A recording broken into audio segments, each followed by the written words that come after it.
like right there. It's fine. I'm just right here? Mm-hmm. I'm gonna set my stuff right here.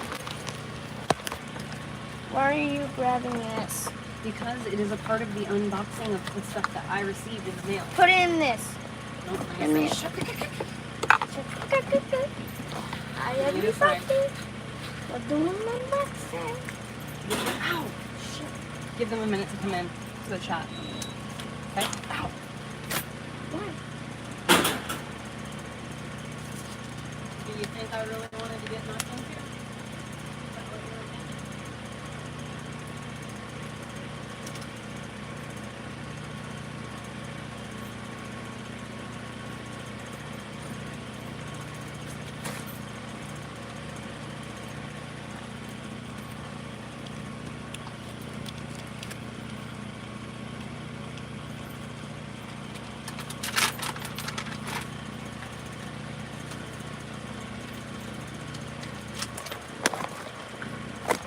You want a bumblebee sticker? What is that? Are you littering in my house? Me? Yeah. You better not be littering in my house. What's this? There's, I don't know. There's 2 people in, but it only shows there's 1. Okay, well, just give Oh, it now it shows there's 20. Yep, just give it a few minutes. Something's broken. Hi. I'm going swimming in an hour. Or Maybe two. we might have to do emollient until tomorrow because of the What? house charging. It's getting dark. Why can't we just have the house charging? I can be over there, and then you can come and get me in an hour. I can't leave the battery going or the generator running while I leave the house Why? because of fire risk. It's a Yeah, but you motor can with turn it gasoline. off just until we come back. So, Elliot. No, I already have a little tear. Okay, it's not gonna cut, or I have to cut it. It's not gonna Why? tear. It's not gonna tear. Well, wait, let me try my way. Alright, but you have to be very careful not to put this on the camera. Oh, This. let me just tear my own. Oh, there you go. Look at you. See? Yeah, you figured it out. It will. What is it? Let's see, what is this? Hold on, I'm gonna set that note down and look at this. Huh. Comes with 2 tools. Enjoy your gift, what does it say? Enjoy your gift, Elliot. I hope you have tons of fun building this class. From Cassie, Careless Whispers. Thank you. Is she in here? Well, I'm just saying Well, why thank don't you you. look to see if she's in here? I don't know because only Oh, yeah. very little people. Aww. What? I was hoping that she was in here. She might. So take this. Hold on. Wait, whoa. Stop. Immediately. Thank you. I almost cut through it. No, you almost broke the phone. Now you've made it all roll up so you can't break it with a nail quite as easily. Let's move right here to the ground. No, right here. I don't want to do it on the table because there's already too much chaos on the table. No, right here we can just set it up. Okay, here Ow, Cap! I'll give you then. No, leave her alone. She's fine. Ow! Damn, girl, you done peeled my skin up on that one. Oh, I got Leave her alone. it. She's all right, buddy. Leave her be. Yeah.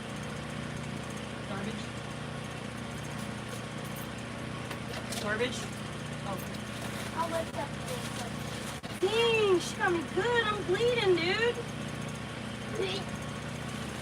Well, at least you can see.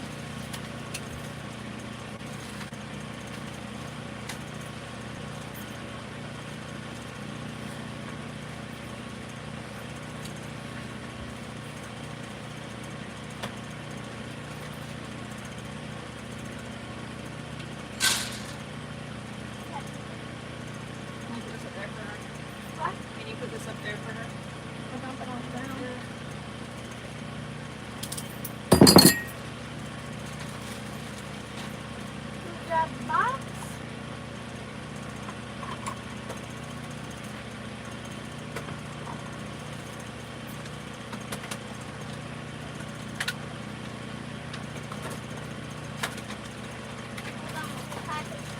hold on just a second. Wait. You can this table off so that you can open this on the table.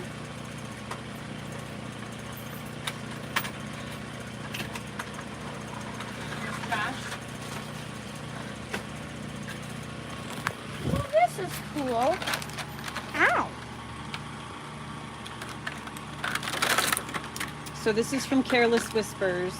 Oh. Whoa, slow down. It's got a motor in it. One Don't of destroy the those. motor already. No. It's one got of a those motor. wind up. I know, but it has that. Oh God, it hurts. My foot hurts really bad where she got me. All right, don't get lost in the sauce. Let's look and see what we got here. Dang, we could use your little tray. You should keep this. We're gonna take you to your dad's tomorrow. Don't open this up yet. You can use, look, your tray with all your little, that holds all your little pieces. I'll do it right Don't now. open, no, I don't want you to lose them. We don't have a special place to put it. I want you to put it all back. You can look at the Keep it all out. instructions. Keep it all out. But I don't want you to put it together yet. I want you to do it Dad's. Because we can, when you come back from Dad's, you can bring that plastic blue rubber tray. No, it's fine. I want to build it now. Alright, let me see if I got a light bulb for you. Nope, that's dead. So is this one. Great. Awesome. Okay, step one.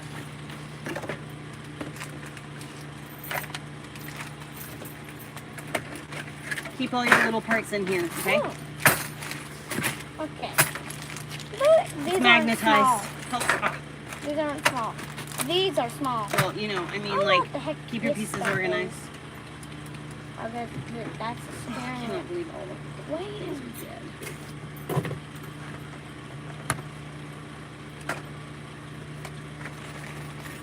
Kitty, you made me bleed my own blood. Me? No, my cat.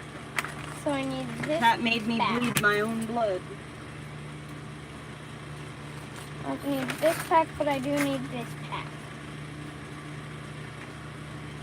Now I'm gonna open this.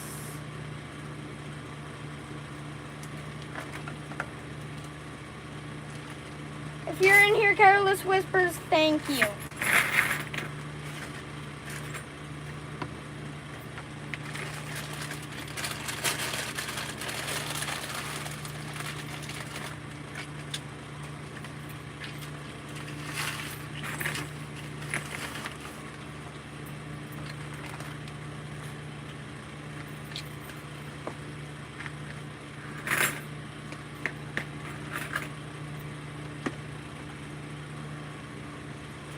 This is going to be a long time. Okay, while he does this, I have to film another unboxing. This is more important than that. No, because I actually have to do this. I won't make money. I won't get more stuff sent to me. So, I have been trying to get my hands on this stuff for probably a year now. Every time I have the money to buy it, it's freaking sold out. And so I haven't actually been able to get my freaking hands on it myself. But Josh got some. He apparently found the same brand, but a bigger bottle of it somewhere. I don't remember where. And so I was able to try it out at his house, and I love this shit so much. But I got this, it's black castor oil, and they sent me this like roller ball that has like a hole in the top of it, so you like put a couple of drops right here on the top, and then you just like roll the ball around in places where you want to like target like detoxification and all that jazz. Plus, as a freaking bonus, they sent me this, it's got, I think it's got minoxidil in it and everything, but it's like hair serum, regrowth serum, which I'm really excited about because my hair is thin as shit, because I am an old woman.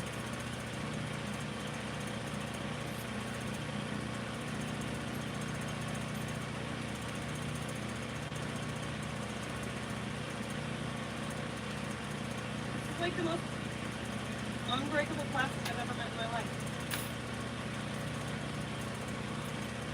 This is literally the strongest cellophane I've ever seen. Oh my god.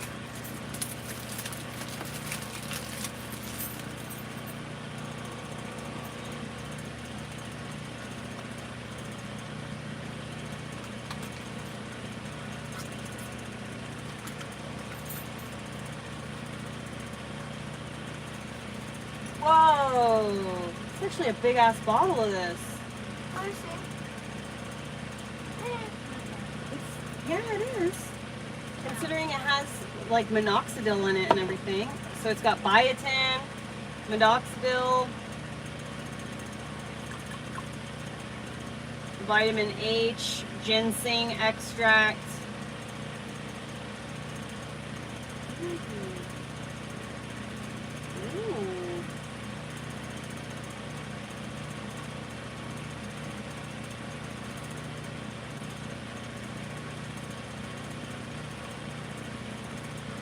Cool.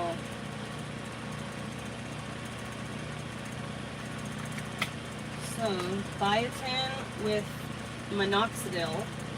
It's called just hair growth serum. But most importantly, I am excited for. I wonder if you can eat this. What? I'm see. No, it says for external use only. Eat what? Castor oil? What do you mean? It's not candy. I thought you said that I wanted to I did say that. eat castor oil. Yes, castor oil. You can take castor oil internally as well. Ooh, pretty. No way! What?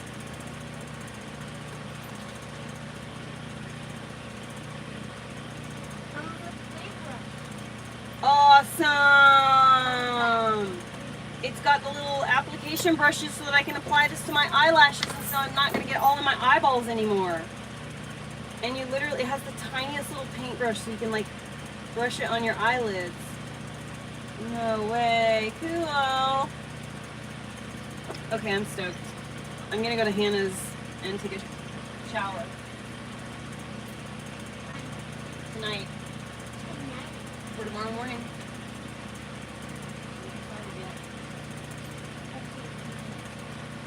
Oh, I'm excited. I'm excited. I'm super excited about that. I'm really excited. I like putting castor oil all over my eyes after I get out of the bath. Sometimes it gets in my eyes, but it doesn't really bother me, but it'd be nice to not get it in my eyes anymore. And then I assume this is just going to be the same shebang. Wait. Yeah, they're the exact same.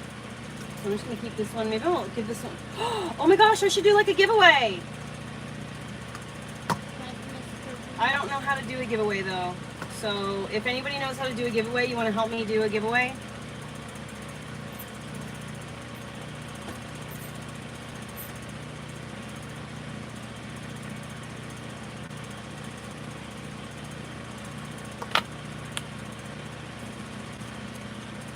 Jamie.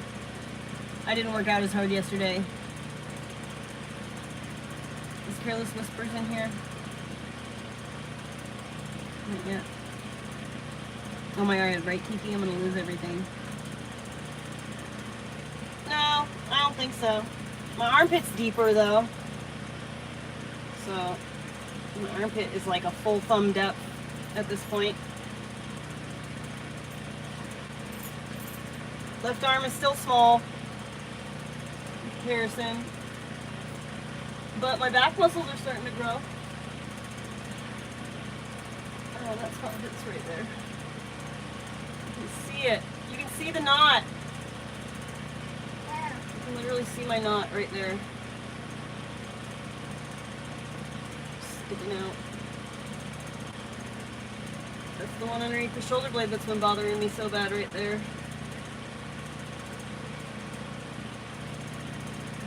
Big nasty motherfucker. My back is getting stronger though.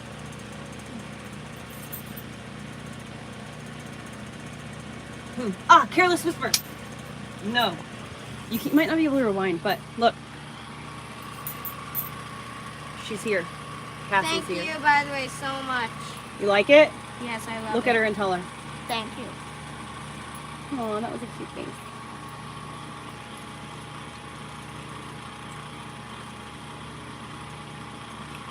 So what are you building? This? Yes. I'm still on the first step. Yeah? What's the first step? Show me where you're at real quick. Did you make a mistake? Oh, you're here? Like literally bar one? Yeah. No, Okay. I'm on bar 2, but I realized I forgot to put that piece. Oh. So I have to take it. Oh, That's okay, baby, because that's the fun of it. Anyhow. No.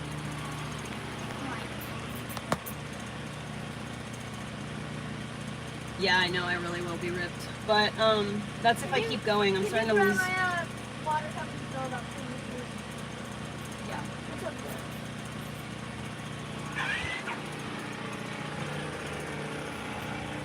So we went grocery shopping and got like all kinds of supplies and stuff. I spent way too much money, but I got monthly supplies, so that's all that matters, I guess.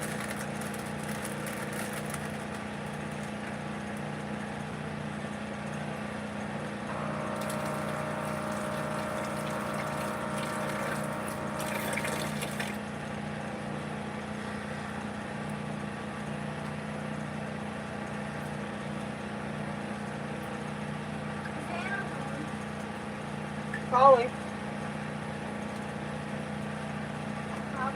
Mm-hmm. She's probably home, but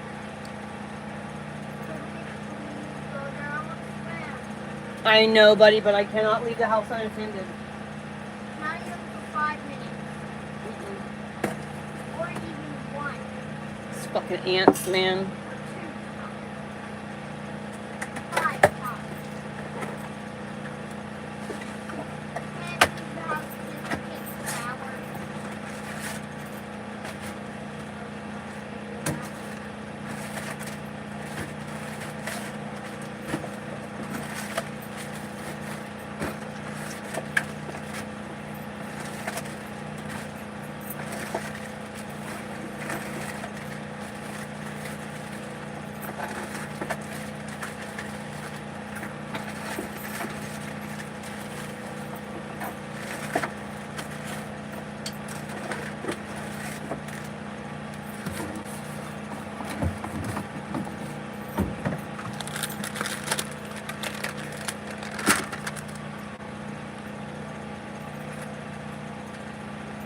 Where's your lid?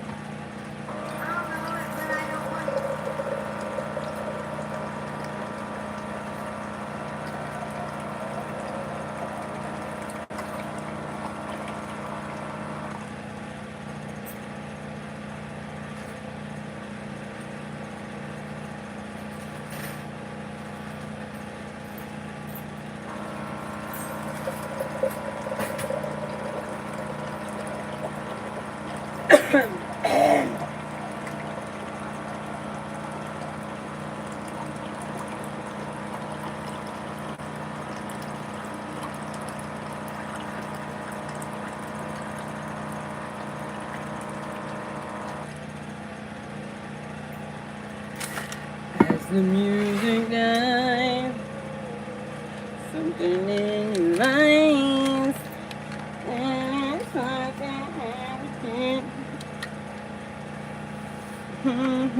Oh.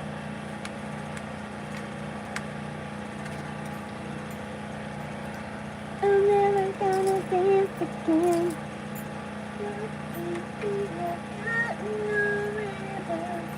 No, it's easy to pretend. You know you're not a queen. Should've known better than to cheat a friend. Waste no time.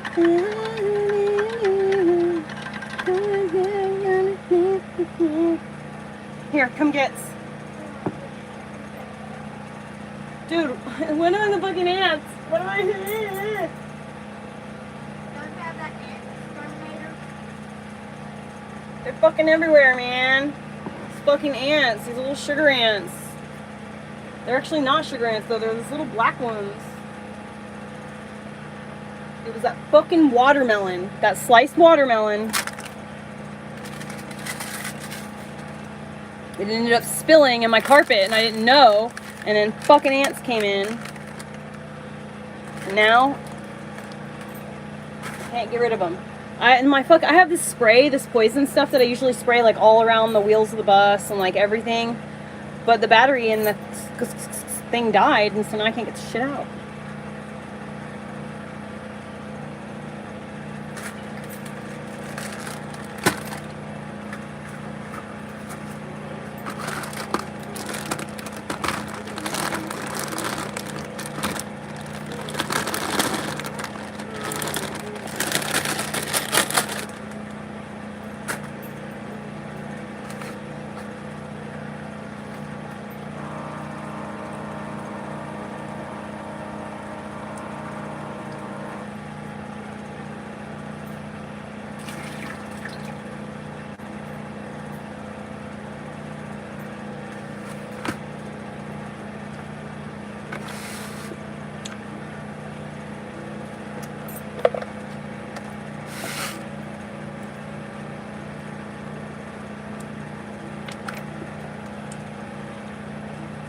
Well, I'm trying to stay motivated, but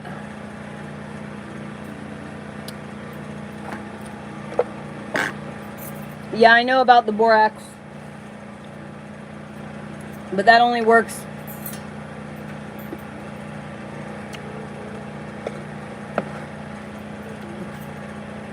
kinda.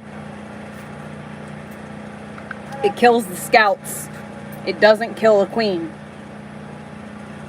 What? It doesn't kill the queen?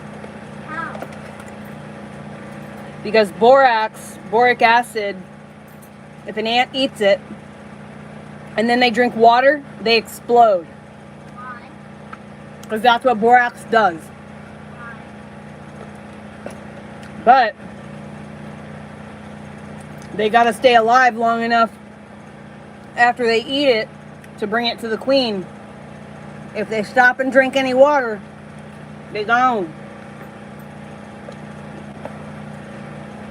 Really? Yeah. So usually it's a good idea to give them boric acid in peanut butter.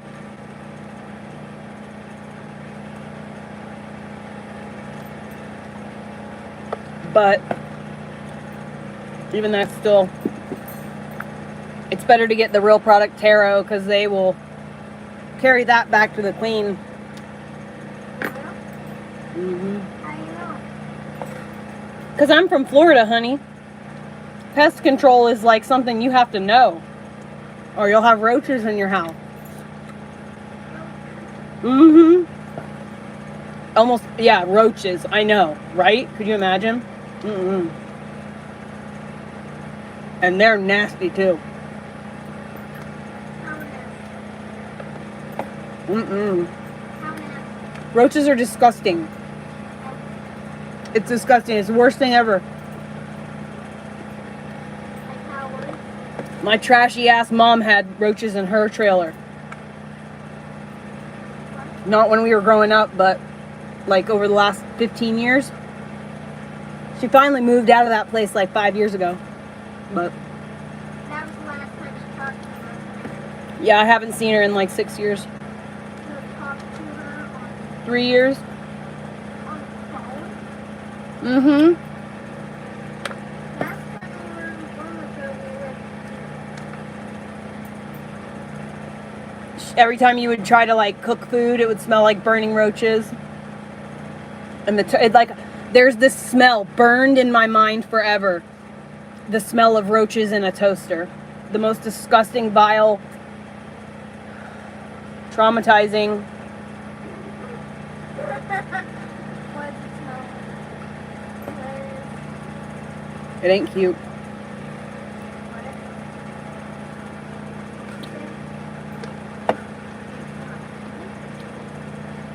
Cherries are really good. These are Rainier cherries, so they grow wild everywhere.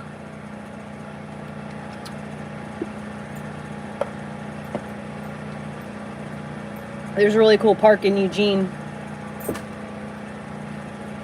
these cherries just grow wild in the playground. Cooked mouse. Yeah, oh.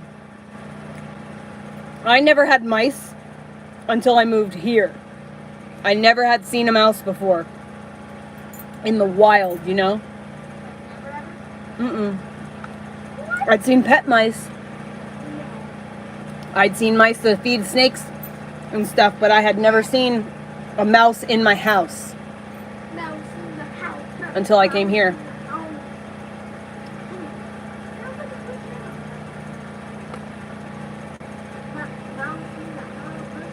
Do you want some cherries?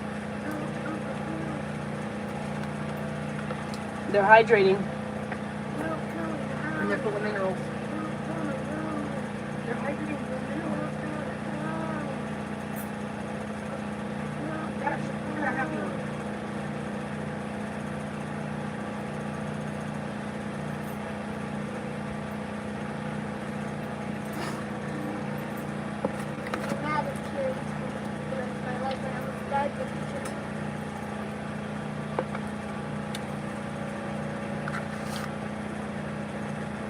I almost choked on the cherries once.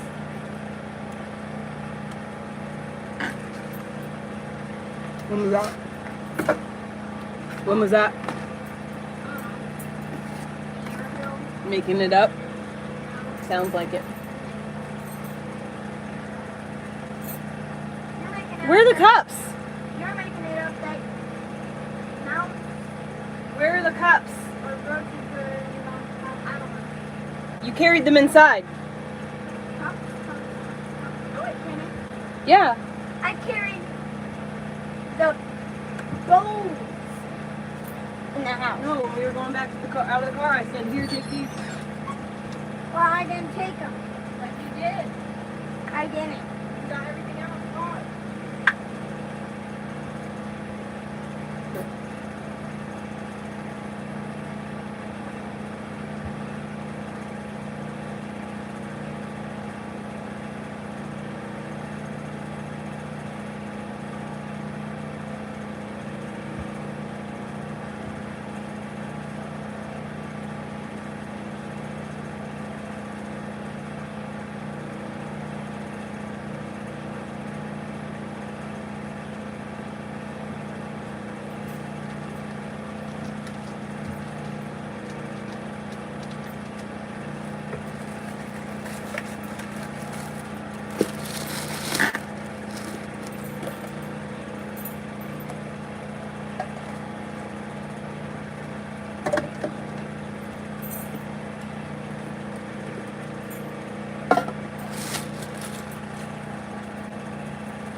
Dehydrated.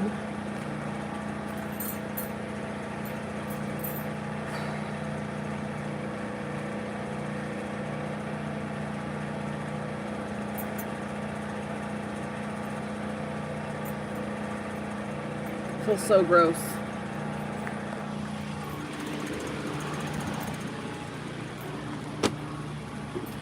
Alright, I guess I'm gonna work out for a little bit and then maybe we can go to Hannah's and shower and stuff because I'm just really grossed out by myself right now.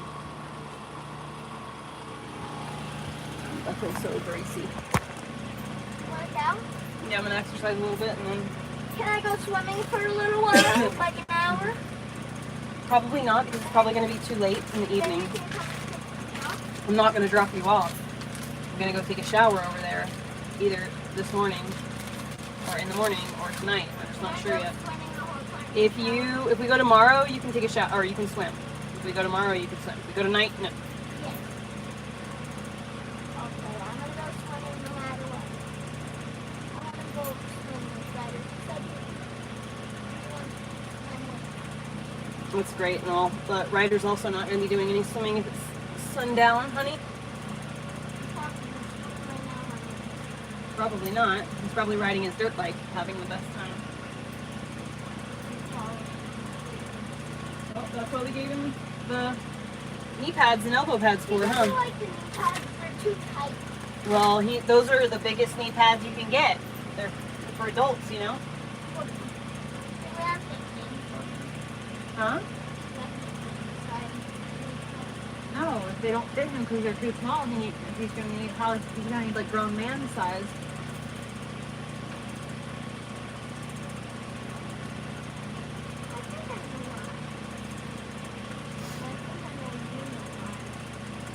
No?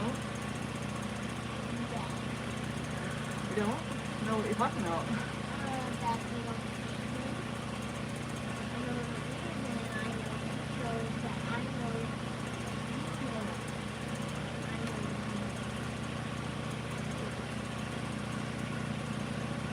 I lost myself. Is this app updated again? What? I think this app updated again. How do you know? How do you know? Because there's weirdness difference. What's The little thing on the screen is different.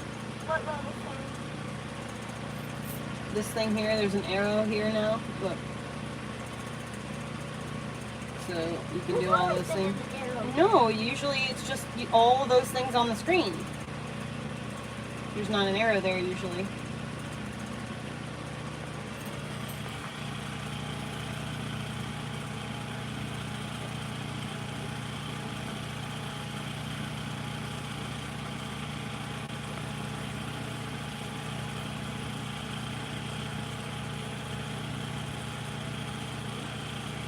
I'm still stuck on the first step, taking apart the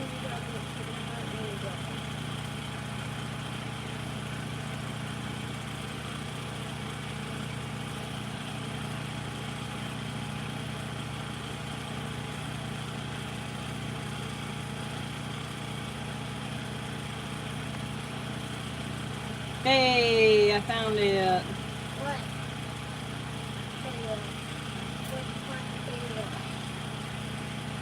Castor oil. I found the exact product that I'm using.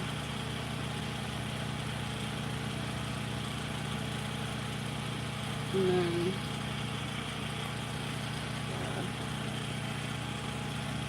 yay! Hey. Save. Yay, it worked! Okay, so I just added what is it called?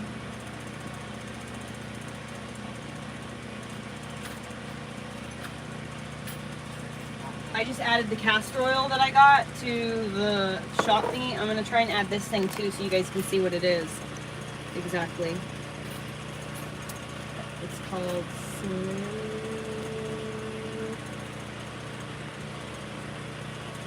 Sellers. Let's see. Let's eat that.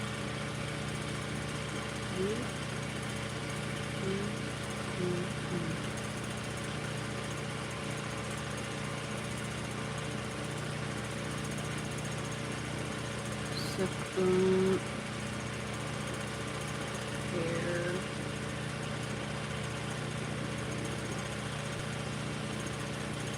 Ha! I found it!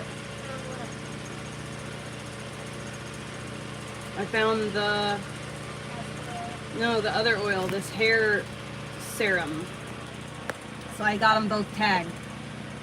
The black castor oil that has the lash thingy, and then the biotin and minoxidil. So this stuff has like that stuff that makes, it's in what's this stuff called? It's in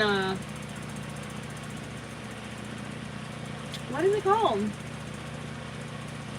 Rogaine, I think. I think it has the same stuff that's in Rogaine.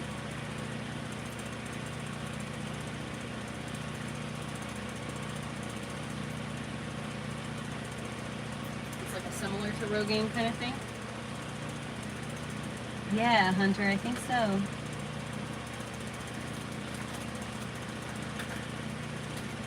Good evening. That was funny, Terry.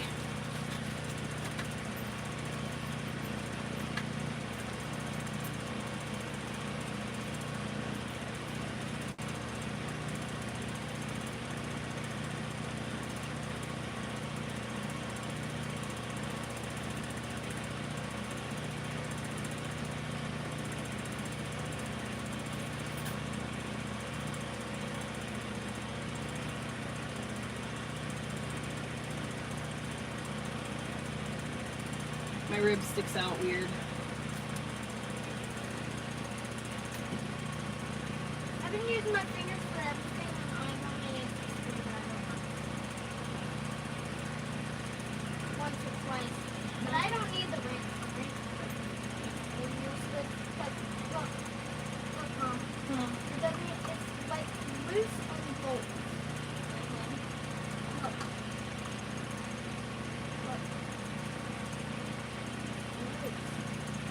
Well, don't over tighten it. No, it's still very loose. Look, what you do? Look, Still very loose. you have to put this here and now do it. Do it with the tool. Bust your mom.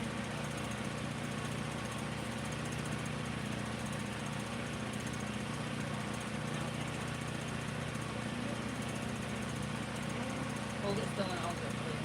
Use the other side. Just hold it there. Now tighten that door. Just too tight. You need to hold that in place.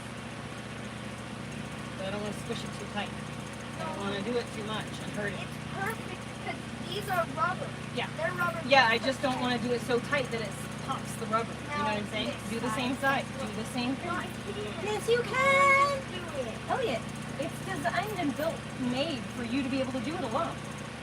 So you literally just hold it like that. Now with your hand, one hand, and then you do the other thing with your hand. Right. You will do it. Just make sure you're allowing the screw to turn.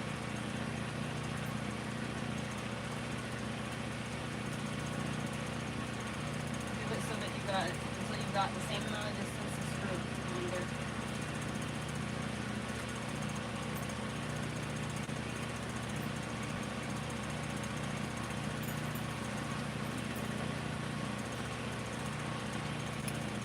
If they put you in timeout, there was probably a reason. You probably said something snarky or rude.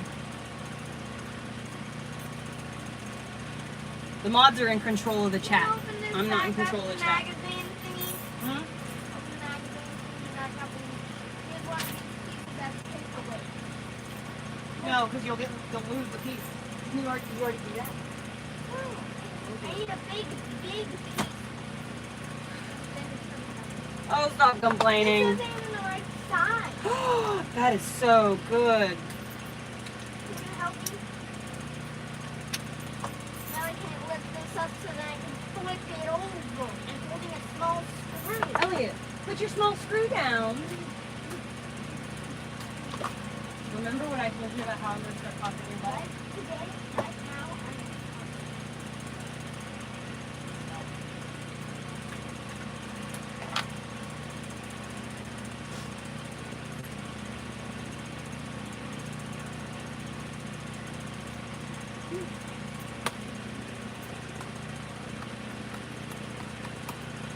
oh, mosquito.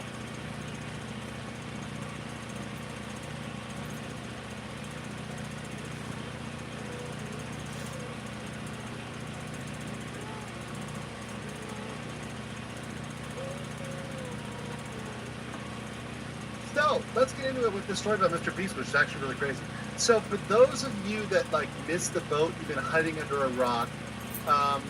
There have been things coming out about Chris Tyson, who is a former now employee of Mr. Beast, including I think most interestingly two things. Number one, Snapchat messages, Discord messages with a person who was then 14 years old, so that the person who was underage, right, at the time when he was over the age. And also on top of that, so two separate things here.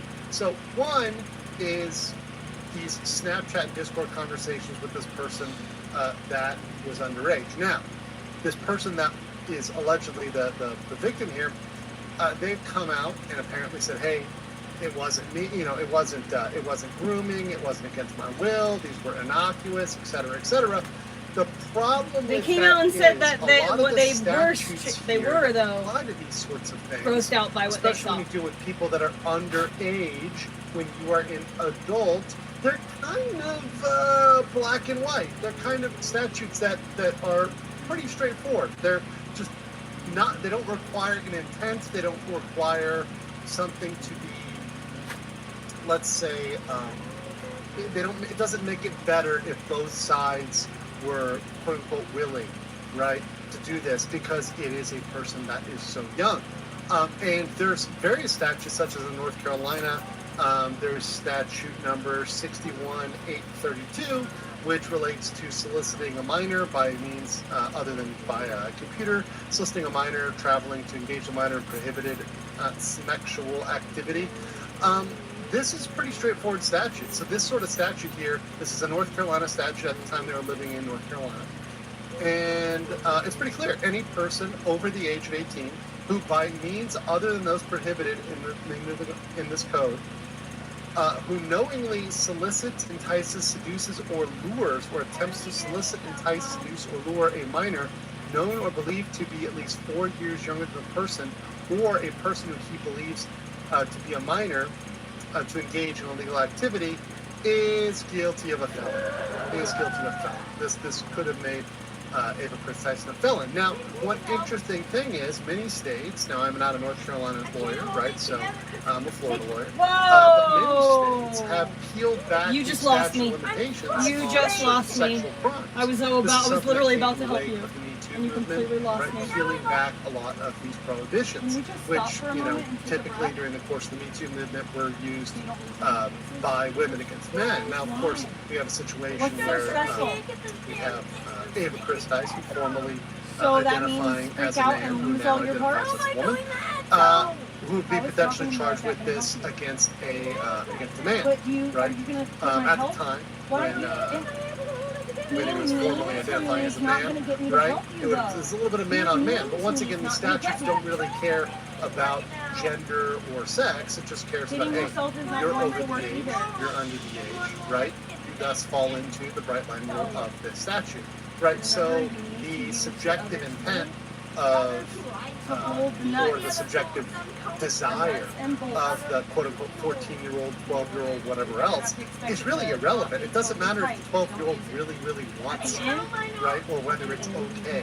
If it falls into soliciting, enticing, seducing, or luring, or attempting to do so, and they're under the age of 18, as the statute says, it's pretty black and white. Sorry, Pretty I black tried. and white. I tried. But Right. you're mean, and I'm not going to help you. And by the way, I do see people bringing up the auto gynephilia I'm not going to thing. help someone who's Look, going to do listen, that. You can calm down and then ask me for help when you're ready. Whether or I'll not help the that's sad true, which person. I'm not not gonna help a mean saying person. it is or isn't true. Right, I've heard that theory. Right, it's kind of irrelevant to the legal analysis. The legal analysis doesn't care about your status. It doesn't care about your gender identity. It doesn't care about anything else. This doesn't give a fuck about any of that, right? Your proclivities, whether you're poly, whether you're straight, whether you're gay, whether you're bi, whether you're trans. This statute applies when somebody is over the age and somebody's under the age. Period. There's no, where in the statute do you see gender? It's really, frankly, irrelevant. And part of this that I think has really gotten lost is the reaction to this at first was to call this transphobic. But from my analysis and looking at this from a legal analysis standpoint, this has nothing to do with trans issues. This, in front of a statutory analysis, if, for example, Dr. Disrespect had done the exact same thing in North Carolina, and assuming the same North Carolina statute applied, well then Chris Tyson and Dr. Disrespect, Ava Chris Tyson and Dr. Disrespect would be analyzed the same way under the same statute, right? Did they do this, right? Now, obviously, they're different factual situations. You have to look at the very specific facts of each situation.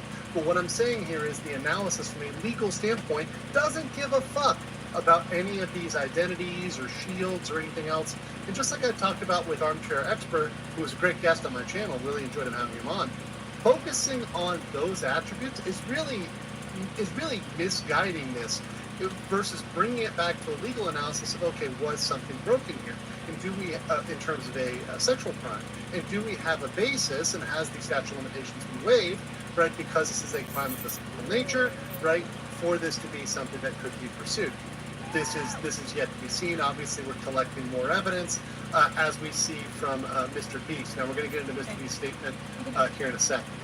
Now, the other part of this that's been very interesting, before we get into Mr. Beast, is the Shadman element of this, and this is the really interesting. So, the part that's interesting is that Chris Tyson was, been brought out that he's buying some of this art from Shadman, which includes potential trans and quote-unquote lolicon. Of course, what he specifically means here is depictions of actual underage people as art. So specifically, Shadman, and we're going to go into this in a second, right, have taken inspiration from and drawn based off real-life people and made them into art, made them into sexually suggestive, lewd art, right? So, real quick, for those who don't know, right? For those who don't know, and I never thought that I would be on the internet. I know, right? It's really hard to get stuff done when the parts that you're working with don't obey. Isn't that crazy how that is? I remember Isn't that crazy how that works? Myself from Newgrounds, because I used to go on Newgrounds all the fucking time, right? And I went on all the Flash games back in the day. I played the shit out of Newgrounds, right? And under the Newgrounds tabs, you had like games, you had other stuff, and there's a mature tab under Newgrounds, right? Now, sometimes like some of the good games were there, some the naughtier games were there under that mature tab. You guys remember that, Newgrounds back in the day? And that's when I first saw Shad, right? Now, when I saw that back in the early 2000s, I think it started in 2009, 2010, something like that, I had no idea about this guy's history. In fact, aside from randomly seeing his art places on the internet, I had no idea about this guy and what he had done until recently, until I actually saw a post from Kirsha, shout out to our favorite spicy cat girl, that pointed out that not only had he drawn depictions of certain real underage people, such as Keemstar's daughter, right, which was really graphic and really disgusting, but that he was a felon. Right? And I did not know this fact. And this came out, this fact that, Kirsha brought this up, and I saw that, it came out coupled with, obviously, these accusations, but also with a list of people. I saw this from several people. There was a list of people that were supposedly to be canceled because they liked or retweeted art from Shad Base or his Twitter account, etc.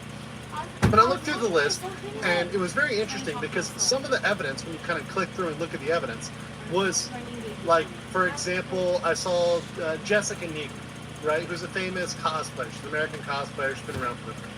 I looked at, okay, well, how is she interacting with Shad? Well, someone did a cosplay based on a Shad art, which was not nude, lewd, it was lewd, but it was not nude, it was not graphic, and it was not necessarily anybody who's underage. And someone just did a cosplay based on that, or there was a cosplay based on that. And she just responded to that, but she was on this list of people who were supposedly to be canceled.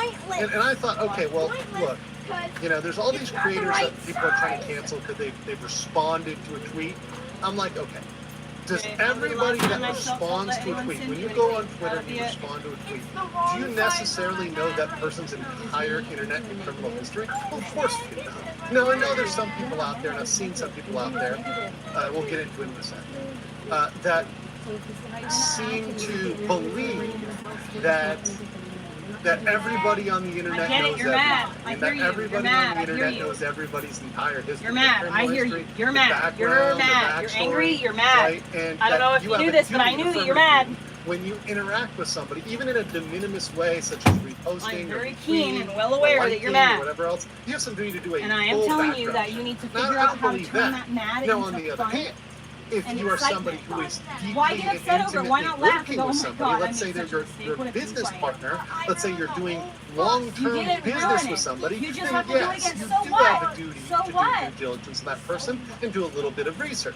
That's absolutely So what? reasonable. It's not a So, big for deal. example, So if somebody what? was a business partner of let's Have say, you ever Charles done this Manson, before? you know, You've done infamous this before. murderer, This right, exact you'd have thing. a duty You've at done some this point to exact look thing into this before. guy, to see if maybe he got a little stabby at some point in history. Right? There's a duty to do that at some point. But that said, if you see a quote and you like You the might quote wanna and you mine that retweet it, special and it little turns out it high-pitched came tone from a you might certain, wanna keep it you under know, control. problematic, mustachioed, Okay, failed good night, go to Austrian bed, painter, go to bed, go to bed, go to bed, go to bed, go to bed, to be go to bed. condemned to the seventh Go to layer bed, of go hell to for bed, that? go I to don't bed, think so. go to bed. I Right? can't. Just because they're made. If this is gonna make you act like this, you're not gonna do The it. only reason I'm acting like this Because is because I'm mad. for what reason are you mad? It's And you're so probably what because that I you ruined the whole so thing. what that you have to start over. It's supposed to be built and undone and rebuilt and undone and rebuilt.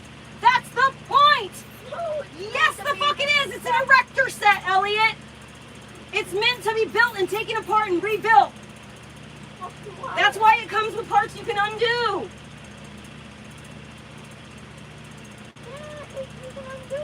Stop being such a grump. You need to calm the fuck down. And you need to, first of all, I should not have to get this tone to my voice for you to actually listen, first of all. You should, I don't understand you're mad. I'm going to be smacking that mosquito the first chance I get, so just don't be surprised. I'm going to get it. Okay? I understand. You're so upset. You're so upset. Everything is upsetting you. I get it. You're the most upset person in the whole wide world. I get it. Okay? But if that erector set is going to make you act and be this way, you're not gonna do it. Because I'm not going to allow you to do things in the house that make you a problem. Yeah, because you're screaming and yelling and shit. Right in front of my dang eyes. Okay, well, it's gonna do that. It's that fucking time of the year. Just, you need to figure out how to make yourself in a funny mood. You need to figure it out. You gotta figure it the fuck out. You can't smoke green medicine. There's no way you can do anything like that. So you need to figure out right now how to flip yourself around. Whether it's walk away for a second. I'm trying to not move too much because I'm trying to let that mosquito land on me or land on you so I can find him. Go outside for a minute, dude. Walk over there. Go do something else for a second. Just do anything other than this for like 5 fucking minutes. Come back to it. Why can't I just go? I'm not going to probably be able to go there tonight. I have to charge up my house. The house was on absolute zero. My refrigerator's at 60 fucking degrees. Okay? My stuff is more of a priority than you going swimming, unfortunately.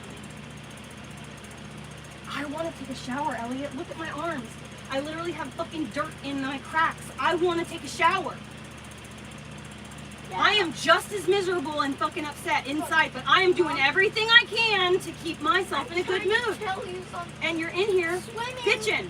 Swimming is literally like taking a shower for me. Ew, no the fuck it isn't. That is dirty water that a bunch of different kids pissed in. They said if You pissed in it. I didn't. Yes, you did. You told me you did. I didn't. But you did. You did. Yeah, but they said if you pee in the pool, you have to get out. Don't and move, I don't, did. don't. Yeah, and then you peed in the pool. I didn't. You told me you did. The day of the party. You did. You're like, Mom, I peed in the pool. And I said, okay, disgusting. Everybody has to sit in your pee. Yeah, anyway, we're not going to sit here and argue about every little fucking thing on the planet. Do not open your mouth again unless it is something nice and kind. And I'm serious. Shh. You will go to bed. You will go to bed with no TV, nothing. Okay? You're just going to go to bed. I get it. You're annoyed. I get it. I'm super annoyed too. And I am doing everything I can to stay in a good mood. I'm the one that actually had to do everything. I had to drive into town. I had to load up all that crap and do all the thing. I had to help Tana take that whole fucking dump run out. Okay? So don't give me that. All you had to do is sit in the car and play with a camera. Yep. But I was in timeout. Oh yeah, that's right. Because you freaking couldn't control yourself even in the fucking car. And you clobbered that child in the head with a fucking water bottle. Well, what was the reason you were tossing the water bottle around? Tossing. So how did the water bottle end up in the air? Messing around. Right. So like I said, you clobbered that kid in the head with the fucking water bottle. Usually you don't clobber people on purpose, Elliot. Doesn't matter if it was an accident. You were being wild in the car and you hit him in the head. Probably I was wild because I needed to burn out energy. No, you had a friend and you were burning out energy, but you chose that moment How, to... by being trapped in a car Elliot, seat? Elliot, you know how you were acting in the car. Don't even give me that shit. And I'm not gonna sit here and fucking argue about everything with you anymore! I'm not even arguing. Yes, you are! You're yelling. I am now! I'm getting fed up! Calm down, and if you cannot be pleasant while you do that, or if it's not fun, what's the point of doing something if it's not fun? I don't understand it. Probably because I have to build this. You don't have to. You could walk away and you could do it later. You don't have to build it right this second. You could go do something else for a little while until you're in a better mood. See, it'll be so much better for you. I'm upset because I keep failing and failing at this one. But you're not failing. Here, through. I am because I have dirt on your face. There's dirt on your face. So what if I have dirt on?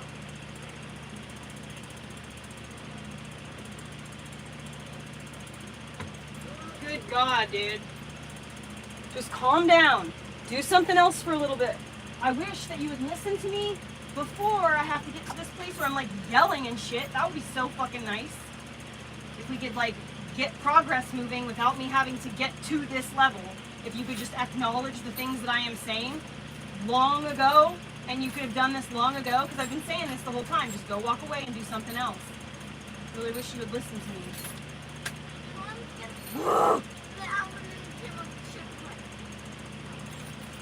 Do you... Mr. fucking Attitude's gonna start asking for favors and shit now? I'm not asking for favors. I'm asking when will it come? When are you gonna get me that thing? You know, when is it going to arrive? When am I going to get? I know, but you gotta realize what you're saying. Is like, you're going around being attitudey, and then you're gonna start asking for something. Calm down. I'm asking a question. I don't know, baby. I'm not the one in control of it. I haven't... It was literally yesterday. Don't give me that shit. Oh, I have that memory. Oh my fucking God, how does he do this? Everything in the fucking planet you want to argue over? God fucking damn it, dude! Now here we are arguing about this! Would you just leave me the fuck alone and I will leave you the fuck alone? God, I'm gonna make you some damn food. You need to eat some fucking food, ASAP. Jesus, titty Christ. Elliot, you ate breakfast. I said I eat. And I fucking got you lunch, but instead of eating it, you got a gumball, and then you dropped your food all over the car. So, I don't want to hear it. I got you food. But because you were being a wild, crazy one in the fucking car, everything is getting tossed up. So let's just calm the fuck down. So sick of this. I wish you would just listen.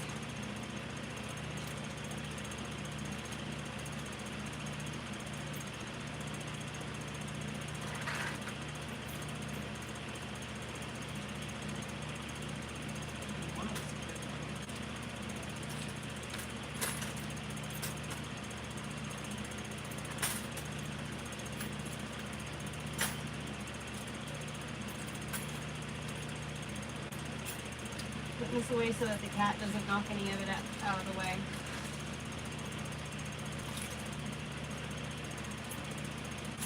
I organized it for the most part.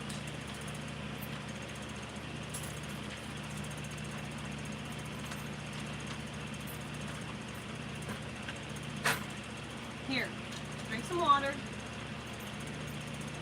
Do the gum. Put it in the freezer. See, and then you don't have to spend more money. No, I don't have a freezer, baby. Put it in there until it freezes. I don't have a freezer. I said put it in there until it freezes. I don't have a freezer. What do you mean? I mean, I do not have a freezer. I'm not sure what more you want me to say to... You want to speak in Spanish? I don't get it though. I don't know how you don't understand that. I don't have a freezer. My freezer don't fucking work. I don't have a freezer. I have 2 refrigerators. Because I have a broken ass refrigerator. I have 2 fridges that work. I have 2 refrigerators. That's it.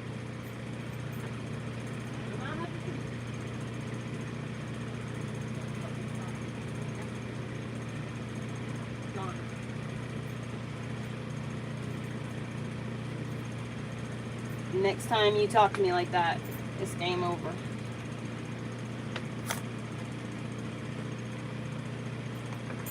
Jesus fucking Christ, man.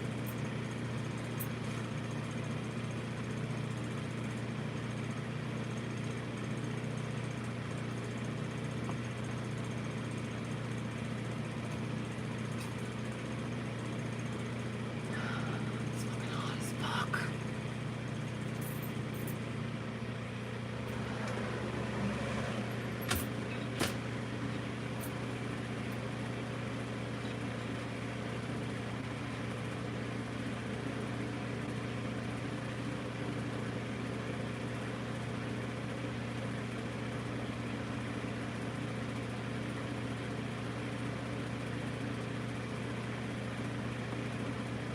So did you read the Cy Hirsch piece about how Biden was driven out of his job? Yeah, so I read a summary of it. I have not read the piece itself. I just read it this morning. Here's the cliff notes. Obama colludes with Nancy Pelosi and Hakeem Jeffries and Schumer, and Sunday morning calls Biden and says, "You're done. Kamala's gonna 25th Amendment you, and you gotta step aside." And who places the call?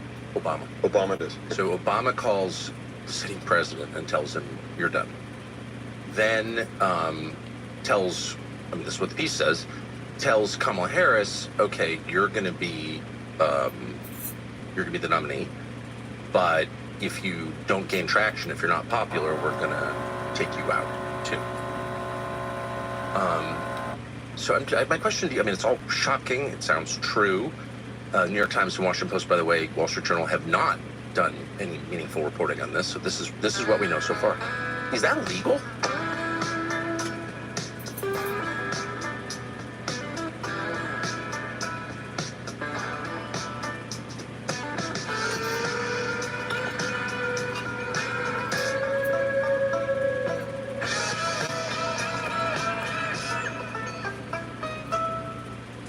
It certainly presents a lot of legal questions that could be problematic. For example, if, in fact, the 25th Amendment is worthy of being invoked, Yes. if his condition is such that Can you go in the it needs to be messages and text invoked, Hannah and ask her and to then get they my don't pink invoke cup it, and then bring they're it leaving the inside? country in a precarious position of being led by a man not in possession of his faculties.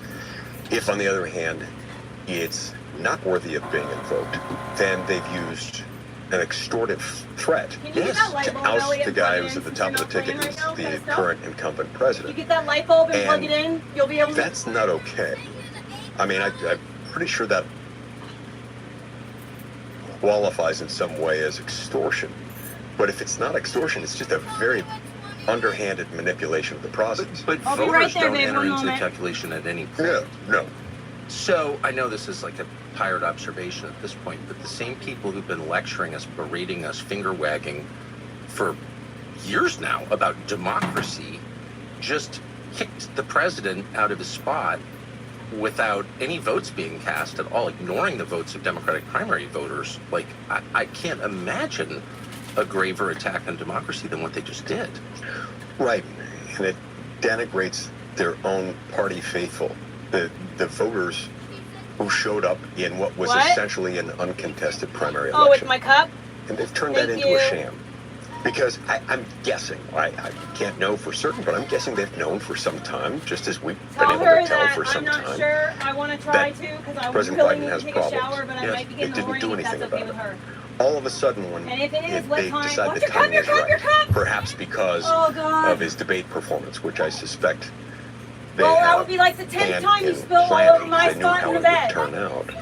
At some point, they Up said, there. okay, the time is right now. Stop Now we're going to screeching. show the world that he can't handle the job. Calm down. But I find it difficult to Tell believe that they Hannah. can Sorry to interrupt. So you think If that we it's come possible in the Biden was set up? morning, what time is good Yeah, for They knew her? he was failing. They had to have a kind of pivot point to change the story, and that's maybe why all the lackeys, all the I bootlickers can't hear a at thing I'm saying CNN over there. instantly pivoted as one from Biden cheerleaders to Biden denigrators. Instantaneously. In fact, my wife Sharon, who you've met, she and I were watching the debate together. Charming, cool woman. Isn't she though? She is. Amazing. I don't know how I convinced her to marry me. Anyway, That thought did occur to me. I was impressed.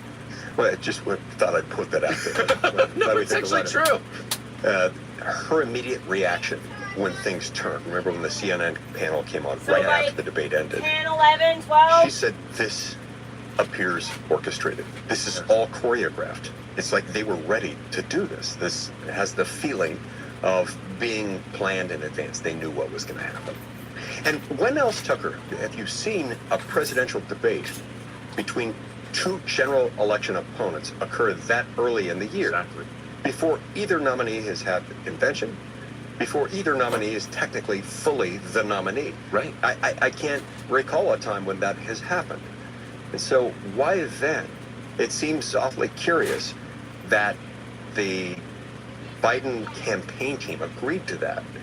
And the only rational explanation I can think of was the one that we're alluding to here. Well, especially because they were telegraphing, sending signals that they might not debate Trump at all because he was at this point a felon or an accused felon. I mean, they were leaking this for months. You know, it lowers us. The sitting president shouldn't have to debate a guy charged with crimes. They were saying that. And then in a day, they're just like, oh yeah, of course we're going to have this debate, you know, really early. What is that? Yeah, that is an indication, What? I think. I think the most rational explanation, there are other explanations that one could draw, I think, but the most Net?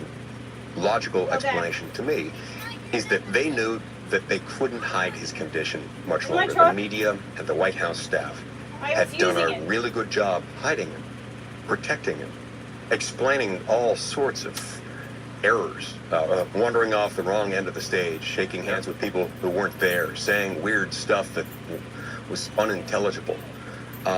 But they realized they couldn't keep that contained much longer. And so they said, all right, let's agree to a debate. And if things don't go as they should, Oh, sweet. inevitably knowing how things were going to go, then we'll do what we've got to do. My very first reaction, one of the first tweets that Sure. I sent, I think it was driving my wife nuts because I was live tweeting the commentary during the debate. One of my first tweets was, it looks to me like they gave him the wrong shot. Yeah. Because, you know, a lot of times when he comes in, like to do the State of the Union, he's really, really up, sort of like he's just consumed like 6 Red Bulls at once. Yes. And amped up and kind of angry. He was really low energy from the very outset. Anyway, it makes me wonder all kinds of things, right down to how they prepared him. It does seem like a Which is perilous fucking crazy moment to me even be because like, we've oh, now how they seen the prepare kidnapper's him. face. I mean, they've You kind of know, showed like- us exactly how things actually work. Like he's Voters dessert play no role or in dinner or it. It's something. donors and Democratic Party leaders like Obama and Schumer and Jeffries and Pelosi who make all the decisions, and they're not even pretending anymore. No, not even pretending anymore because, look, they have a very different experience in the political world than those of us who are Republicans because they've always got this media bubble shield around them. It's like they've got this laser shield, and that laser shield doesn't leave them vulnerable to the same sorts of forces That's that the right. rest of us have. And so they can get away with all sorts of things. Tucker, can you imagine the kind of absolute venom that would be released against Republicans if we pulled a stunt like that? I can't even begin to imagine how that would take us down. But it's not even touching them because the media choose not to report on them. That's not even to mention. Totally right, because of course, they're co-conspirators in it. What did you think as a senator, prominent senator, for the preceding 3.5 years where, you have to deal with the White House? I mean, of course, just our process requires you to deal with the White House. Did you know that Biden was impaired? Yes. I could tell just based on things that I saw from a distance. Right. We lost my mother-in-law a few years ago to Alzheimer's. She had had the disease for nearly a decade, and the doctors told us soon after she was diagnosed what sorts of things to watch for, and they said, you'll know that it's starting to get a lot worse when it starts to affect her posture, and particularly her gait. When she starts shuffling, kicking her feet forward, Yes. rather than walking in a fluid, smooth motion like she always has, you'll know that things are progressing quickly, and that is an outward manifestation of what's going on inside of her mind. I saw that same gait and posture in President Biden during his first term in office. I don't remember exactly when it was in 2021 that I noticed that, but it was sometime during his first year. Now, obviously, there are other reasons why someone would have that happen, where it wouldn't necessarily be reflective of his cognitive decline. But then I saw plenty of reasons to believe there was cognitive decline happening as well. Yes. They kept him shielded not only from the public and from non-friendly press, but also from members of Congress. Now remember, look, I've been in the Senate for 13.5 years. I've served while we've had 3 different presidents. Obama, with Biden as his vice president, and then Trump, and now Biden as president. We have seen a lot more of other presidents. Trump was a lot more gregarious. He was a lot more willing and eager to engage with rank and file members in Congress than Obama was. But Obama was still up on the Hill a fair amount. I mean, one time in particular, I remember walking in the basement of the Capitol. I was turning a corner and bumped right into President Obama. And we had a great little chat. Oh, Mike, good to see you. Let's talk soon about criminal justice reform. It's great. We'd run into him. He would call from time to time just to check in on things that we agreed on, projects that we were working on together. Trump, of course, was very active. Members of Congress could call him and get him on the phone very, very quickly. He was very engaging. With Biden, it hardly happens at all. Really? Like, they shielded him from us. In some ways, my wife, I think this was in maybe the first half or the first quarter of 2022, went over to an event at the White House for Senate spouses, hosted by the First Lady, who was herself a longtime member of the Senate Spouses Organization. And while they were there, President Biden just kind of came wandering in. I think they were in one of the ballrooms. Kind of came wandering in. She said there was no Secret Service with him, no staff with him. He just kind of walked in. She said instinctively, I just said, "Oh, hello, Mr. President. It's good to see you." He asked her, "Do you work in the East Wing?" And she said, No, Mr. President, I'm Sharon Lee, Senator Mike Lee's wife. He swore me into the Senate twice, first in 2011, then in 2017, just before he left the vice presidency. And we had interacted with him a lot. She thought that would take care of it.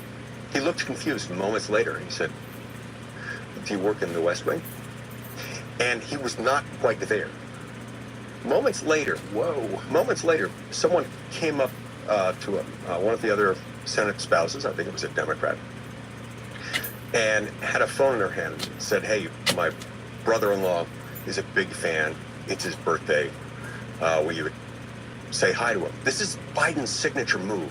He's really, really good at this. I remember when I first came to the Senate, he would have dinner and other gatherings with senators. He got Pat Toomey's dad on the phone when he found out he lived in Scranton, and he was like, How the hell are you? This is Joe Biden. I understand you're from Scranton. By the end of it, Pat Toomey's dad and then Vice President Biden felt like they were old fraternity Totally. brothers. I knew Biden, and I remember exactly Very that. good at this. Oh, excellent. But this woman handed him the phone. It rang. The woman's brother-in-law answered, hello. And then he got a confused look on his face, held out the phone, hung it up, and handed the phone back. Now that for Joe Biden That's is crazy. very significant. Very significant. And this is sitting president of the United States. Yes, yes. And this was, I believe, a year and a half, two, perhaps a little more than 2 years ago. So we would see little snippets like this. That's a big snippet. And then we would see the clips on TV, which in some ways were worse. I'm still stunned that the media did everything that they could to minimize the significance of this, but still they were caught on camera. They were out there, and they just sort of didn't comment on it, as if we didn't say anything about it, it wasn't real. That is an amazing story. So that was almost 3 years ago, you said. I mean, do senators, I mean, there are only 100 of you. You all know each other pretty well, I've noticed. Smallest club in Washington, which is a small city. Do people talk about this? Yes, yes. Republicans talk about it a lot, of course. When we talk about it with our Democratic colleagues, there will sometimes be nods and statements to the effect that, yeah, well, you know, there are good days and bad days, and then they try to move on as soon as possible. They don't like to talk about it. I suppose I understand why they don't want to talk about it, but it's a thing that sometimes needs to be talked about. Well, especially since we've got a couple wars going on that we're paying for. That's They're right. very high stakes That's right. at this moment. And And if you don't have someone at the top who is a sentient being, who understands what's at stake and can make real-time calculations after making an initial decision to say, I don't know, withdraw from Afghanistan by September 11th of 2021, if in the days and weeks leading up to that, there are all sorts of sort of warning signs that that might not be the best approach. By the way, All right. why on earth would you tie the withdrawal to the anniversary of a terrorist attack against the United States? I think that's really bizarre. But there are all sorts of warning signs that making that deadline would itself cause problems. Now, I have been supportive for years of the idea of withdrawal. So Me too. was President Trump. And when President Trump was still in office, I talked to him about this a fair amount, and to his national security advisor, Robert O'Brien. And what they would tell me is, look, we've got a really good plan to do this. We think we can pull this off by maybe the first or second quarter of 2021. You know, if he's reelected, there was some prep work that had to be done in the lead up to those months. And they weren't able to pull it off in 2020. But their plan involved making sure that there was not a single weapon that could fire left in the country. President Trump, I think, took it even further. He didn't want a single nail or a single screw left intact. That any gun that couldn't be exported would have to have its barrel melted down or exploded and rendered unusable. He wasn't going to leave any weaponry behind that could be usable by the enemy. But with Biden having made this arbitrary decision to withdraw by the anniversary of the 9/11 attacks, he didn't back off. Now, why is that? He's the commander-in-chief, of course, but once he made that arbitrary decision, if he's not in full possession of his faculties, might that explain why he had this dogged determination to proceed with that, even though there were all kinds of warning signs well, flashing? I mean, given what we saw at the debate, and now adding to that the story you just told about your wife's interactions with him at the White House, where he couldn't even talk on the phone. I mean, who's running the government? Who has been running the government for the last 4 years? Who's running it now? He's still president, apparently. Yep. Why do the bad people have so much power? Because the bad people Those were look, what we don't know is how common those were. We saw so little of them, see so little of him, that it's hard to say whether those were to what degree those were aberrations. We all hoped and wanted to believe that maybe, just maybe, sometimes he's got a lot on his mind, or he's tired, or whatever, and everybody has down moments. Maybe Just maybe there are times when he's lucid, and those vastly outnumber those that aren't. Now, that seems to be contradicted by everything we saw during that same time period from clips from the public. But then again, he's sometimes giving speeches where he appeared to be sort of in control, not necessarily as sharp as he once was, but aware of his surroundings. Those are all scripted. Yes. So I mean, you're the constitutional scholar, so this is a question, not a statement, but my understanding is that under our system, the people rule, that's the fundamental point, and they rule through their elected representatives. And so the people who are elected have all the power because the people have all the power. I think that's the way it works. Popular sovereignty. Yeah. And so if unelected officials in say, the executive branch are making all the meaningful decisions, that's illegal. That's unconstitutional, isn't it? Yeah, especially considering the fact that the way the Constitution is set up, the President of the United States is the executive branch. Yes. With the exception of the Vice President, who has an independent status and set of responsibilities under the Constitution, but they're fairly narrow. The President of the United States, if we were operating in a manner truly consistent with the structure, text, original understanding of the Constitution, the President of the United States would be in charge of the entire executive branch, with the ability essentially to fire anyone for any reason or no reason at all. And so, because the power resides in him, because he's the power elected resides in him. person. And so, yeah, it's very constitutionally problematic to have others who are not elected, who are not him, who are performing the executive role, not him. Mm-hmm. Now, there's no way for any of us from the outside that kept him so shielded and so insulated. Yeah, No but way for then us I to be able realized to that you're assess starving to death and I need to feed what you food, degree, so now I like got how to many eat dinner. hours out of an average day he was on his A game. He was really lucid. There's no way for us to know that. All we know is that in all these clips that we saw, and then anecdotal accounts from individual members talking to him. I remember having one conversation with him on the phone where he was calling to tell me about his decision to re-expand 2 national monuments in Utah.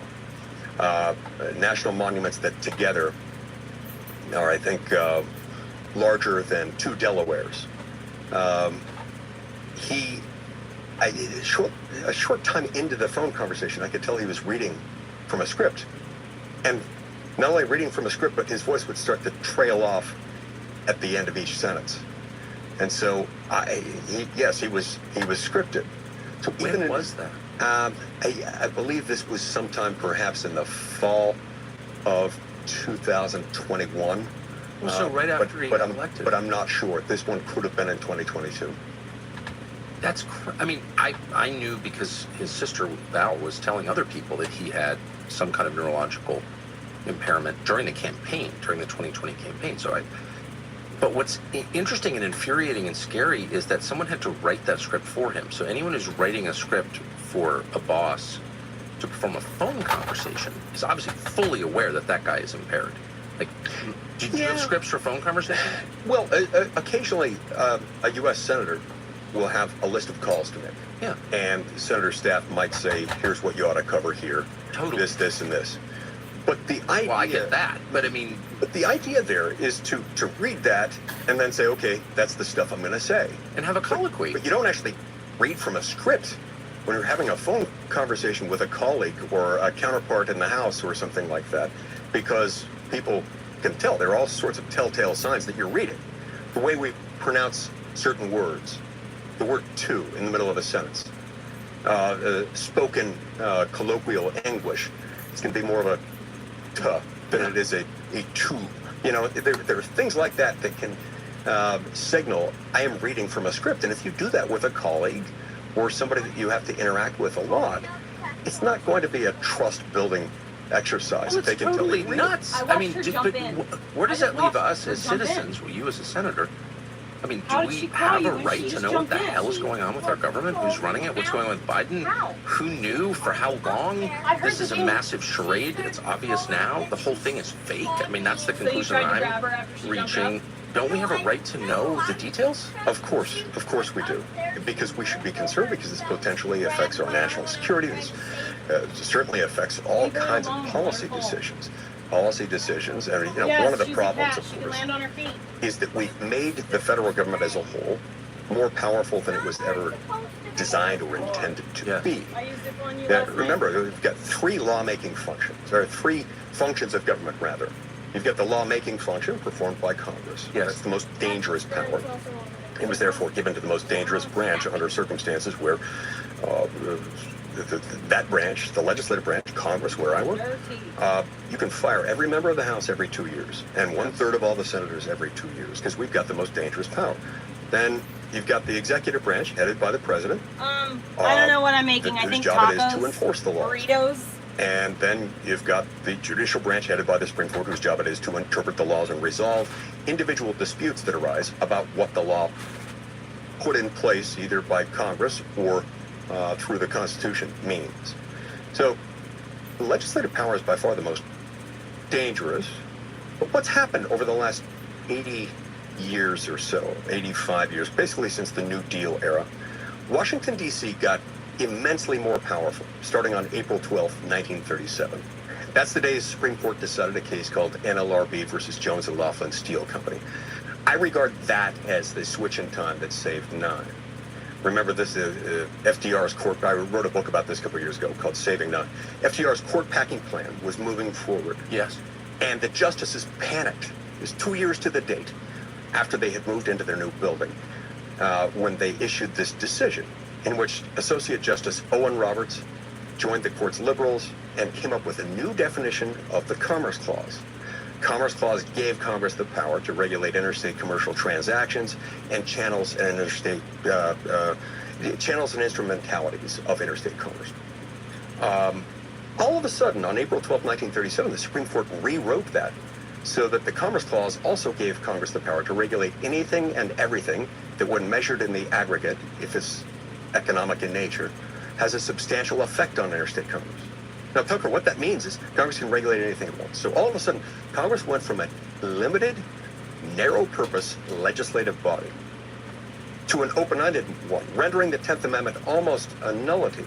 Because if any of the 18 articles of Article 1, Section 1, Article 1, Section 8, if any of those clauses are open-ended and limitless, the 10th Amendment means nothing. So Congress found itself newly possessed of the power to regulate labor, manufacturing, agriculture, mining, health, safety, and welfare. Not just in the District of Columbia or on federal land or with federal funds, but anywhere, everywhere, as long as they said the magic words and connected it somehow to an impact on interstate commerce. Newly possessed with this power, Congress realized, oh my gosh, we're going to be a lot more accountable, we're going to have to do a lot more work. So, to a degree, they stopped passing laws and started passing a lot of platitudes. We shall have good law in Area X, and we hereby delegate to agency or Department Y the power to make and interpret and enforce laws, carrying the force of the full force of the federal government to enforce them in Area X. And from that moment forward, we delegated all this lawmaking power over to unelected, unaccountable agencies. This made the presidency and the executive branch vastly more powerful than it was ever intended to be. So what we've seen here, Tucker, is that the aggregation, the accumulation of power in the hands of the few. It's exactly why we have a constitution, and exactly what our constitution has: a belt, and a set of suspenders, and another belt, and another set of suspenders in order to avoid. So power's been taken away from the American people in two steps. First, from the people to Washington, D.C., where we've federalized previously non-federal power. Then within Washington, D.C., we've taken the lawmaking power, the most dangerous power of government, away from the people's elected lawmakers over to unelected, unaccountable bureaucrats, ostensibly serving under the leadership of the incumbent president. All of whom, or many of whom, have civil service protections that makes it impossible to fire them. So that's permanent Washington. It's not the elected officials. It's Permanent Washington. Permanent Washington. And it's literally permanent. And by the way, at a time when, it's getting pretty hard to find a job in the United States. The federal government is on a hiring spree. Yep. Like, they're expanding as everyone else is suffering. I mean, So, but here's what, and I say this with respect, but I've never understood this in the 35 years I spent in Washington. I saw Congress get less powerful every cycle, and the executive get more powerful under Republicans and Democrats. And you sort of wonder, like, where's the self-respect of Congress? Yes. So, Why don't they do something about that? James Madison didn't foresee this particular feature. James Madison predicted in Federalist 51 and I believe to some degree in Federalist 10 and 15 that power would be made to counteract power, that the natural incentives of the people serving in each branch would cause them to defend their own prerogatives. Yes, exactly. What I don't think he foresaw was this this process by which federal authority would be suddenly become open-ended. Remember, state legislatures are bound only by their state constitution in terms of what they can do. And broadly speaking, they are what we call general purpose legislative bodies. They can legislate on pretty much anything as long as it's not prohibited by their state constitution or the U.S. Constitution. They can just legislate because they feel the need to. We can't, at least we're not supposed to.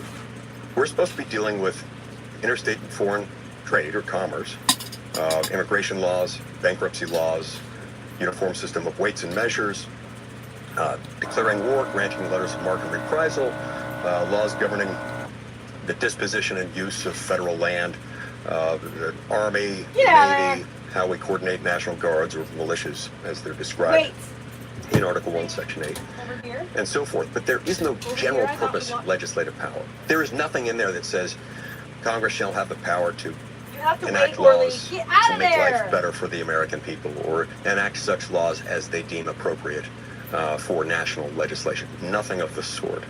So we've drifted so far from that. And once we Out of there, drifted from dog. that, which I believe occurred Back up. sort of by the extortive threat of the court packing plan on April 12, 1937, once we ceased to be a power, a legislative body of limited enumerated powers, the die was cast because Congress knew we can't keep up with all that anyway. And even if we tried to, remember, Tucker, whenever you make a new law, a national law especially, you're going to make one group of people happy. You're going to make a whole lot of other people very unhappy. Right. And so this was an easier way toward the interest of the drive for perpetual or long-term incumbency to make it easier. So imagine, for example, you're one of the people who voted for the original iterations of the Clean Air Act, which, to put it in oversimplified terms, we shall have clean air. What idiot's going to vote against that? And we hereby delegate to the EPA the power to make and interpret and then enforce laws carrying the force of generally applicable federal law, regulations carrying the force of federal law, to decide what clean air is, what pollution is, how much you can pollute, and how much you'll be fined if you do. Years go by, and the same people who voted for that see the EPA come out with some crazy ruling. To cite one example that we've seen at times in my state, they'll identify this region or that region of the state and say, all right, here are your ozone limits in that area. And you're going to have a really hard time getting permitting of any sort if you're out of compliance with ozone. But they'll set the ozone level By blocking me now. sort of below or at the rate where Mother Nature herself has set them, 31. so that it's impossible to comply. Now, a Congress wouldn't do that, and if it did do that, it would be problems. People would be held accountable for that. But when EPA does it, members of Congress have this way of saying, And you can go swimming. If to you go their tonight, you can't constituents go who come in and swimming. say, this is shutting down my business, You wanna go we swimming can't or not? operate this way, you gotta Okay, fix it. then They'll say, you're- yeah, you know what I'm gonna do? I'm gonna write them a strongly No, worded dinner's almost ready. letter. No. I'm gonna tell them that I mean, hey guys, knock this off. It's like It's done. It's done. Robin Williams used to Like, I mean, it's describe just- it's done as the cooking. unarmed English But it just Bobby has to who, be being served. That's it. unarmed It's done upon seeing the cooking. commission of a crime, would yell in this very British accent, Make stop. Orly so We're all get yell, out of stop my again. face. Social media are great. They're Well, I'm important. gonna They're the main way turn we and cover it communicate again. with each other. They're where politics happen in this country. But one of the problems with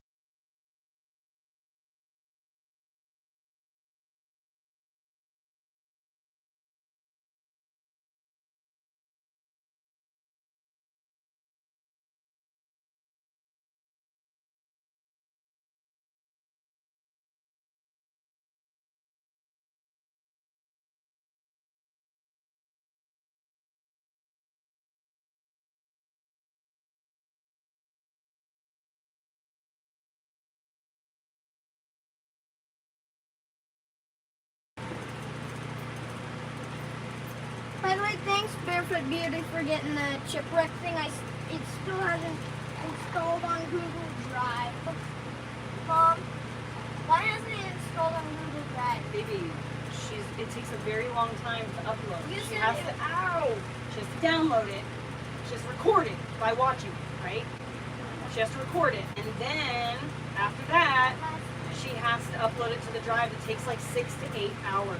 So the movie is like 3 hours, and then she slept. You know, so just. No, the movie's only like an hour. Dude, you gotta stop. Maybe it might not have worked. She said she was gonna try. You know, it might not have worked.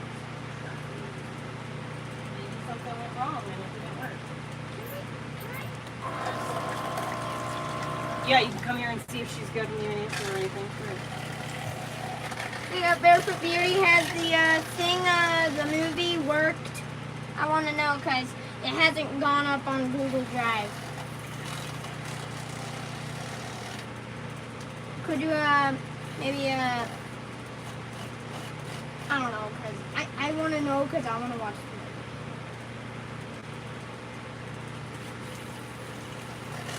But yeah, Barefoot Beauty, can you, let me know if it worked, because I want to watch the movie. I haven't watched it in about a year. Yeah. She'll message in a second. Get out of there! What is he What's up with doing? the dog, my dear? I was saying, what was he doing? Don't worry about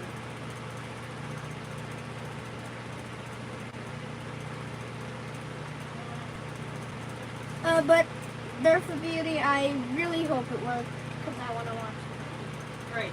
Just give her space and give her time. It's on a delay. Like, it takes a while for the comments to come in. Right? Please don't. I'm trying to Does clean it it. spin? Or does it just vibrate side to Spins. side? Get out of the kitchen, Orly. Go. Back up. Me. I don't want to watch the movie. She hasn't even begun.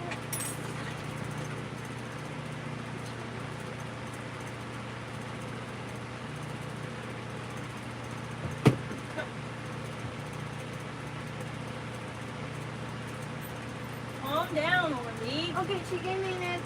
She said it might not be this good of quality this time, though. That's fine. Yeah, it's fine. It's fine. But it's also fine to tell him that it didn't work and that he's just out of luck. Yeah. And it's just fine to say that it did work, but it's just low quality. But hopefully that was just the only thing that happened. No! What? You're gonna ruin the entire thing in the bowl with your dirty ass foot. How would I do that? This is his drinking water. You want me to put my foot over your drinking water? So gross and disrespectful. By doing this? You're gonna sit there and ask somebody to do something for you and you turn around and be rude. Putting your foot in the dog's drinking water is rude, and you know that. Come on. Don't do it. Out. Plates. Tortillas.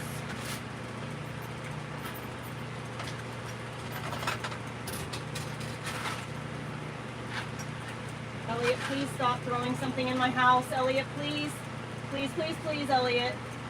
Not inside the house, dude. Come on. Please. Begging you, dude.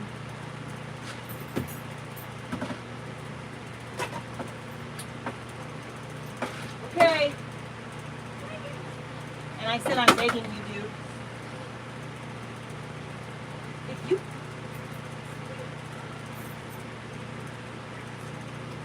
No swimming. No. Absolutely not. No. Uh-uh. Why? Because you're over there throwing stuff and doing what you absolutely know is going to get you into trouble. And I'm asking you with my words to please stop, and you aren't. You're continuing and leveling up. So instead of throwing the cracker jug all around, now you're throwing my little roller ball. What? Do you think you got more food? Get out of here. Go lay down. Go lay down. Go lay down. Okay, dinner's ready. Almost. I'm just plating it up now.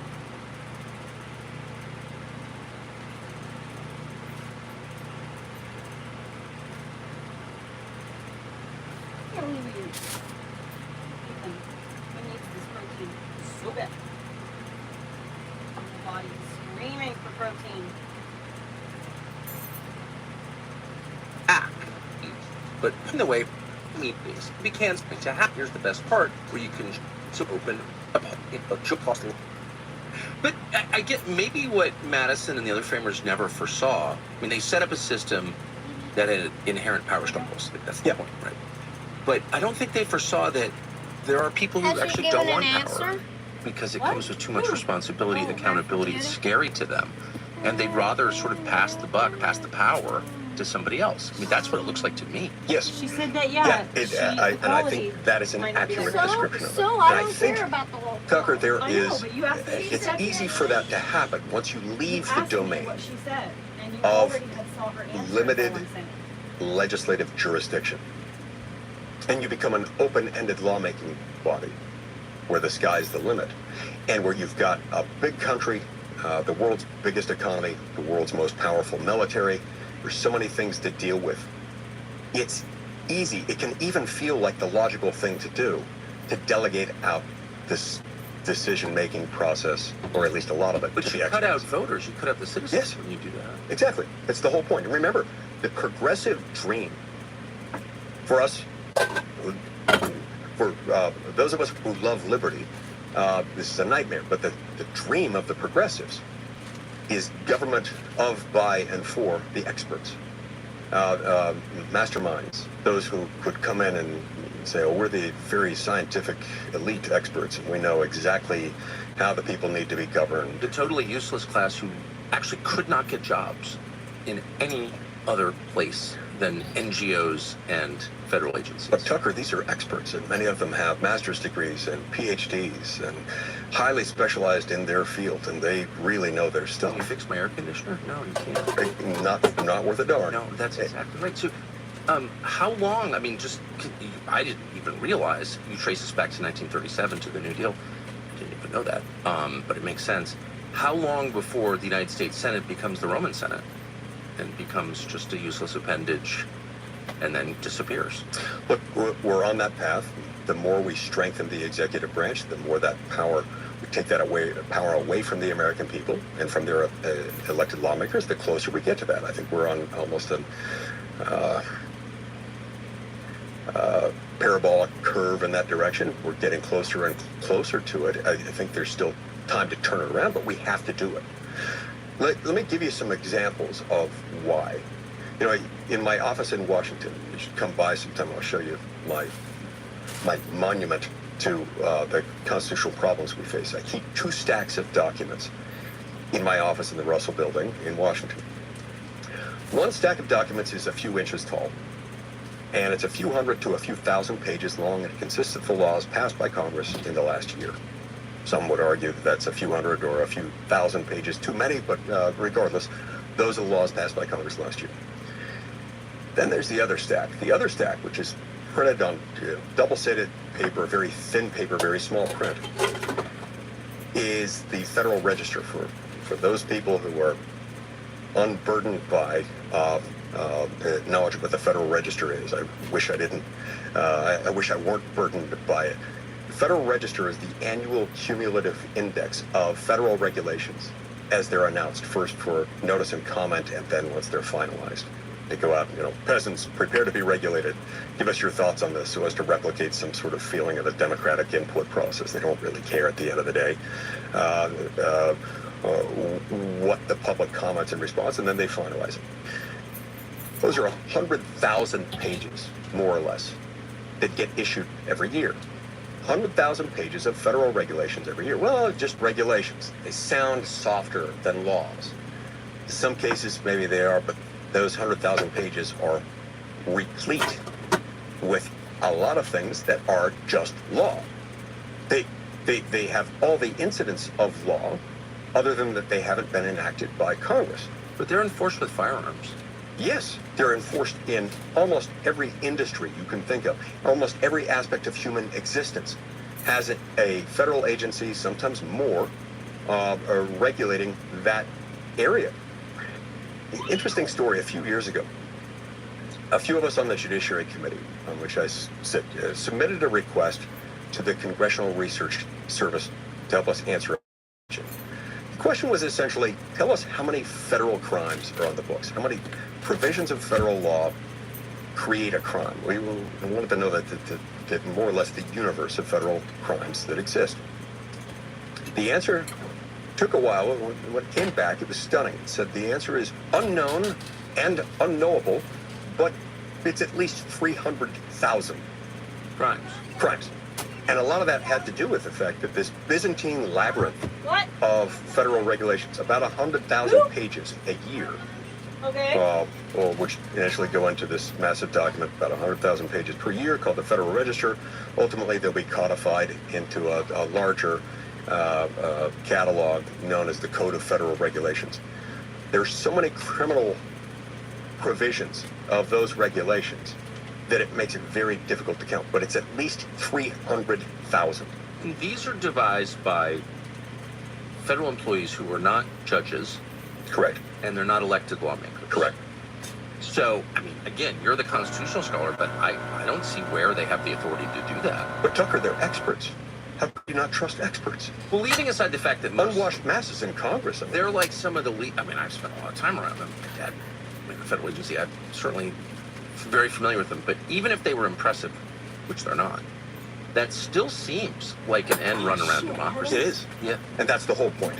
That's the whole point, is that you don't trust governance to the peasants. You've got to trust the governance to the experts. That is the progressive dream. So ultimately, while progressives tout themselves as being incredibly democratic, they're actually quite the opposite. Yes. They're the most anti-democratic species you'll find in American politics. Well, they just prosecuted a coup against a sitting supposedly elected president who got like several billion votes, they've told us, for the past 4 years. And they just took him out because they didn't like his polling. Right. And they'll be the first ones to defend this. Now, there is a fix to this, and it's one that I've been pushing the entire time I've been in the Senate. I've now made it my single most top priority. The closest thing there is to a silver bullet fix to this problem of lawmaking by executive branch agency is a proposal known as the REINS Act. It's REINS. It's an acronym that stands for Regulations from the Executive in Need of Scrutiny. And what it says, it would require us to follow, essentially, the existing requirements of Article 1, Section 7. Remember, Article 1, Section 1, the very first operative provision of the Constitution, says that all legislative powers herein granted shall be vested in Congress. Article 1, Section 7 makes abundantly clear that there is only one way to make a federal law. You have to have bicameral passage of the same bill text. House and Senate. Most of the time, it doesn't matter in which order, unless it's a revenue bill, then it has to start in the House. But other than that, it doesn't matter in which order. The House and the Senate have to pass the same text, and then you present it to the President for signature, veto, or acquiescence. That's the only formula by which you can make a federal law. We've been disregarding that for a long time. So what the REINS Act says is that if there is a federal regulation, on the one hand, that operates internally, doesn't have, it's not a major rule, meaning it doesn't impose affirmative legal obligations on the part of the American public and isn't economically significant. Maybe it determines what time the lights go on and off at the Department of Commerce. The REINS Act wouldn't worry about that. But for the outward-facing affirmative legal obligations, economically significant or otherwise qualifying as what we call a major rule, those rules, those regulations wouldn't be self-executing. They couldn't take effect automatically. They couldn't take effect, in fact, unless or until Congress affirmatively enacted that regulation into law. And so that way we, for those who are concerned about making sure that we preserve the expertise that we've got in these federal agencies, we're not discarding that. We're actually giving them probably more of an advantage than they should have, even under the REINS Act, by virtue of the fact that these things would be considered on a fast-track basis. But the American people would be in charge because they couldn't become law unless both houses of Congress enacted it into law. I've been trying to get this passed for a very long time. When Trump took office in 2017, I put it into overdrive and went to a bunch of my Democratic colleagues, member by member, saying, I know you must be concerned about this presidency because it's all they talked about. And if you are concerned about it, you really ought to look into the REINS Act. Because look at all the control that this president has over regulations. This is something that should not be partisan. It shouldn't be just a Republican thing, even though almost everybody who supports the REINS Act happens to be a Republican.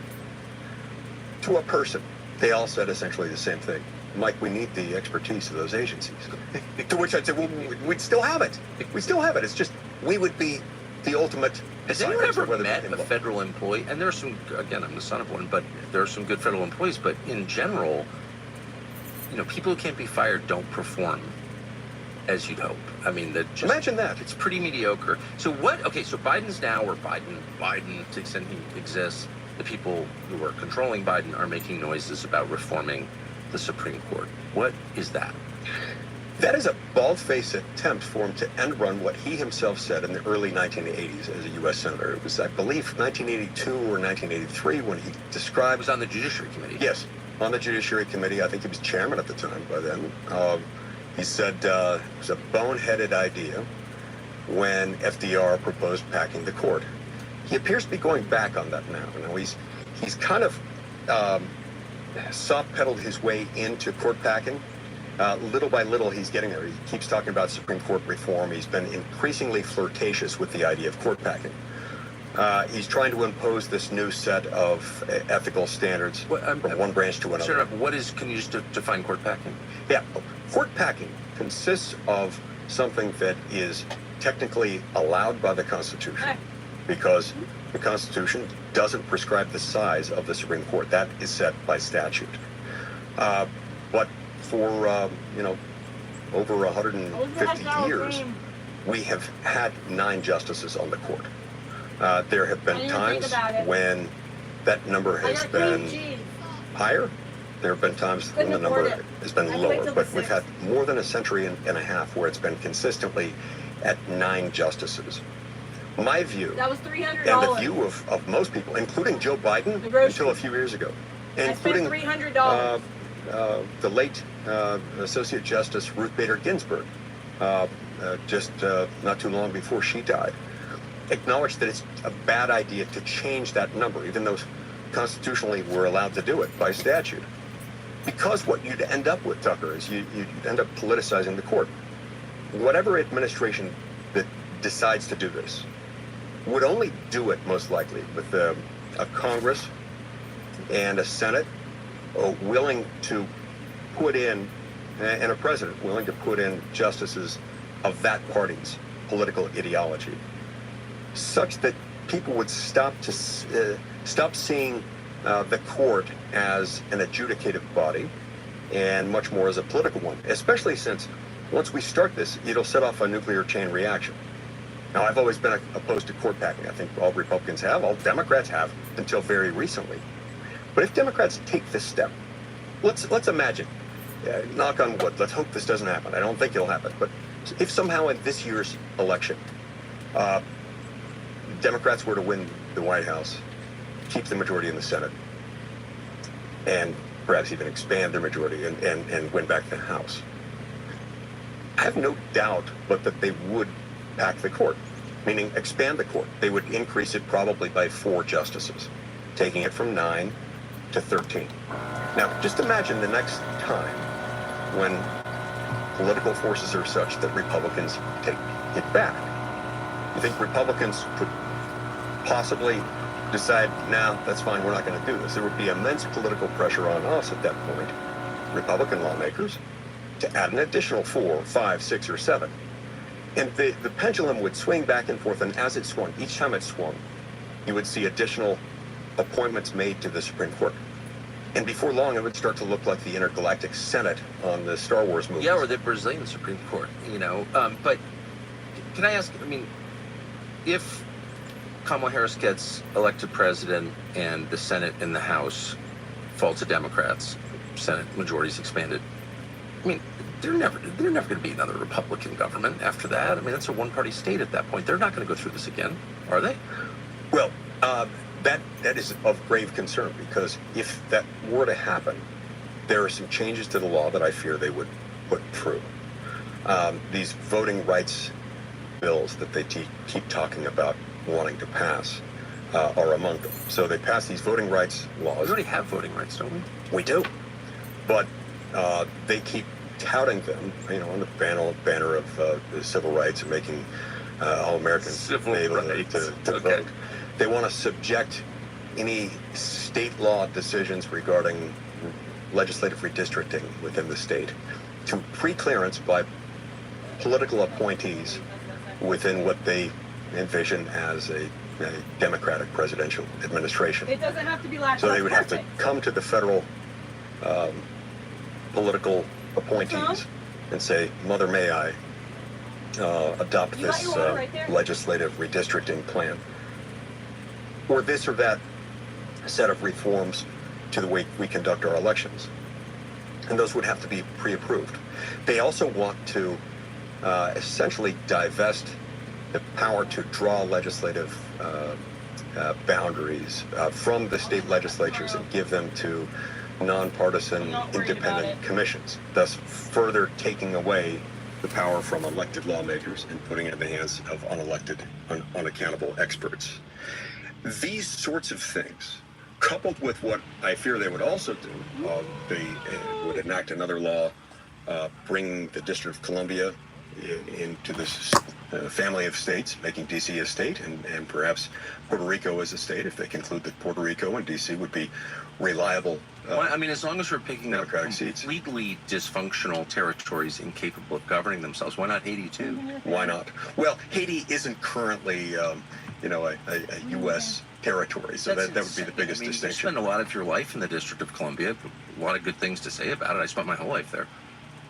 But there's no self-government. They're not capable of self-government. No. Look at the city. That's crazy. And more to the point, Tucker, it's really small, it's geographically compact, but perhaps of most importance, the Founding Fathers set aside this idea of an independent district, what became the District of Columbia, for the purpose of wanting an independent, neutral place that could serve as the seat of our national government. And so they had land donated, roughly half and half from Maryland and Virginia. I think the Maryland side was a little bigger. Decades later, maybe a century or so later, sometime in the late 1800s, I believe, they decided that the Virginia portion of it wasn't necessary for the seat of national government, so that was given back to the state of Virginia. That's now Arlington. Right. And then what remains of it was the Maryland contribution. So the remedy here, if they want to be a state, if they want to have representation, voting representation in the House and 2 senators in the Senate, the way to do that is to give the Maryland portion of D.C., or at least that portion of it that's not deemed necessary to the independent functioning of the national seat of government, back to Maryland. This was part of a state from the beginning, and it should not be its own independent state. Well, it's just a pure power grab. It's a power grab because they want to pick up 4 of what they would regard as consistently, reliably Democratic senators. So if they adopt those reforms and then these voting rights reforms, we could see the Democrats finally achieving their goal. I've never heard them articulate it like this, but I think they look at other countries and they crave what other countries have been able to do. Take, for example, our southern neighbor, Mexico. For close to a century, Mexico was governed, lock, stock, and barrel, by one political party, El Partido Revolucionario Institucional, exactly. PRI. It's interesting when you think about it, by the way. How can a party be at once revolutionary and institutional? But, progressive, what they do. I've noticed that. Most of us, well, actually all of us, go through our daily lives using all sorts of, quote, free technology without paying attention to why it's, quote, free. Who's paying for this and how? Think about it. If you're up at this point, and say your way. That party governed Mexico. Tucker at the checkout. So go to unplug.com/Tucker to get yours today. Oh, Highly wow, I recommend. can see my screen. That party governed Mexico with an iron fist for So I the wouldn't better live part inside of a Brazil century. in a bus. And I It's a fucking suspect that death wish something for a white like girl that like is what me. they would like to do. And something like that is what they would be able to achieve if they swept Everyone's the House beige there. and the Senate and the White House this year. I think they've got ambitions to go in that direction. That's why they've put together There's this no question. I mean, they're agenda. totalitarian. I mean, Steve Bannon is in jail right now. A bunch of people I know have gone to prison. While fentanyl dealers remain and tens of millions of illegals are. I mean, obviously, that's their goal is totalitarian rule. But I wonder if it's possible this cycle. Like, what do you think? Could Kamala Harris win? She could win. There's no question about it. And Republicans would make a huge mistake by discounting her. If by discounting her, they're assuming we don't have to work that hard to defeat her. No way you A few things we know about Kamala Harris. No She's technically the head of the body you serve in. Yes, she's the president of the Senate. Kamala Harris, despite her gaffes that we've seen, when she's operating on script and when she's got good staff preparing her material and she sticks to that material, she's actually pretty good. Now, I disagree with almost everything she says. Well, of course. But when she stays on script, she can be a compelling speaker, far more compelling than President Biden. Biden of yesteryear did a better job than he's done in the last few years, but she's a much more compelling speaker than others, and I think she's going to be very carefully scripted over the next few months. So yeah, I think we should be very worried about it. We've already seen the media-sponsored apotheosis of Kamala Harris. I always think about this, the great mural, I guess it's a fresco technically, at the top of the Capitol Rotunda, the inside of the dome. You've got this beautiful painting by Constantino Brumidi, an Italian-born American immigrant. And it's called The Apotheosis of George Washington. It shows George Washington ascending into heaven following his death. And he's surrounded by these 13 angels, each representing one of the original colonies. And he's surrounded, and then there are two other angels right next to him, one of which represents liberty and the other one represents the majesty of government or something like that. And he's being glorified and almost deified. There is a very familiar ring, connection between that painting and what the media is trying to portray of Kamala Harris. In the last few days, you've seen the complete erasure of any reference to Kamala Harris being the border czar, which didn't go well. There's been an effort, a sustained and fairly successful effort by the media to erase the fact that she was widely regarded as one of the most, if not the very most, progressive liberal member of the United States Senate. I've never hopped trains. There's been this rebirth of Kamala Harris as this great warrior who is ready, willing, and able at a moment's notice to take the reins as America's chief executive. And they're scrubbing things she has said in the past, crazy statements she's made, from defunding the police to aggressive, radical climate change policies, Green New Deal stuff. And that's just the tip of the iceberg. In Florida, we traveled in They're papering over all of that. So yes, Kamala Harris is a threat. No, I always had. I've never been interested in living that life. A lot of you get stabbed, and you're a drunk or you are gonna get stabbed at least once. I know a lot of people who have lived that life, and I've always preferred to just own my own stuff and travel with my own stuff.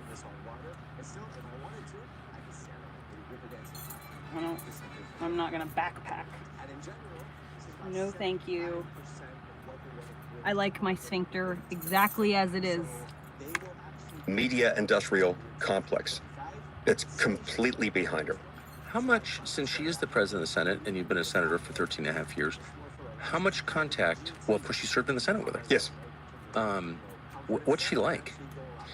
She's a lot like how she seems on TV. She's got a funny, playful side to her.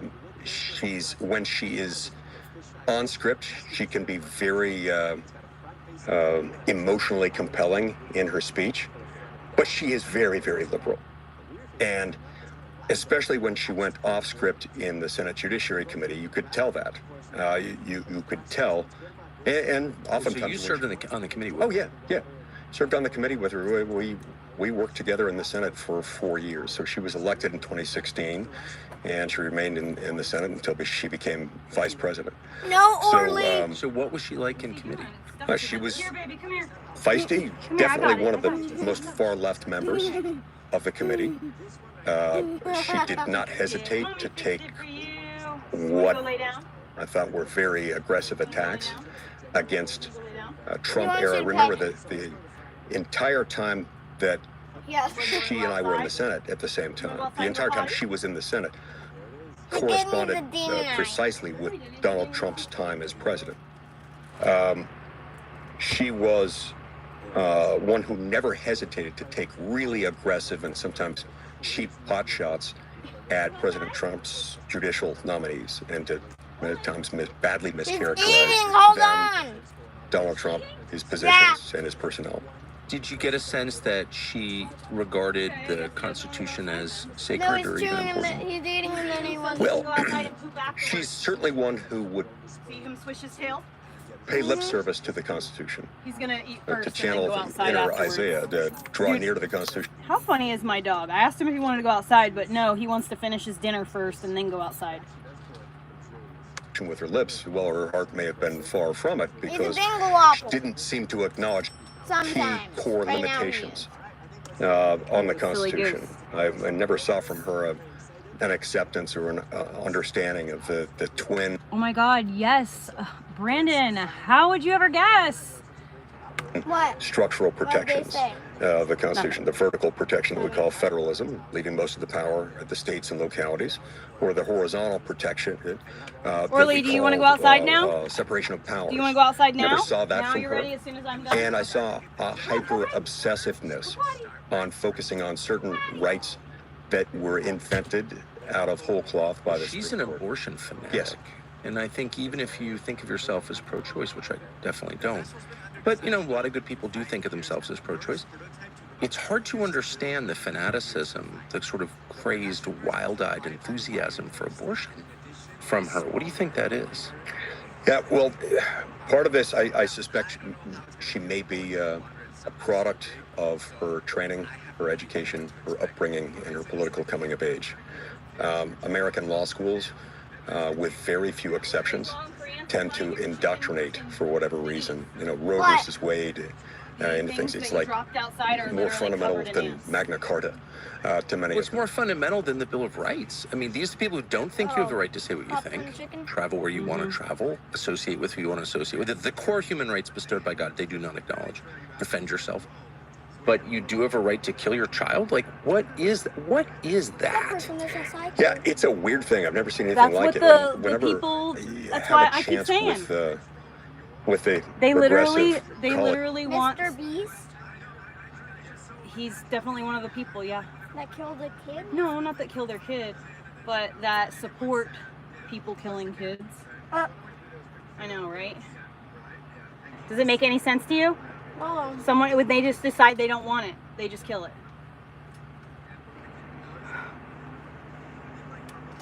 They're trying to make it, you know, so He that should you be can the do one it. killed. They're trying to do it so that you can kill your kid up to like when you're pregnant. You Like, can terminate the pregnancy. Drinking the Yeah, blood. terminate the pregnancy, and they want to be able to do it all the way up to the day of birth. That's crazy. Instead of when it's just like a little egg or something, you know, and it's not like a baby. It's not like a real full baby. It's just like whatever. Don't let it suffocate to death. It's just mind-boggling, the things that people think are okay, because they don't believe that we're miracles. They've been lied to so much by society that they think that we're just another number. Nobody's unique. Nobody's special. We're all just some.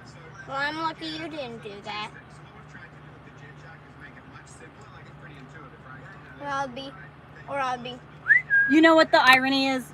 Isn't it ironic that all of the people who grow up to have these beliefs sure would be upset if their mom had made that choice? Right? Does it make any sense to you? Like your mom, she did do like a drug or two. Yeah. Yeah. Is that why you have a bad memory? Or just problems? I mean, I with your definitely head? had. I don't think that I was born like on drugs. I don't think so. I think my pregnancy. No, my I mom think was- you were born a little weird because mom did drugs. No, she didn't though. Really, she actually was really careful with my pregnancy. She had just gotten married to my dad, and she had just gotten her I heard barber a shop. bang on the gate. She had just gotten her barber shop, so she was in like an up place at that time. She wasn't using like drugs like that. So she was happy. I mean, she probably did drugs a couple of times while she was pregnant with me, but she was really So, like, she was more conscientious with my pregnancy than she was with any of her subsequent pregnancies. So like Tiffany was born on drugs. Brianna was born on drugs. My brother was born on drugs. that's why they're all weird. Besides Brianna and Tiffany, those are the only two unweird ones. But your brother, Brian. You don't want to talk badly about No, anybody like no, that. I'm not talking bad. I'm just saying that's why he's He was also severely abused as a child, Yeah, and 'cause he also was never taught. He was never taught how to be an adult. You know, he was not set up for success, and that's why mom spends so much time trying to set you up for success. You were 'Cause the I don't only want- one that wasn't on drugs. Well, I wasn't born on drugs. I did drugs What's on that? my own. That means that my mom was like getting high the day she got pregnant.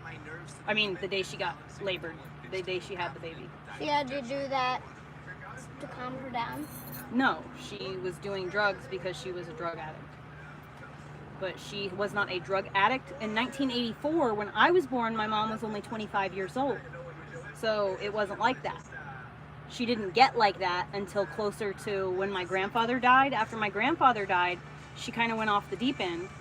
And so my grandfather, no listen, grandparents? my grandfather died right after, like a week after my mom found out she was pregnant with Tiffany.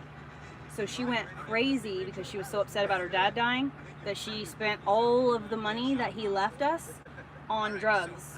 And it was like basically all gone by the time Tiffany was like, my mom went to prison when Tiffany was like just almost about to turn 1. And that by that time the money was already gone.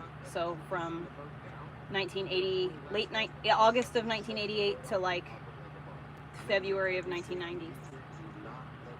So not very long, a year and a half. She went through hundreds of thousands of dollars. Be right back. So she had $1 million. Yeah, it was $1 million in 1980s money.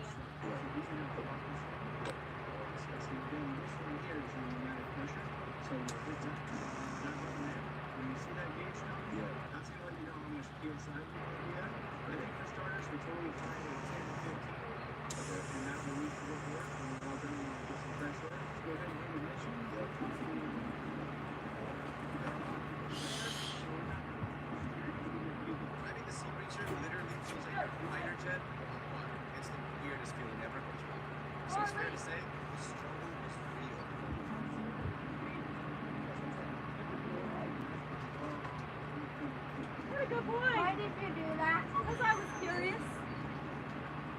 I wanted to see what would happen. Why is my door closed?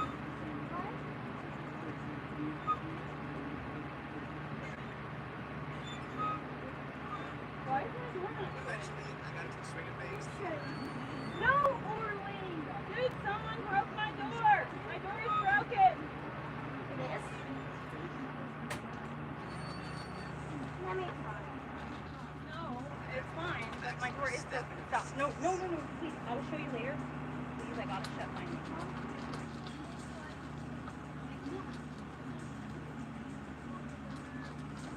Alright, stay on that. I have those fucking...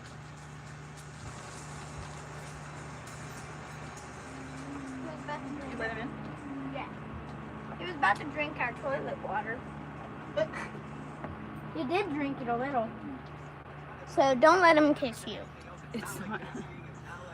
Yeah, no, I poured, what is it called? Hamburger in that thing.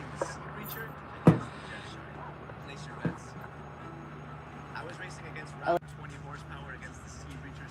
damn it. There it goes. Oh, my lips are so red. Why? Oh.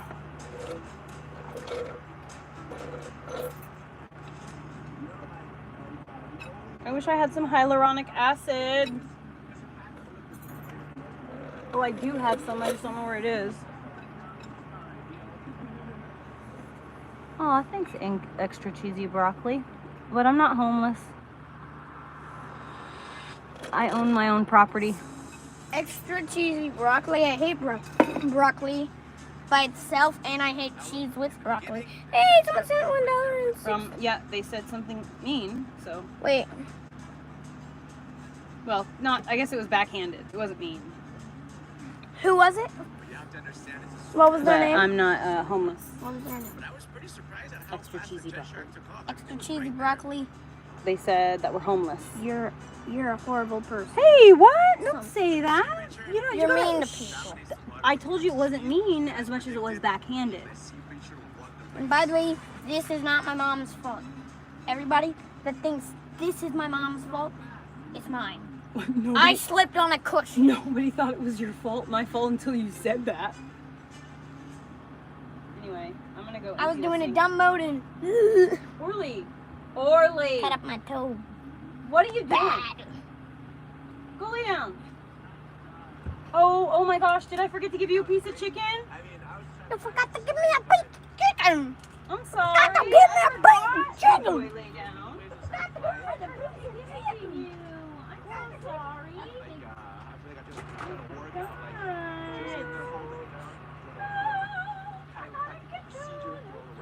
You know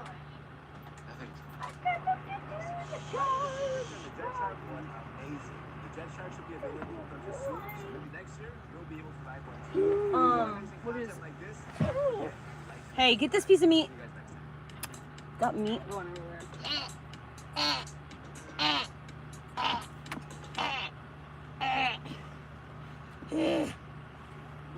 Hey, be mindful. Don't step on this stuff, okay? What? Oh, any of this stuff over here, do not step on it, whatever Why? you do. Because I got a lot of stuff in there. Is that food on the bed? It's gone.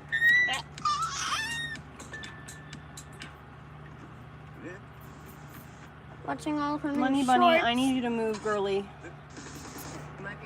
I'm watching all her new shorts. Ooh, I don't know who you're talking about.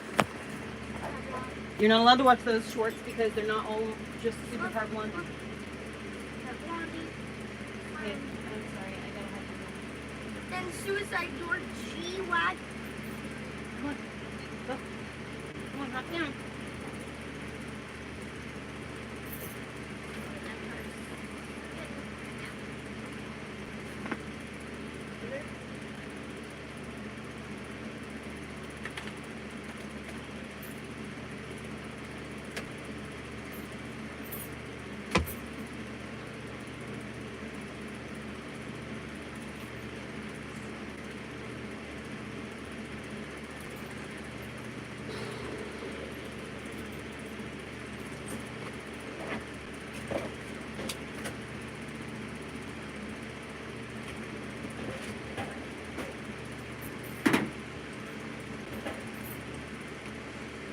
Mom, look, Uh-huh.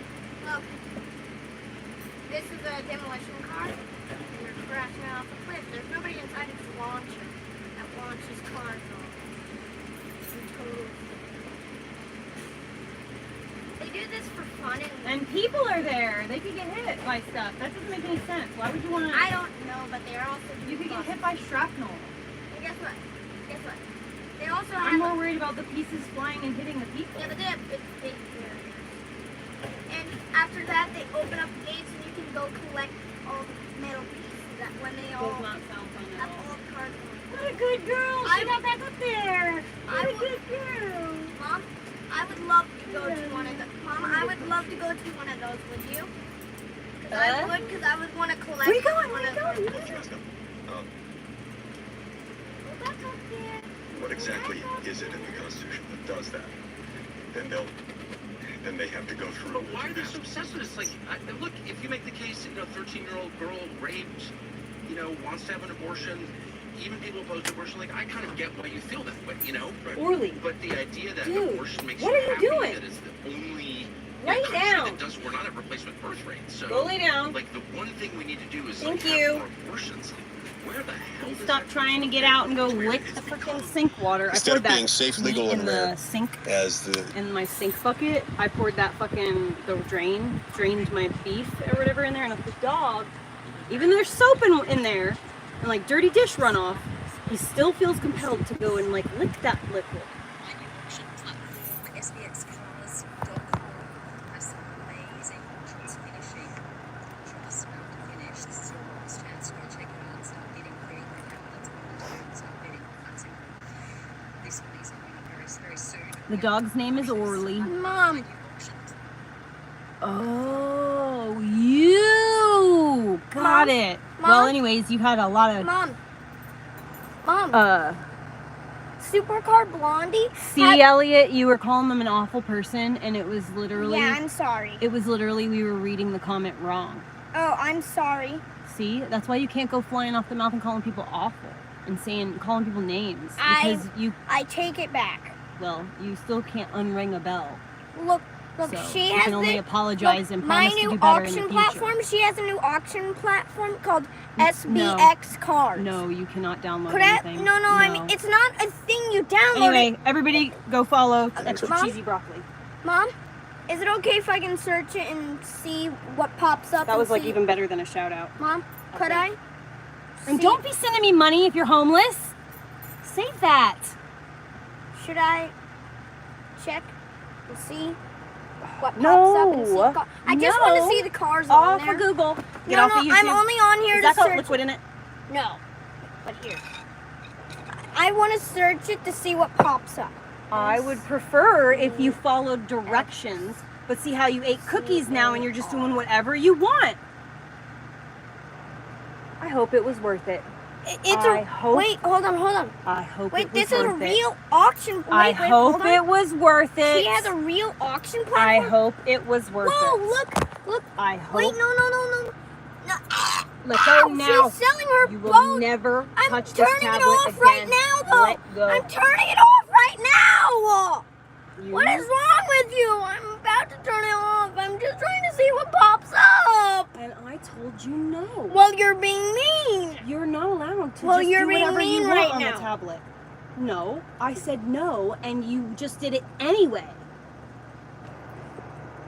I said no Google. I just wanted to see what You pops gotta stop up. doing this gymnastic shit here How too. was I doing gymnastics? That maneuver. You're already injured. Look, Please Mom, don't do that. I just want to go swimming. I'm sweaty. I'm grumpy. I'm upset. I know. I can tell. Bored. It's dark. I've been You annoyed cannot- all day. You had a friend and you literally played with a friend for 5 Yeah. hours. But What do you mean you've been bored all day? That's the majority of the freaking day. You've only been awake for 9 hours. Over half of it you spent with Ryder. yeah, but we did like run around. And Yes, play you did. for 5 hours. Before we left, you guys played. Yeah, but What are you we talking go about? back and play. You're just making up shit and trying to use it as an excuse. Can you hand me the light? Yes, I can give you a light. Golly. Mom, I'm You grumpy. just ate a full fucking dinner. Like- What happened is you ate a bag of cookies. I said no, you can only have 2, and then I was like, you know what? Fuck it. He ate so much burrito. He ate so much protein with cheese. There's no way that those cookies are gonna make him misbehave and act up. There's just no way. He's got so much good stuff in it. So I try all the time to give in to you, and like see if, oh honey, can you please not step on that? I try and make it work and always give you a chance to show me, give you another chance to show me, but like what you say and what you do are not in alignment. They're completely different. Right, and that's not good, baby. What does mommy care more about? Actions. Words or actions? Actions. Right, exactly. I said actions. I know, but you caught me before I could finish. Exactly. Actions. Mommy cares way more Can about you open actions this up than and she that- does words. Words mean nothing in Can the you grand scheme of open things. that up and dump it out because I need all those pieces. Okay, well, if you need all the pieces, why don't you take them out? No, that's where all the individually. small itsy bits. You're gonna use them up very quickly. It's not a big deal. I'm not gonna use them. Well, don't they go on the very first row of things? No, they go. These blue ones? Don't you do that first? Instruction. Don't you do that first? No. Not the very first move, but in the very first thing you build, you use the great majority of those blue things. Yes. Yes, so they can go there because you're going to use them in like 5 minutes. Yeah, but they go all around the vehicle. Are you able to see all right, or is it glary? And it's fine. There we go. It's still a little glary, but it's right at the crevice. Good lord. What? Fucking argumentative ass. You? Me? What? What? You sound like Miss Piggy.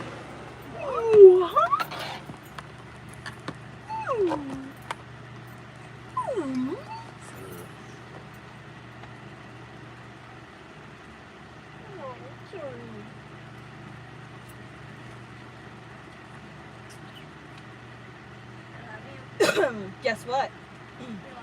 I love you. I just said I love you. I love you. Yes, I do. Oh, it's true.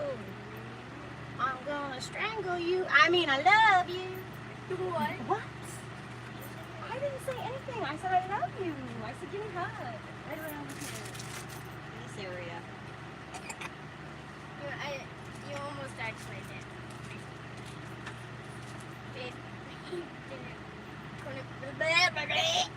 See how you're in a cheerful mood and that thing is seemingly easier?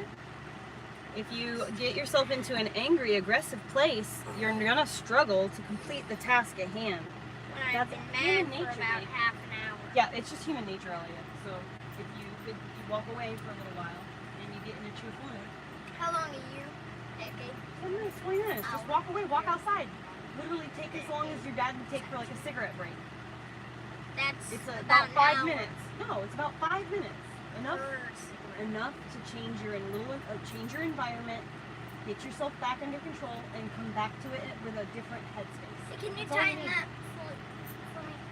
Yeah. Yeah, very Squeeze good. it on. Squeeze Squeeze it. it on.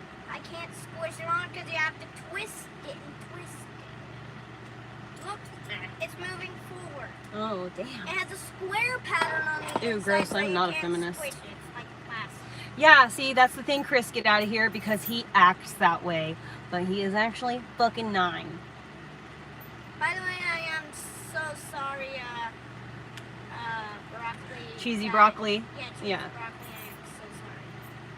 I apologize. I was very dumb. I was very dumb. No. Why are you calling yourself an ad hominem thing? I was. But why? I was being How does a that? jerk. I made a mistake, and I apologize. I'll do better in the future.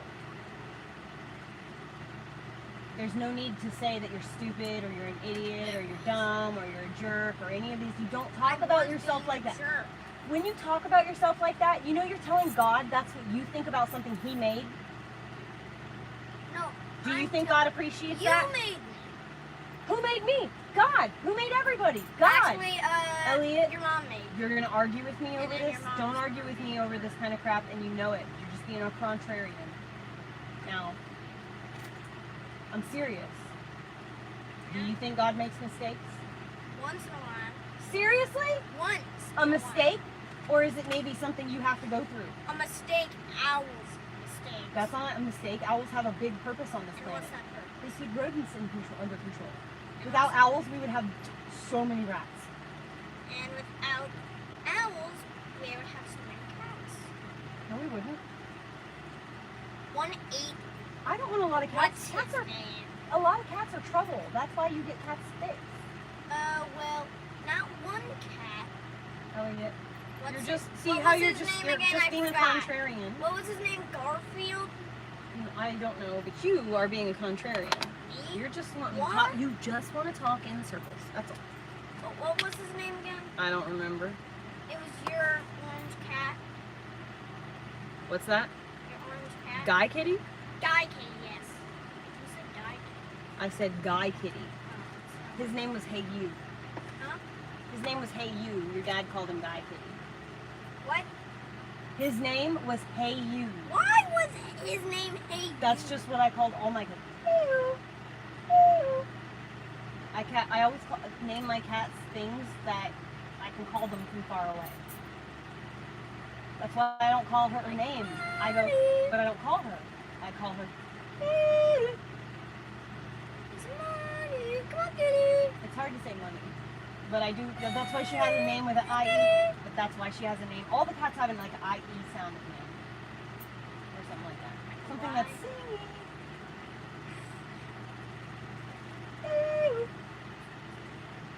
See?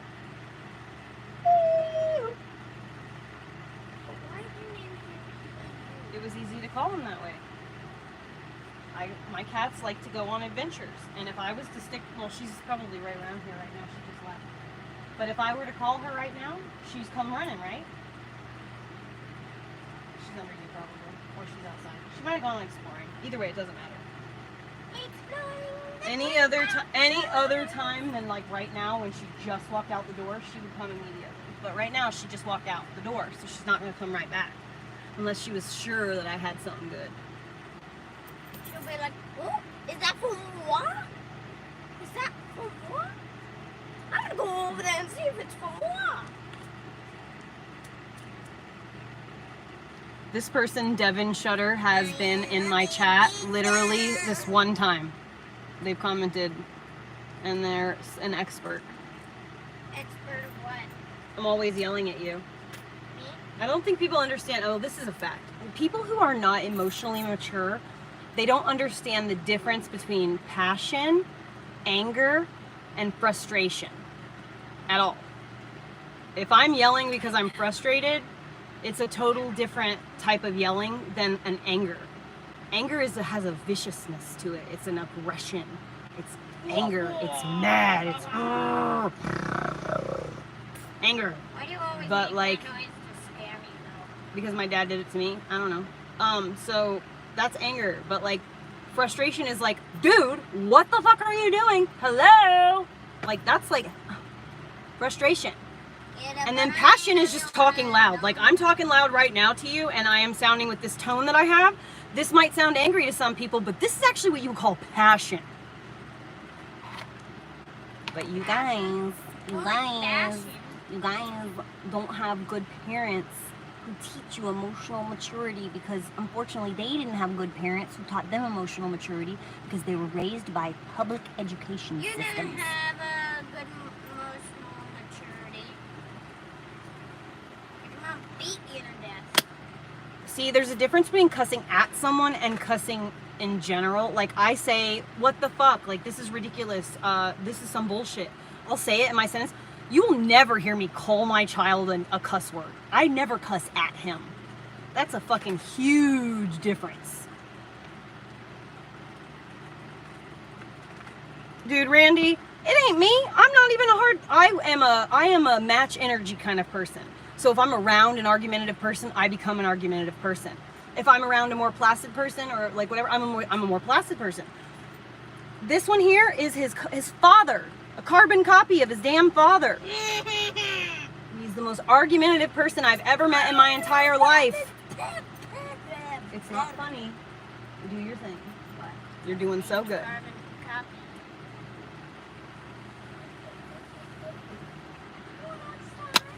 He wants to go play. He does have friends. He was just playing with his friends all day today. I have over 1,000 friends, but I can only see a few of them. I haven't seen one of my friends in about 3 or 4 years.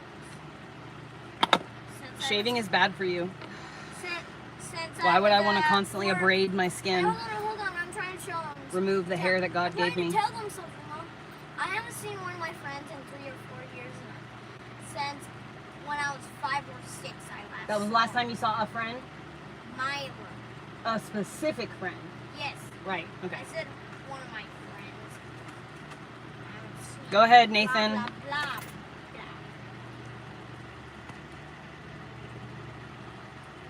Shaving is not hygienic. It makes your armpits smell terrible.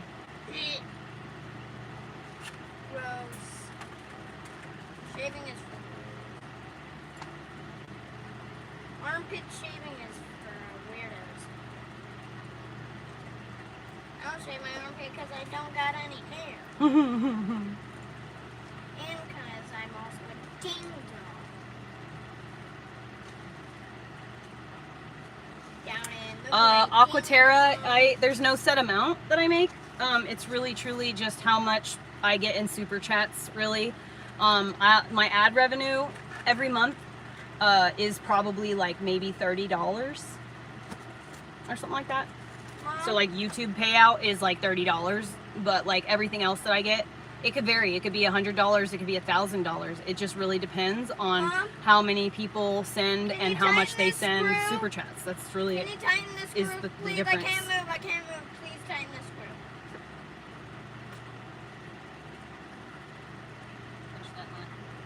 I'm holding it. There we go. But keep the nut.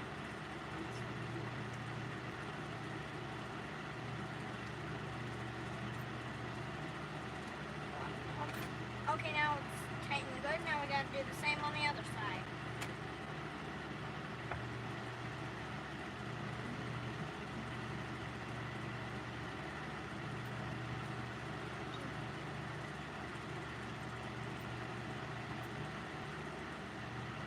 That's right, Chris. It needs a longer one. Mom, Huh. I really need help. No, we're not traveling. I live on property that I own. In the instructions here. Wait, no, not there. I need to do that. Did you do big screws in this one? Yes. Of course, that's how do you say I don't know. I'm not the expert. You are. So I need to get.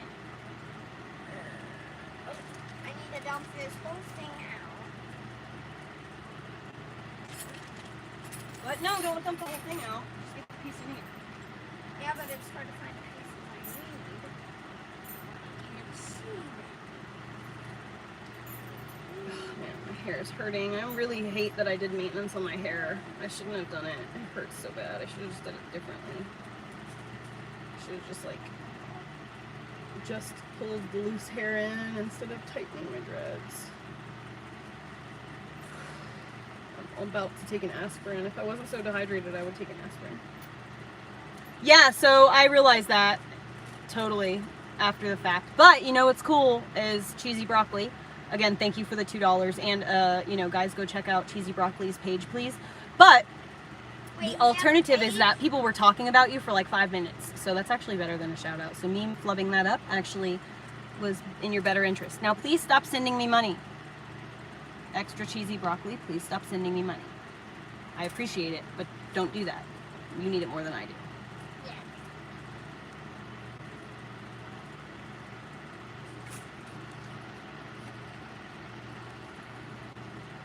Yeah, but Arkansas also is like where the Duggars live. Think about that one.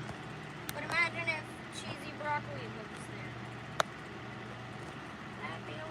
Yeah, but don't send me money. I would really rather if instead, if every time you think about sending me $2, if you just take that $2 and you put it in like a secret account for yourself, or better yet, buy yourself some Dogecoin. Every $2, every amount of dollars that you want to send me, put it in something that you can't touch. It's like as if you sent it to me, but it's an investment for yourself. Like maybe a Roth IRA through Robinhood or something. Yeah, my mom got a Robinhood account. She's had it for over 5 years.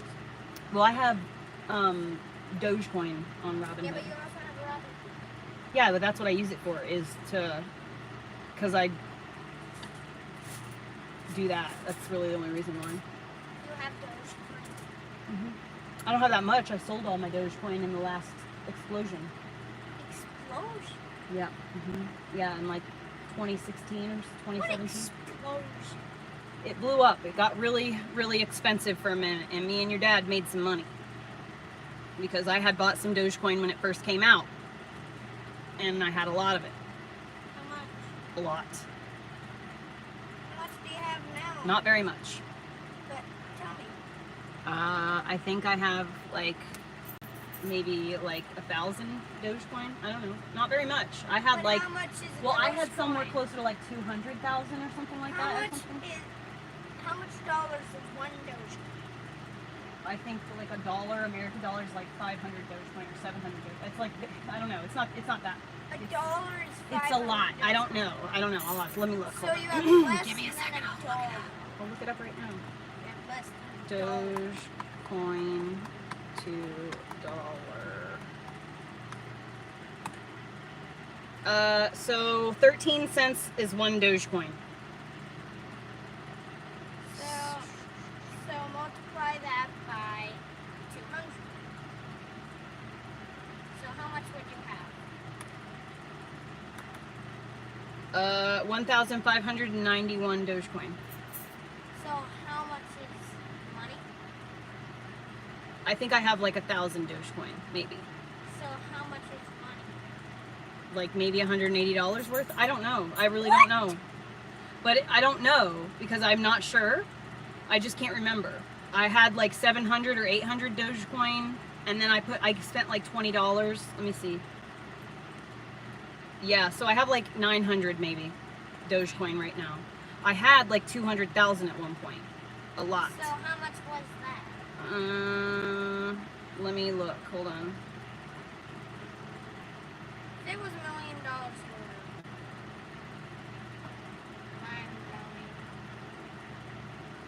How much was it? So, hold on. Tell me now, tell me now. I want to see like lifetime, but I can't. It's only showing me up to 5 years ago, 2021. It's not showing me as far back as I need to. Why? Oh, wait, here we go. Ugh, it's year. Gosh darn it. No, I meant how much money was 200 dollars. Hold on, I'll tell you in a second. Just give me a minute.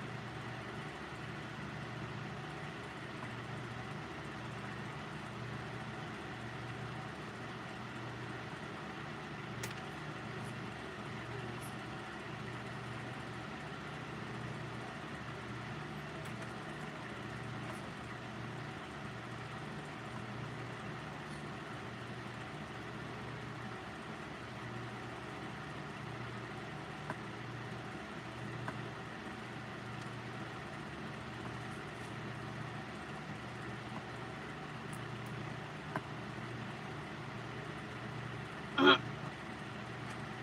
much was it? Hold on. Still haven't found out.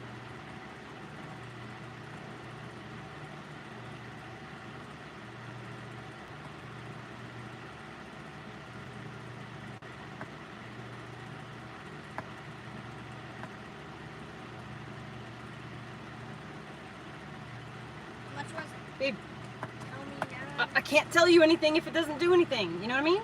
Doesn't do it. You have to wait a moment. What do you mean doesn't do it? Elliot, don't talk to me that way.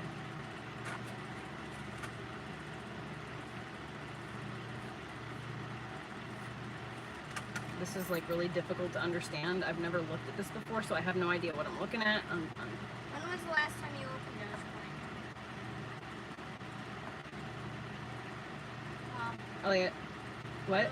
I don't know how to look at this. I don't know what I'm looking at. This doesn't make any sense to me, this website, so. All you're supposed to be looking at is how much does 200,000 Today, it's different than it was then. Yeah, but how much does it cost now? Hold on, I'll look. Is what I mean. That's what I'm asking.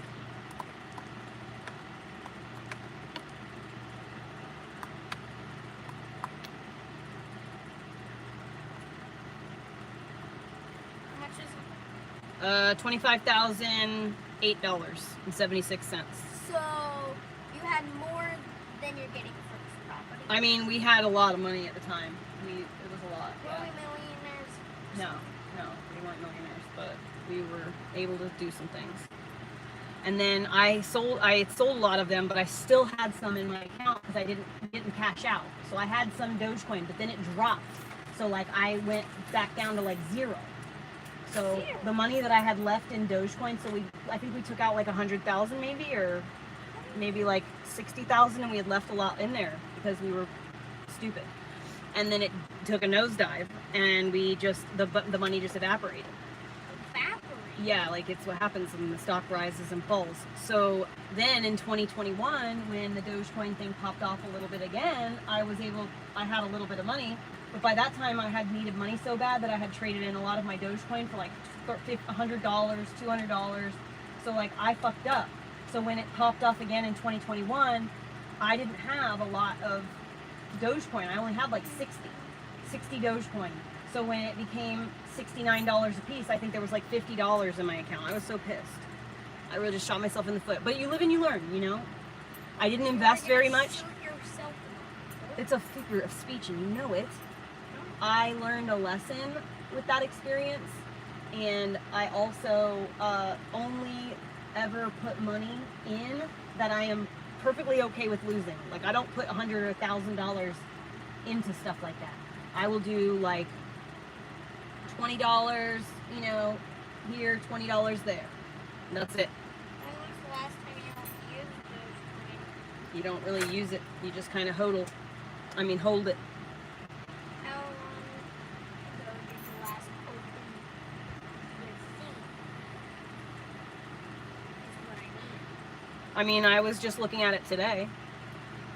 I mean, like, when was the last time besides Even people opposed to abortion, like I kind of get. today or yesterday? I put money in the account when I got paid. So this morning. Every month I put money in the account. You got paid today? We just went to do a supply run. Yeah? You got paid. My monthly check. Your check. So, You got supplies. on the 6th, what thing are you Food. Why don't you have it? It comes through on the 6th. That's just the day that they do it. Why? I don't know.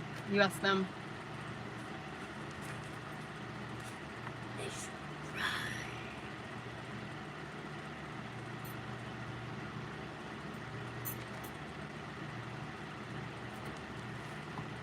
Why you feel that way, you know? Hold on, I'm gonna turn this down. But Give me the a second. idea that abortion What? makes you happy, that it's Go on a the diet.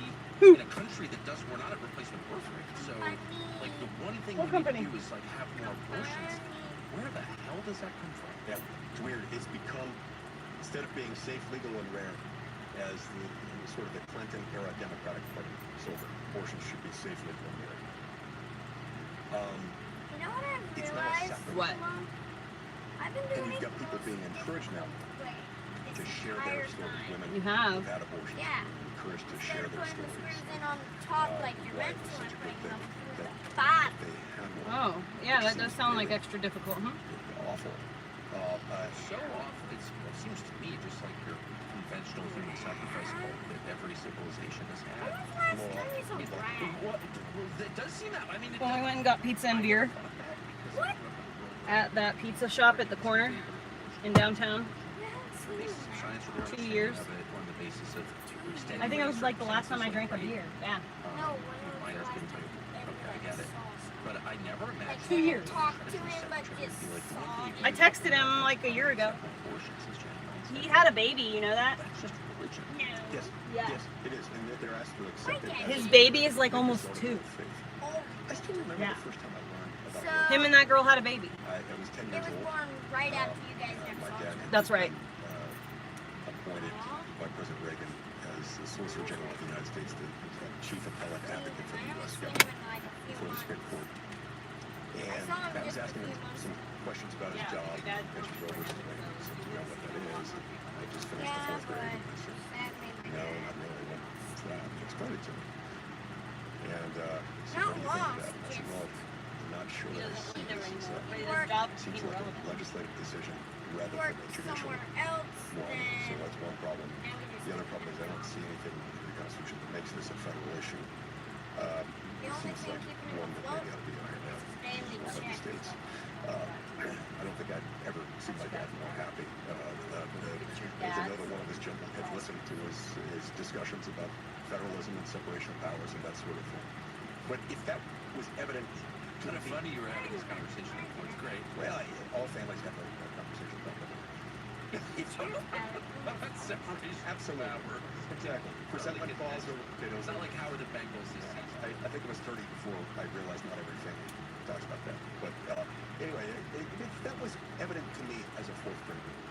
And it's not like we were talking about that all the time. We were talking about it more than other families did. Because my dad was a professor of constitutional law and then the Solicitor General of the United States. But that was evident to me just based on the face of it. This was never something that should have been shoved down the throats of the American people. This is a fundamentally legislative decision because it's a policy choice. And it's a policy choice that is nowhere directed, required, or commanded by the Constitution. And because there's nothing about it that makes it federal, it is the kind of policy decision that needs to be. Give me like a building. With some exceptions, like for what federal funding is Somehow involved, this thing like is federal still territory, federal personnel, or whatever, by state policymakers rather than national ones. And yet, when they undid Roe 2 years ago, you had all these people. One of my favorites was Prince Harry of all people. Prince Harry came out with this thing. I can't sit down flat because I down on the side of I'm the not nostril. And the response to that was, number one, it's Rich being lectured on democracy by an actual prince, a literal lineal descendant, both through his mother and his father, of King George III. I'm trying. But secondly, Yeah, there's but nothing then it's gonna democratic mess it all about up. Roe versus Wade. I have to There's nothing hold this anti-democratic together thing because we it's not. You need your screwdriver to push. In theory, if he does something wrong, Well, that's, yeah, I mean, I think he's crossed the line. just how annoying it is. Yes. So did you detect in Kamala Harris just in extensive time you spent with her as a colleague, It's supposed to be really. like a set of principles, things that red lines she really cared about authentically? Look, she's a progressive. If there was an opportunity to expand the size, scope, reach, and cost of the federal government, she supported those things. If there was an opportunity to expand what she would describe euphemistically as reproductive rights, she was in favor of those things. Raising taxes, I'm confused. making the heavily graduated income tax system even more graduated, sticking to the rich, she was in favor of those things. So yeah, No. consistent threats, Yeah. somewhat predictable in that regard. She I had don't a know the way fairly to put coherent legislative this. strategy. She would always do the That's thing my that problem. I don't know if it should go this progressive Democrats would do. or I don't other even see way. it at all. I don't So, you're Mormon The bump. or the LDS The Church. bump. Just joking. you need to put this part. Really part of me. I didn't everybody know everybody. This one. And so you've been an which is a religious minority in this country. No, that's in a You've been an minute. advocate, I That's think, for in religious liberties. coming up But right look, it here. attaches in here. It goes here and then that goes there. Do you notice You see? This just part to reach our Confused. Christianity? It breaks my No, no, brain. what's the name of this? Give me the box. It's interesting. I think there is increasing Give me the exact name. hostility The box. toward I don't know where the Christianity, box is. organized religion in Slow general, down. in Washington. Within the Senate Okay. itself, there is a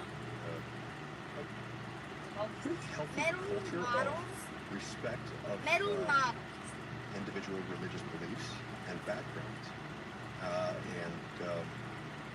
Weekly prayer breakfast brings together Republicans and Democrats of every political stripe you can imagine, and every religious Get stripe. it. Correct. Metal In models. those contexts, there's very much an atmosphere Metal of models respect. But I number started seeing it that are 9905. disturbing that I never thought I would see just in the last few years. I remember during the Trump administration, we started to see for the first time ever a couple of Democratic colleagues, including some on the Judiciary, Everybody.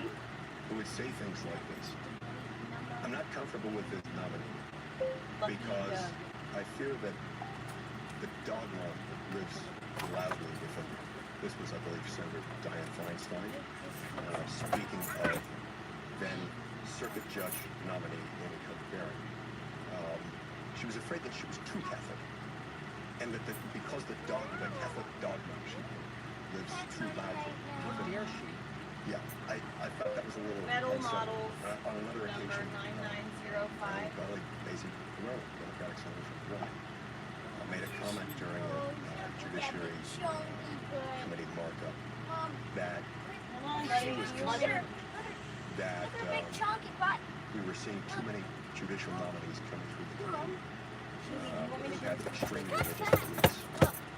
And I think there was at Elliot, least one other Elliot, member of the Elliot, team. Elliot, Elliot, Elliot. Oh, that was it, that was it, that was it. Elliot, Elliot, I mean, they were Elliot, typically Elliot, Christian. Elliot, She wasn't Elliot, saying Elliot, them. Elliot, Elliot, Elliot, Elliot. I just pointed out to you and you That's scrolled. not it. That's an ad for a shop, But that was the exact same thing. but it's not what And we so I want. thought they Your needed to butt. weigh in at that maybe, because sometimes we I need can't to do find that it in order anywhere. to set That correctly. Why don't you just wait until you go with Dad? Member So an Dad can help you. opportunity I'm afraid to tell you. In the But beginning. I'm not sure she meant, not sure she realized exactly how far she went. I don't know how to do it.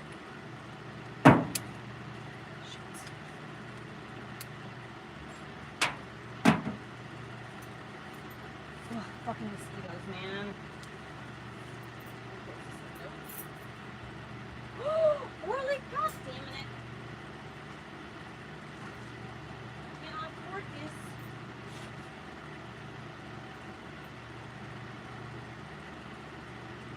Let me choose something up.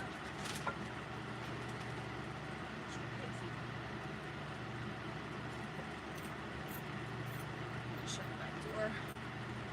What is spilled on the floor? Lucky Doug.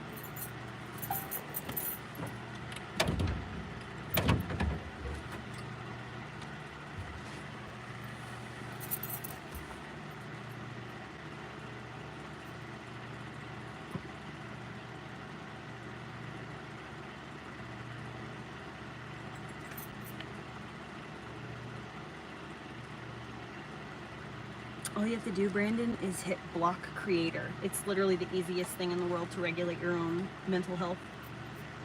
Walk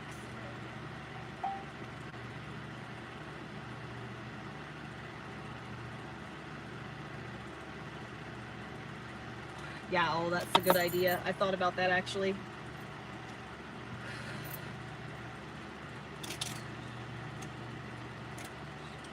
I know, Chelsea.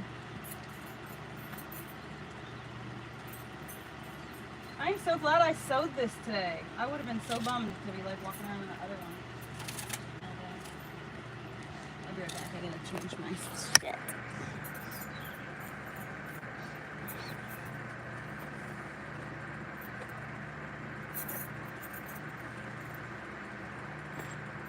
It's Nike time! What the heck? I don't know, I can't remember what that's from. I think it's from Look Who's Talking, isn't it? It's Nike time!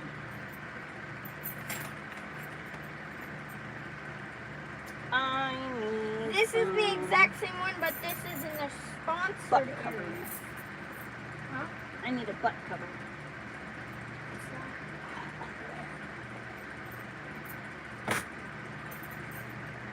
Skin em a rink, dinky dink, skin em a rinky doo. Truck set walk through. Tuck, set, walk through. Skin em a rinky dinky dink. Where's my. There. I love you. Love you in the morning and in the afternoon. I love you in the evening and underneath the moon. Skin of a rinky dinky dink, skin of a rinky doo. Here, I found a video of the exact same one by a kid. You did? Yay! Good job! Yay! Sit down and watch it. Go ahead and sit down and watch it. You need to make sure that you got that part right, because I'm pretty convinced this needs to be there. Yeah, I'm coming up to that part. Okay. I'm really singing.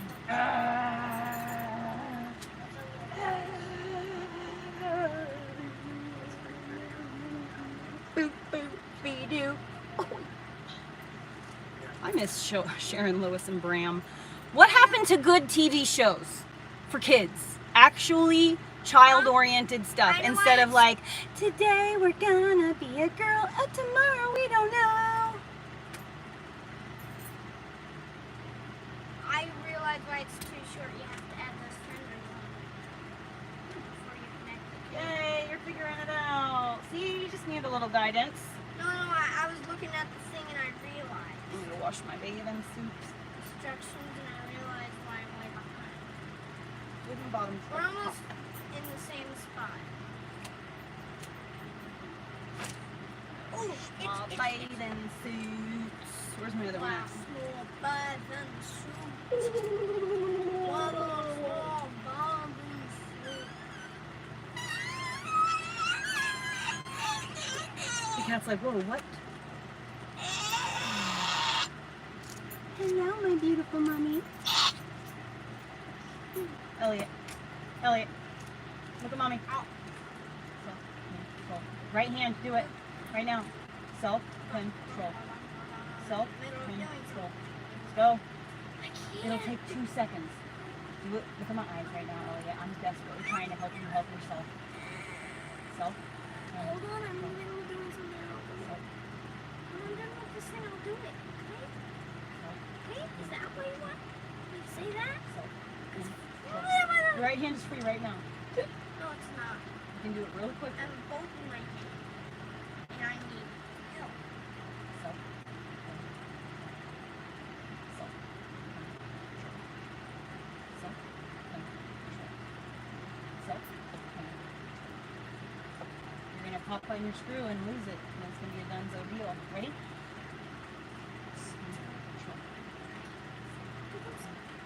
Just hear it in your head. Self.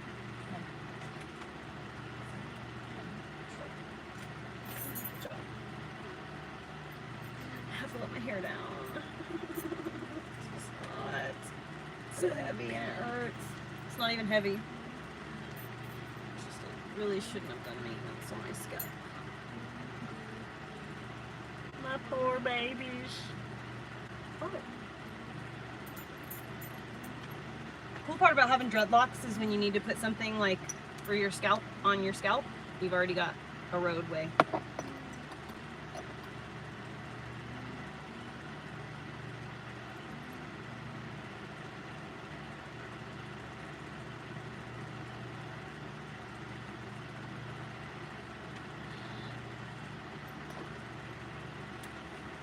This is really difficult doing it the way you told me And what's that way? Mm. to.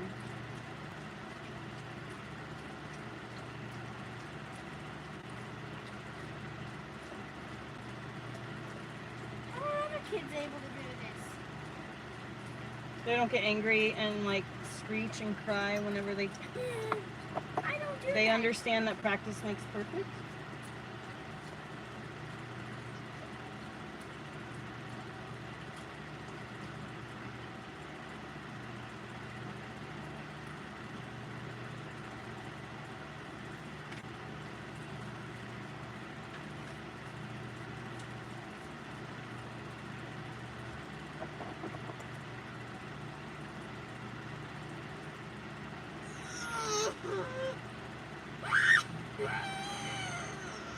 Like I was saying, I got this whole dumb thing upside down.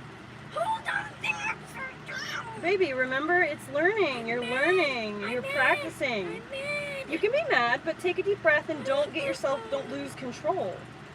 How you react, like life is always gonna happen, baby. Now I can't even do Oh my gosh, baby, life is always gonna happen. I'm frustrated right now. You're allowed to be. It's how you react. Look, this dumb thing keeps going upside down, right side up, upside down, right side up, upside down, right side up. Oh, nope, you're wrong. It's upside down. Ugh. Keep being dumb.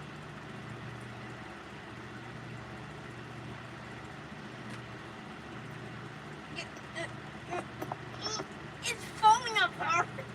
But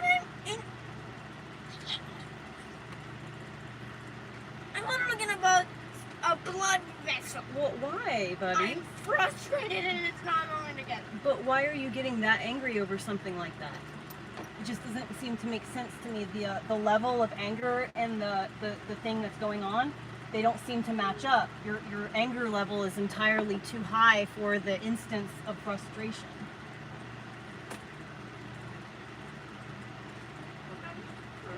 Baby, you're allowed to be frustrated, honey. You're super duper allowed to have frustrating moments, and you're allowed to express Now I them. don't even know how this dang thing goes. Why don't you take another a moment to walk away? Or how about we just put it away and take it to Daddy's tomorrow? Do that.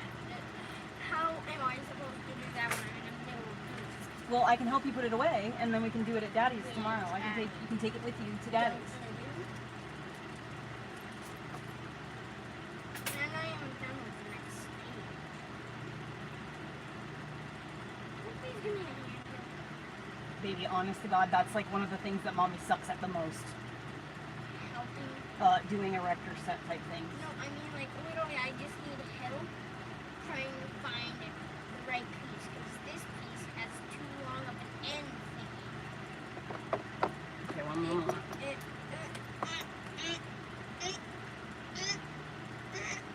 And now this thing is way too loose. Can you give me a minute and then I can help you?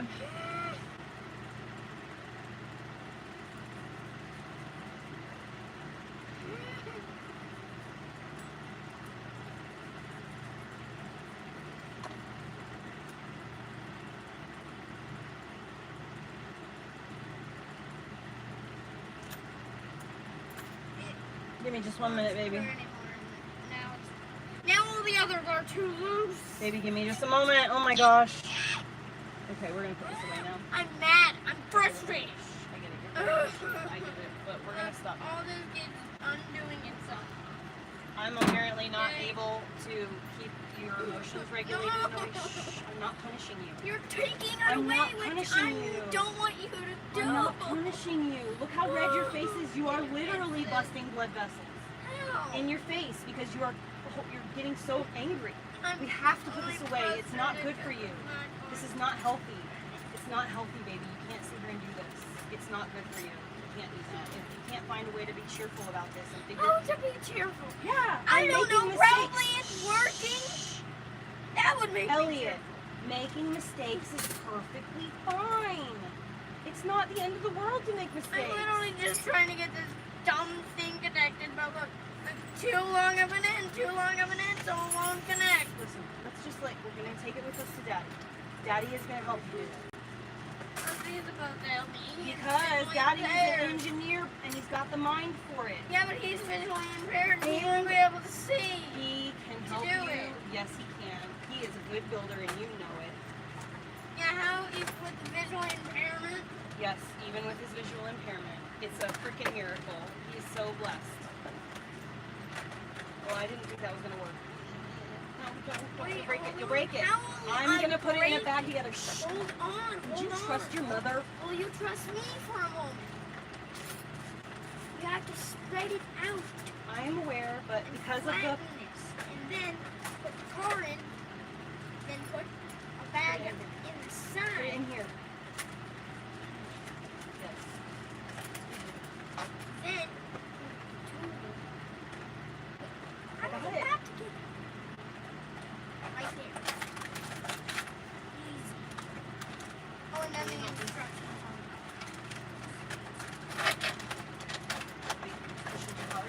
Pushing too hard. I'm not pushing too hard. I'm not pushing. I'm just pushing down. Underneath. Can you go underneath to help me in the box part? Grab the box part and pull it open.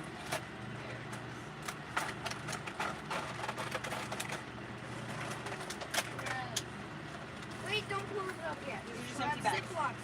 Yep, still have Ziplocs. Let me do this one. I'm gonna slide it in like this.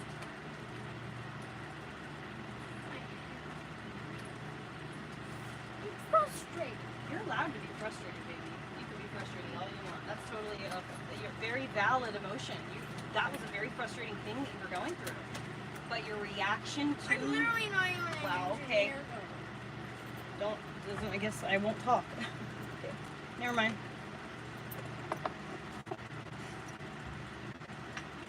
Sheesh kebabs.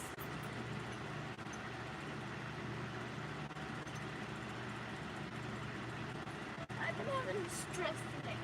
You've had a stressful day? Yeah. Playing with your friend all day? Not all Going day. on an adventure into town? Oh, playing with my Getting friend all day. to try out playing- his new camera the whole time in the grocery store and in the Which- not the grocery store, in the town while we were driving around and stuff? That's Yes. really was an awful day. You're right. What a terrible day. Look, I've been having like weird feelings. Like weird feelings. I mean, like when we were leaving, I had a headache. You are And I dehydrated. was nauseous. I have explained this to you. You need to drink water. that's right. If you would I listen didn't to me pause and drink this water, dumb thing. that wouldn't happen. You are in a hot environment, and you Are are stressed. susceptible to heat. I'm going to give you a drink, and I need you to chug it right now. And then I'm going to give you another one, and I'm going to need you to chug that.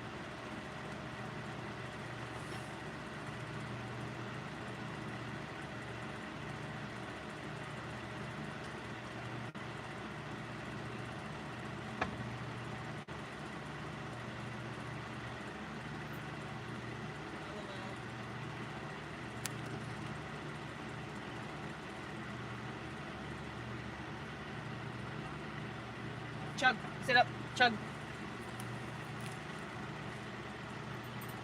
You're literally damaging your body. You're giving yourself heart palpitations. You're giving yourself hyperactivity. Your blood is literally thick. How can your heart pump blood in your body if it's sludge? You gotta thin your blood out with water.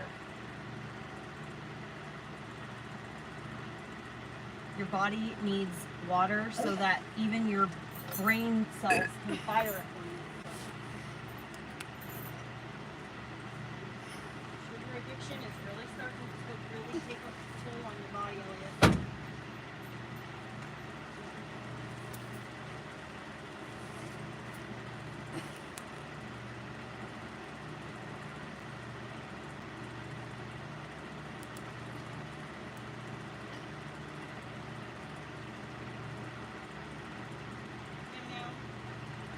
Mom, Or wet food. You're gonna have to wait till tomorrow.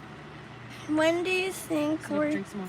when do you think that movie's gonna come out? Babe.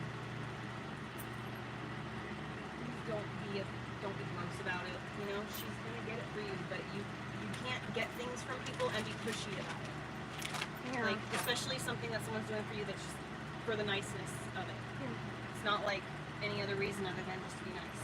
She's not making any money off of it. She's not like getting anything out of it. She's just doing it because she loves you.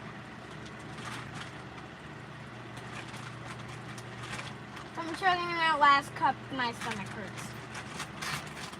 Okay.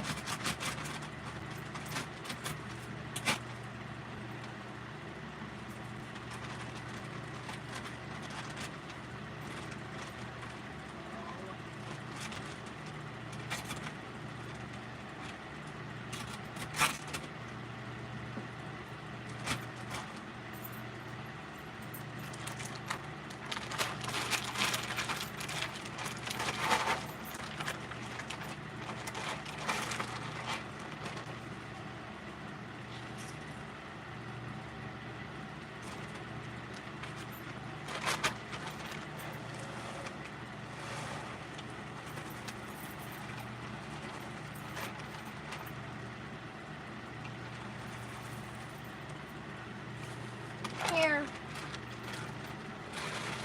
Here, Mom. You can see with your You have the eyeballs- demon eyes. You can see with your eyeballs that I'm in the middle of doing something. Come on now. I'm just there and say, Mom, like I'm. I think the cup just fell out. Oh, there we go. Do I need to take you to the emergency room right now? No. You need to stop. You're scaring me. You're scaring me. Like, big time. Seriously. You're scaring me. I'll Calm down. just do another goof. Okay, don't do that. Don't goof around like that. Not with everything that's going on right now. Especially how not well you've been feeling. Mom, I'm serious. Look at my eyes. the hottest. Do you understand that like my heart is racing right now? Guess what the Or hottest the crying is? wolf on me like that? Guess what the hottest is this week? And guess what the lowest is too? What? Guess. 60 and 90. The lowest is tomorrow at 55, and the highest on Thursday. What's the high tomorrow though? The high tomorrow at 91. 91. Yeah. What was the high today? 85. 85? Yeah. Nuh-uh. Yeah. It was 91 today. No, it was 98. It says 85 right here.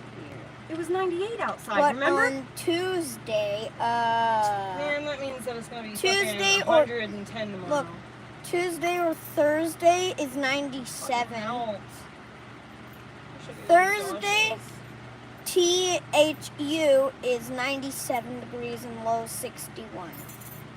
That's the highest low it gets this week.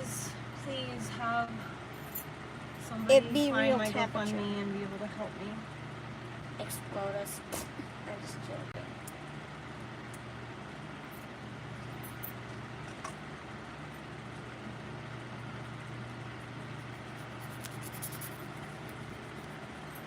One day, baby, I'm gonna get you out of this fucking woods situation.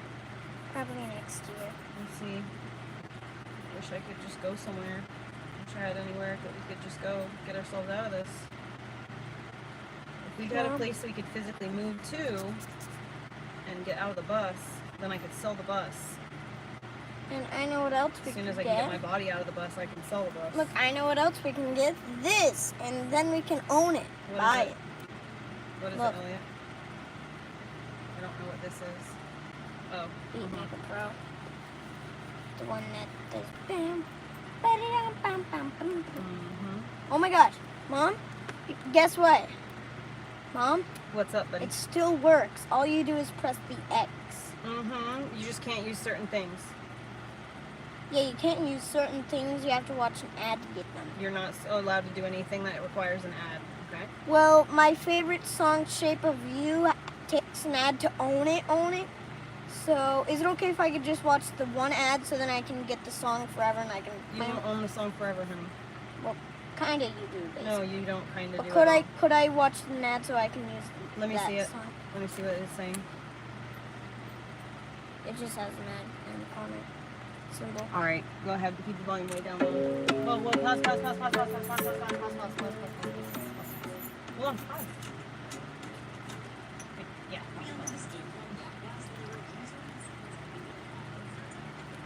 I will take the headphones too. Okay.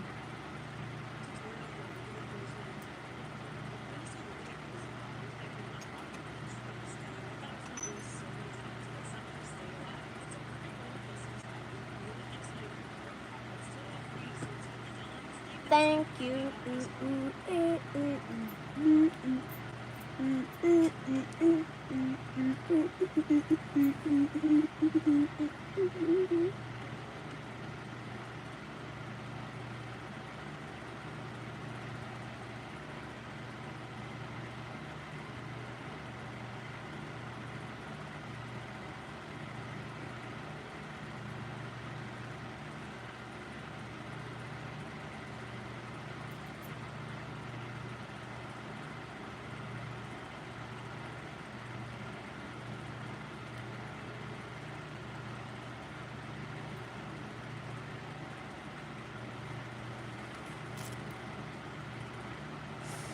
$57 1-star and done.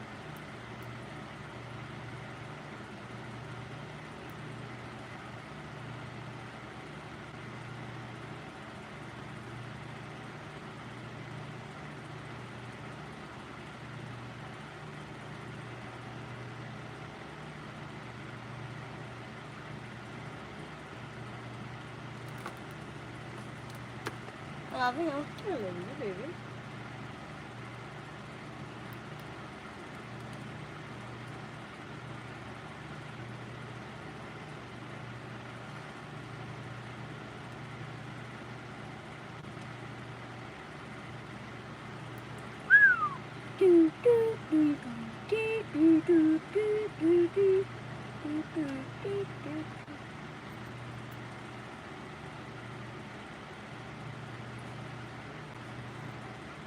Ooh.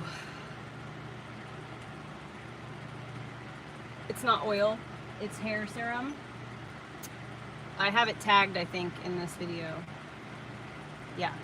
So, I'm trying this shit out. It's in the link you thingy. It's biotin and minoxidil growth serum. Stimulates natural hair growth, stronger, thicker, fuller hair. Treat damaged hair and all that jazz. Fortified and infused with oils, etc. etc.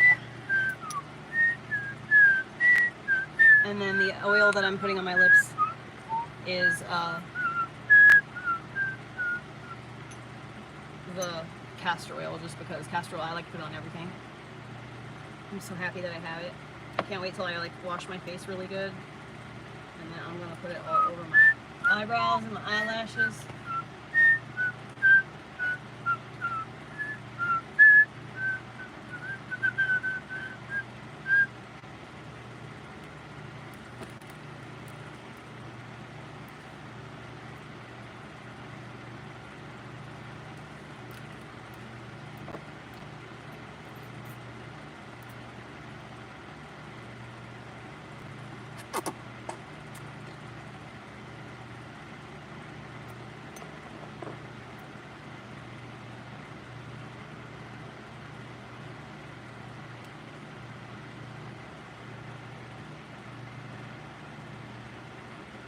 Oh my god, I literally can't see my eyelashes. I love you. And then you. Guess what I just played? What? It was lesson 3. Boop, boop, boop, boop, boop,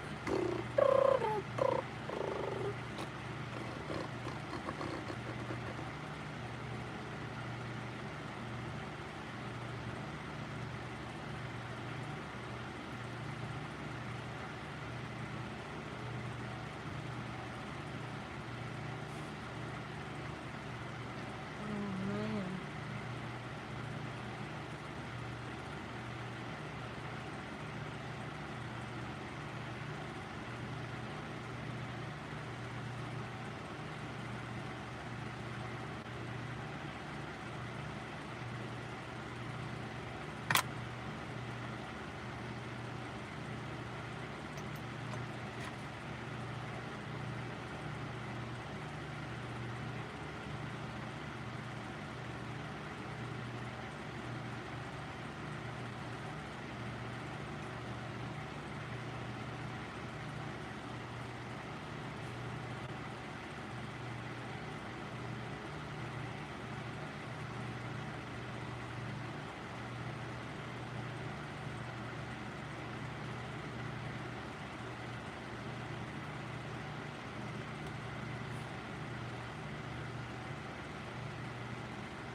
It's all up in my eyeballs.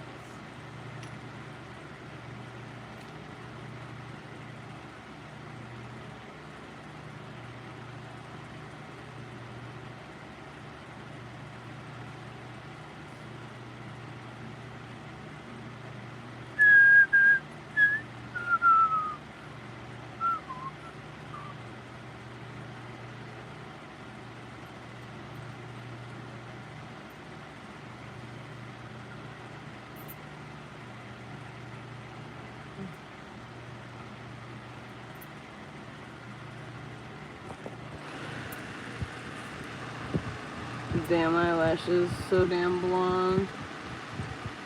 Can't be seen.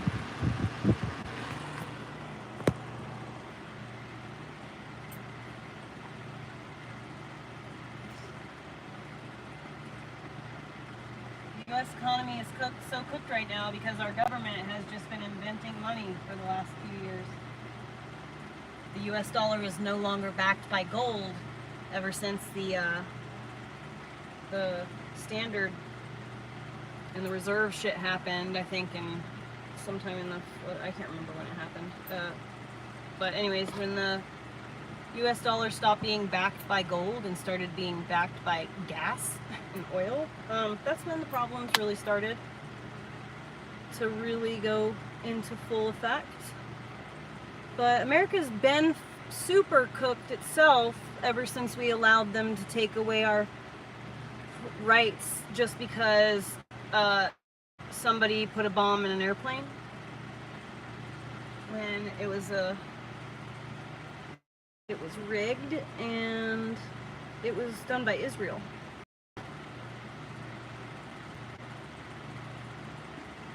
the U.S. knew that.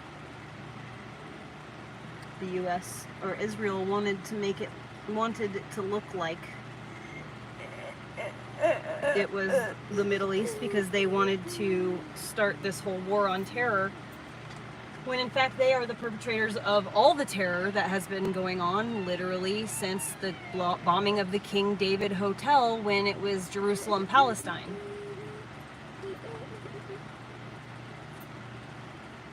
That was the first terror attack in modern history was by the Zionists, who are now the heads and state of Israel.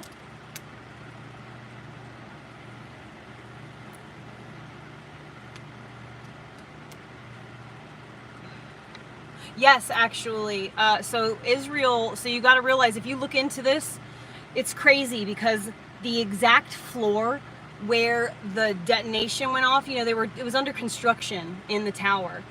And an art student group from Israel actually rented out that entire floor to do their art installation. They were gonna put like words on the side of the building in like whatever lights or something, like that was their art installation. So they had that entire floor fully under construction, like all the wall, it was like gutted and stuff. It was like to the beams. Isn't that interesting? They had access to the beams. Huh, strange.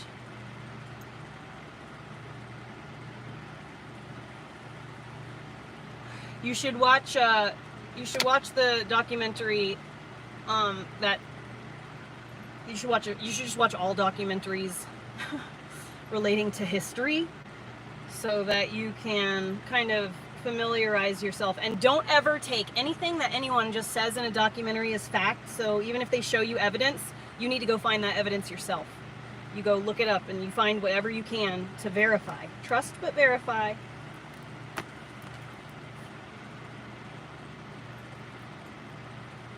Yep, yes, for real, tomfoolery, yes. Please go look it up. It's absolutely mind-boggling when you find out. And did you know the guy who, right before 9/11 happened, right, like, I mean, talking about like within a couple of months before that, a man bought the buildings, right, and he was going to flip them, but they found out that the buildings were full of asbestos. So in order to sell the buildings and make a profit, and this is New York, so they want to make a profit, it's the entire point, right?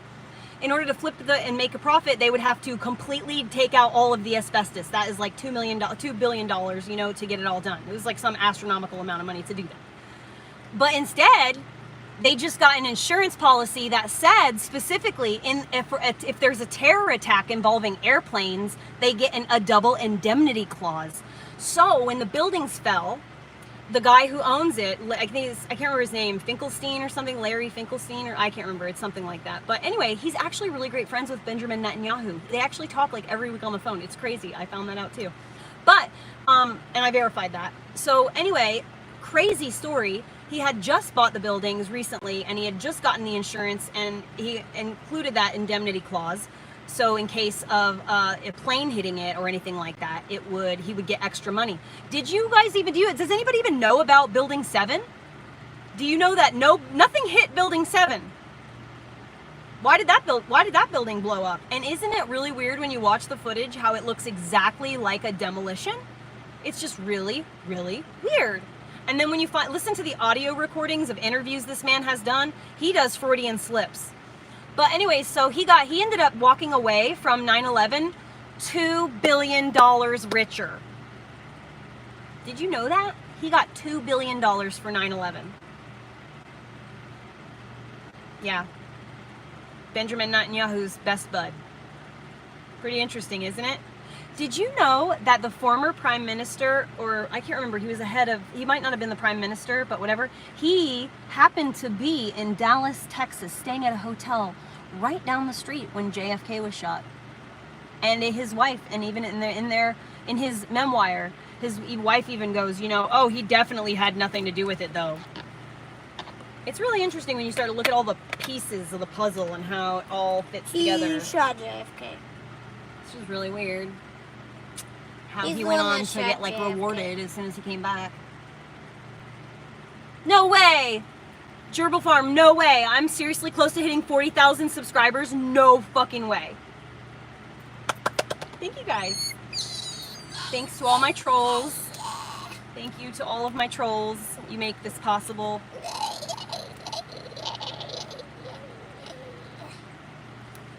I mean, if you vote for Trump, you're voting for Israel first. If you vote for Biden, Kamala, Newsom, If you vote for Obama, us, you win 1,000. Clinton, Minus 1,000. you're gonna be voting for Israel. If you If vote you for vote for- RFK Jr., you're gonna be voting for Israel. If you vote for us, you get minus $1 billion. You know, we're kind of at this For place everybody. where there's just, we're damned if we do, we're damned if we don't. And you know what I'm gonna do? When I'm gonna do a write-in, Why the door just I'm shake? gonna, I don't know. I'm gonna do a write-in. I'm going to write Massey, Congressman Massey for president. I'm not voting for any of them.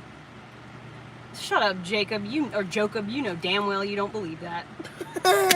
He's a Jacob and you said Jacob. Because he's a joke. Did you hear that Obama is the one who He's a called and Jew. told Biden, you're stepping down or Kamala is going to evoke the 25th Amendment on you? And Kamala was told that if she can be president, but if she doesn't get good numbers, they're going to kick her out. Obama told her that. It's all over the place right now.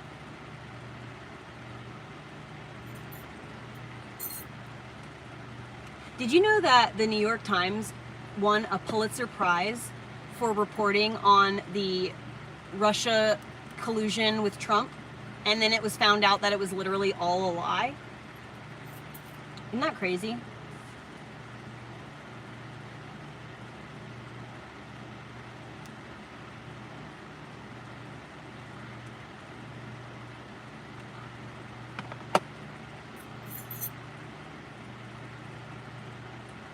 Yeah, RFK is.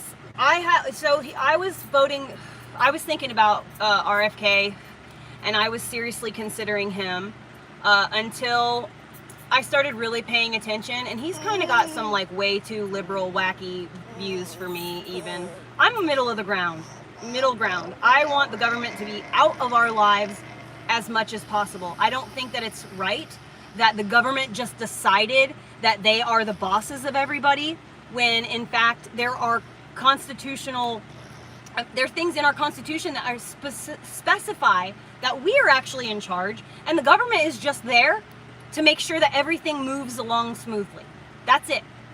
I don't remember signing a paper agreeing to give away my freedom for safety. I don't want that. I would rather live in an unsafe world if it meant that I have more freedom. I want to choose who I become. I want to choose where I go when I wake up, how I move my life. With freedom than a safe world without. That's right. So then we can have freedom to blow up the government. No. And then we can have all the good happen. No, you don't do this. So you don't fight fire with fire.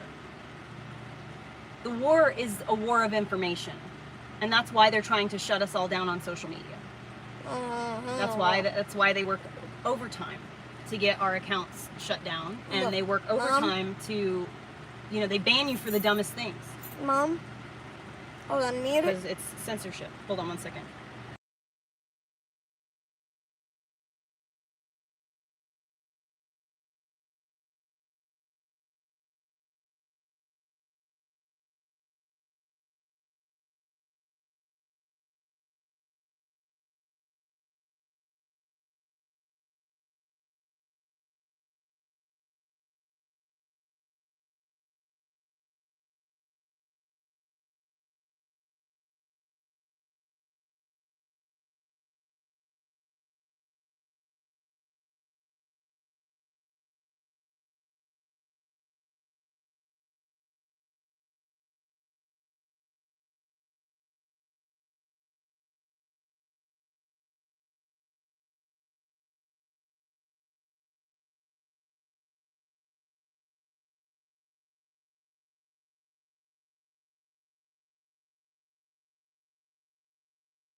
That's the point.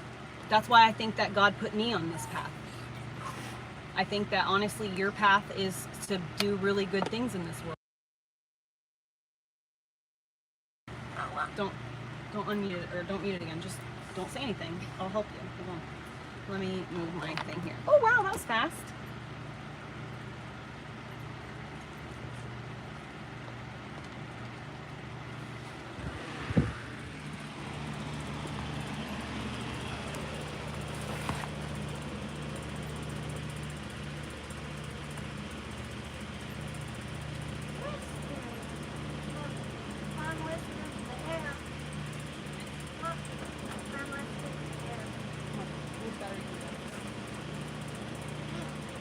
Why are you watching this? You're not supposed to be watching this. Supercar Blondie. You were supposed to be playing that game. Yeah, but I stopped playing the game because I got bored. I'm gonna have to go back and get the lights up. So just I was just about to say. Huh? hold on, babe. I'm watching Supercar Blondie because I want to right now. And right now I'm watching a video Yeah, get the of a car. Get the I'm telling you what I'm watching. get the toys off the floor over there. It's an old video she made about 2 years ago. Uh-huh. And it's about this car she looked at. It was kept from the inventor's own father. Oh, nuh-uh. He kept it from his own father, and he almost fainted when he saw it, his father. Oh, he like kept and it a it's secret? faster than a bullet train. Faster than a bullet train? How's that Yeah. even possible? I don't know, probably because it's a Pagani. Orly, who's been in this? What?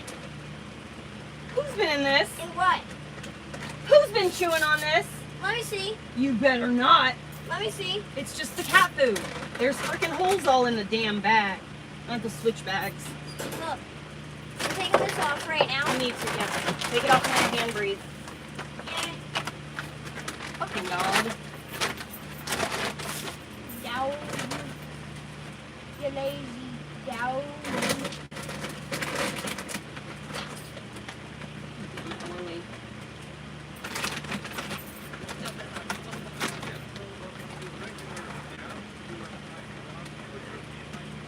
Oh, God. 1,280 horsepower.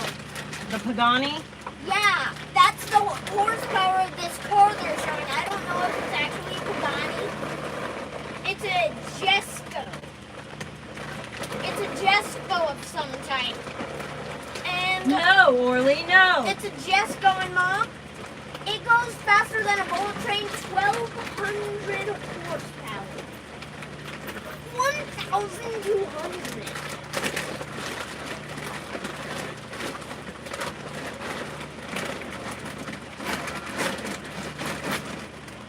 Orly, no. 1,600 horsepower in the version they have right there.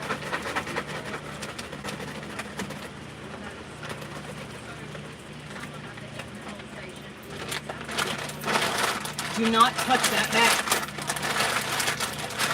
Oh, it smells me. Fucker, grow up. Ah, ah, ah.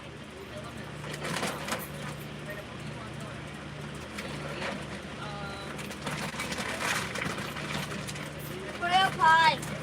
Yeah, I'm gonna.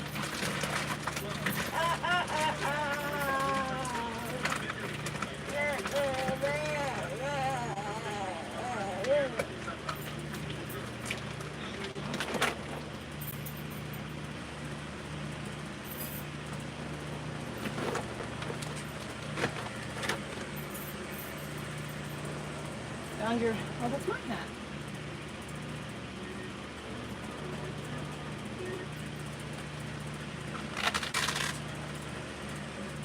One of my clients left this hat here, and it's already like, it's already cut to wear with dreadlocks. And I was like, dude, this is the first hat that I have been able to wear in so long. You know, I don't even know. Honestly, I had to look this up to even see what this meant. Like, I think a week ago when I decided to start wearing it because it was sunny.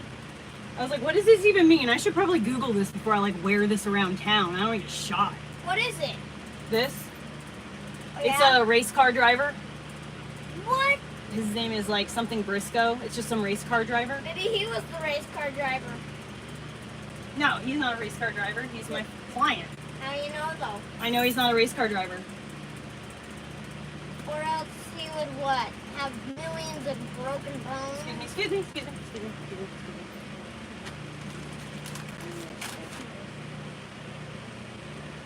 What are you doing? Oh. Huh? Nothing. Yeah. Thought it started my period.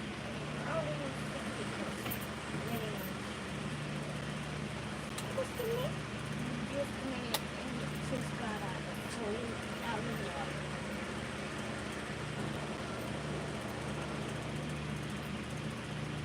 I do dreadlocks.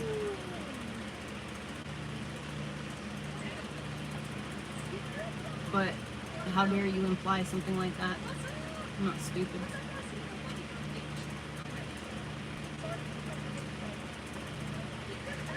Men are so gross, I swear to God. You're not doing men any, you're not doing your fellow man any favors being a creep as always.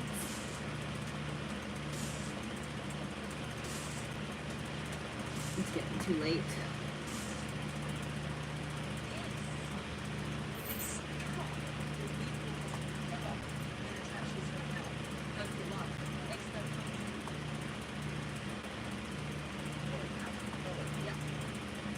Ha! 825,600. I don't even know if that's correct. I don't know the words of that song or exactly how many months or hours in a day or whatever that song is about.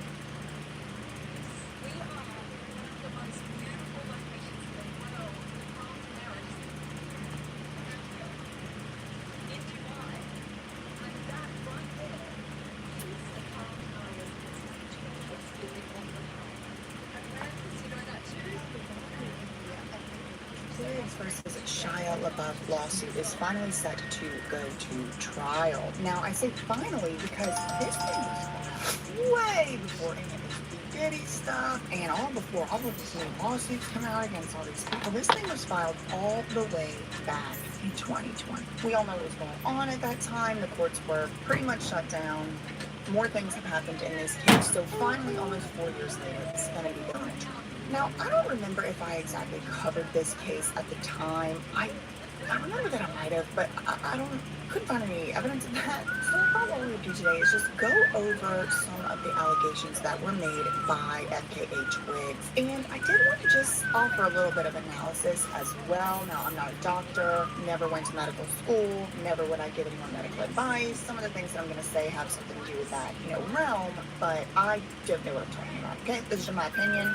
Don't listen to me. Okay. So, first thing I'll do, I'll just pull up the original complaint. I'm not a journalist, I just play one on YouTube. As you can see, like I said, it was filed It was the funniest thing. all the way back in 2020. Now, here are the things that FKA Twigs is suing for. FKA Twigs is a recording artist as well as an actress, and she did date Shia LaBeouf. Shia LaBeouf is also an actor, pretty much. I think that's all he does. I don't think he has music. Maybe he does. I don't know. But if you're not aware, this guy is weird. He has a weird reputation. He was a child star back in the early 2000s. Yes, Happy Distraction. Even Stevens. Who is Stevens? Is there a problem? If you want to know what my music tastes are, go and look at my playlist. I have the link tree or whatever in my YouTube description, but I have a couple of playlists up there just so you guys know what I listen to, because people kept asking what I was listening to. I was just commenting that We had burritos. Your favorite comment? That's my favorite comment too. And I think he played on some other stuff. And then he went on Oh, my to poor star in fucking some other scalp, dude, movies, it one of hurts them so much. including Transformers with Megan Fox, who he did also date. So he is very much so that sort of blueprint of child star to adult star train wreck. Unfortunately, that is a thing that happens. Now, while I definitely think that some of the allegations that are against him are absolutely abhorrent, and if he did do them, wow, he is a messed up individual, I think that none of this stuff happens falling off the coconut tree, if you know what I mean. This stuff can, I hesitate to say it can be explained by his past and his childhood, because it's, a lot of people go through a lot of stuff and they don't turn out to do the things that are alleged that he did. But y'all know I'm a very compassionate person, and I really do think about things from the perspective of pretty much, everybody in the situation. And it's giving, everybody was okay with this behavior until they weren't, kind of like bam. It's like, you'll see what I mean. So FKA Twigs, her birth name is Talia Barnett. And it says that she is suing for these things, you know, battery, ASSAULT, and then like intentional infliction of emotional distress. And she starts to outline some of the things that she went through in their relationship, according to her. Now, interestingly, she starts off her complaint, or I should say her lawyer, you know, her through her lawyer, she starts off the complaint by saying, Shia LaBeouf hurts women. Now, this actually is a quote. So I want to bring up an interview that Shia did about a year ago, almost 2 years ago. Next month will be 2 years. And in this interview, he repeatedly states that he hurts women. Let me show you what I mean. I'm on a spiritual growth path. I'm on an excavation. I'm picking it up, cleaning it up, putting it back. You know, I didn't just hurt that woman. The kind of shame my wife has to walk around with, you know, Now, for me, it's kind of hard to keep up with what the timeline is doing. Because this says that it was aired in 2022. I don't know if this is the second one he did. I really don't know. But I don't know how she could have said, I hurt women. It's almost like he admitted it. It's like after she said it in the lawsuit, then he said it on this podcast, or maybe he said it before. If y'all know the timeline, let me know. Fill it in down below. But he also says it somewhere else. And this is the kind of like infamous I hurt women quote that keeps getting quoted around. you know, I wanted to air it out and talk about specifics. And, like, none of it really matters. You know, I hurt that woman, you know, and in the process of doing that, I hurt many other people. And many other people before that woman. And I was a pleasure-seeking, selfish, self-centered, Okay, so he didn't say I hurt women. inconsiderate, fearful human being. And I was operating on a survival instinct. I wasn't operating as a friend. I didn't actually, all my loves and friendships were transactional. And not only did I hurt that woman, I hurt many other women in the No, process. he said people. He didn't people say, in the yeah, process. okay. So again, I'm not sure mean- if he's doubling down and saying, yep, she's right. And what she said in her lawsuit, I did hurt her, yes Gotta I get the did. exact Or verbiage this was though, right? filmed before and this is just a replay. Yeah, I I'm got really right, not 'cause I sure, put it on but subscriber-only regardless, we do have clips of Shia seemingly openly admitting, yeah, I hurt that woman, I hurt women, I hurt people. So the lawsuit, I mean, it's going to be hard for him to argue against that quote. So then, of course, the lawsuit obviously goes on. That's only the first sentence. He uses them. He abuses them, meaning women, both physically and mentally. He is dangerous. For too long, LaBeouf has sought to excuse his reprehensible actions as the eccentricities of a free-thinking artist. Even though his history of violent behavior has been well documented, many in the media have treated LaBeouf as a harmless figure for Clean fun, bangs which has and helped looks so enable greasy him to now, perpetuate the whatever. cycle of abuse of women over the years. It's not a spider web, and I got it when I was like 39, I think, 30, no, not for personal gain, 37 or but to 38. set the record straight. Well, girl, I mean, there was cheaper Like 2 ways years to do ago, that 3 in years the ago. video. And to help ensure that no more women must undergo the abuse that Shia LaBeouf has inflicted on his prior romantic partners. The days in which Shia LaBeouf can mistreat and harm women with impunity are over. So then it gets into how they met. She says that she met him while they were filming the motion picture called Honey Boy. And, oh man, y'all, I'm like actually a little bit emotionally messed up about doing some of the research. I did research for maybe 30 minutes before this video, just kind of getting things in order. And Honey Boy was filmed in, I think, 2018. So if you will recall, back in 2014, Shia LaBeouf did this very intense Marina Abramovich inspired art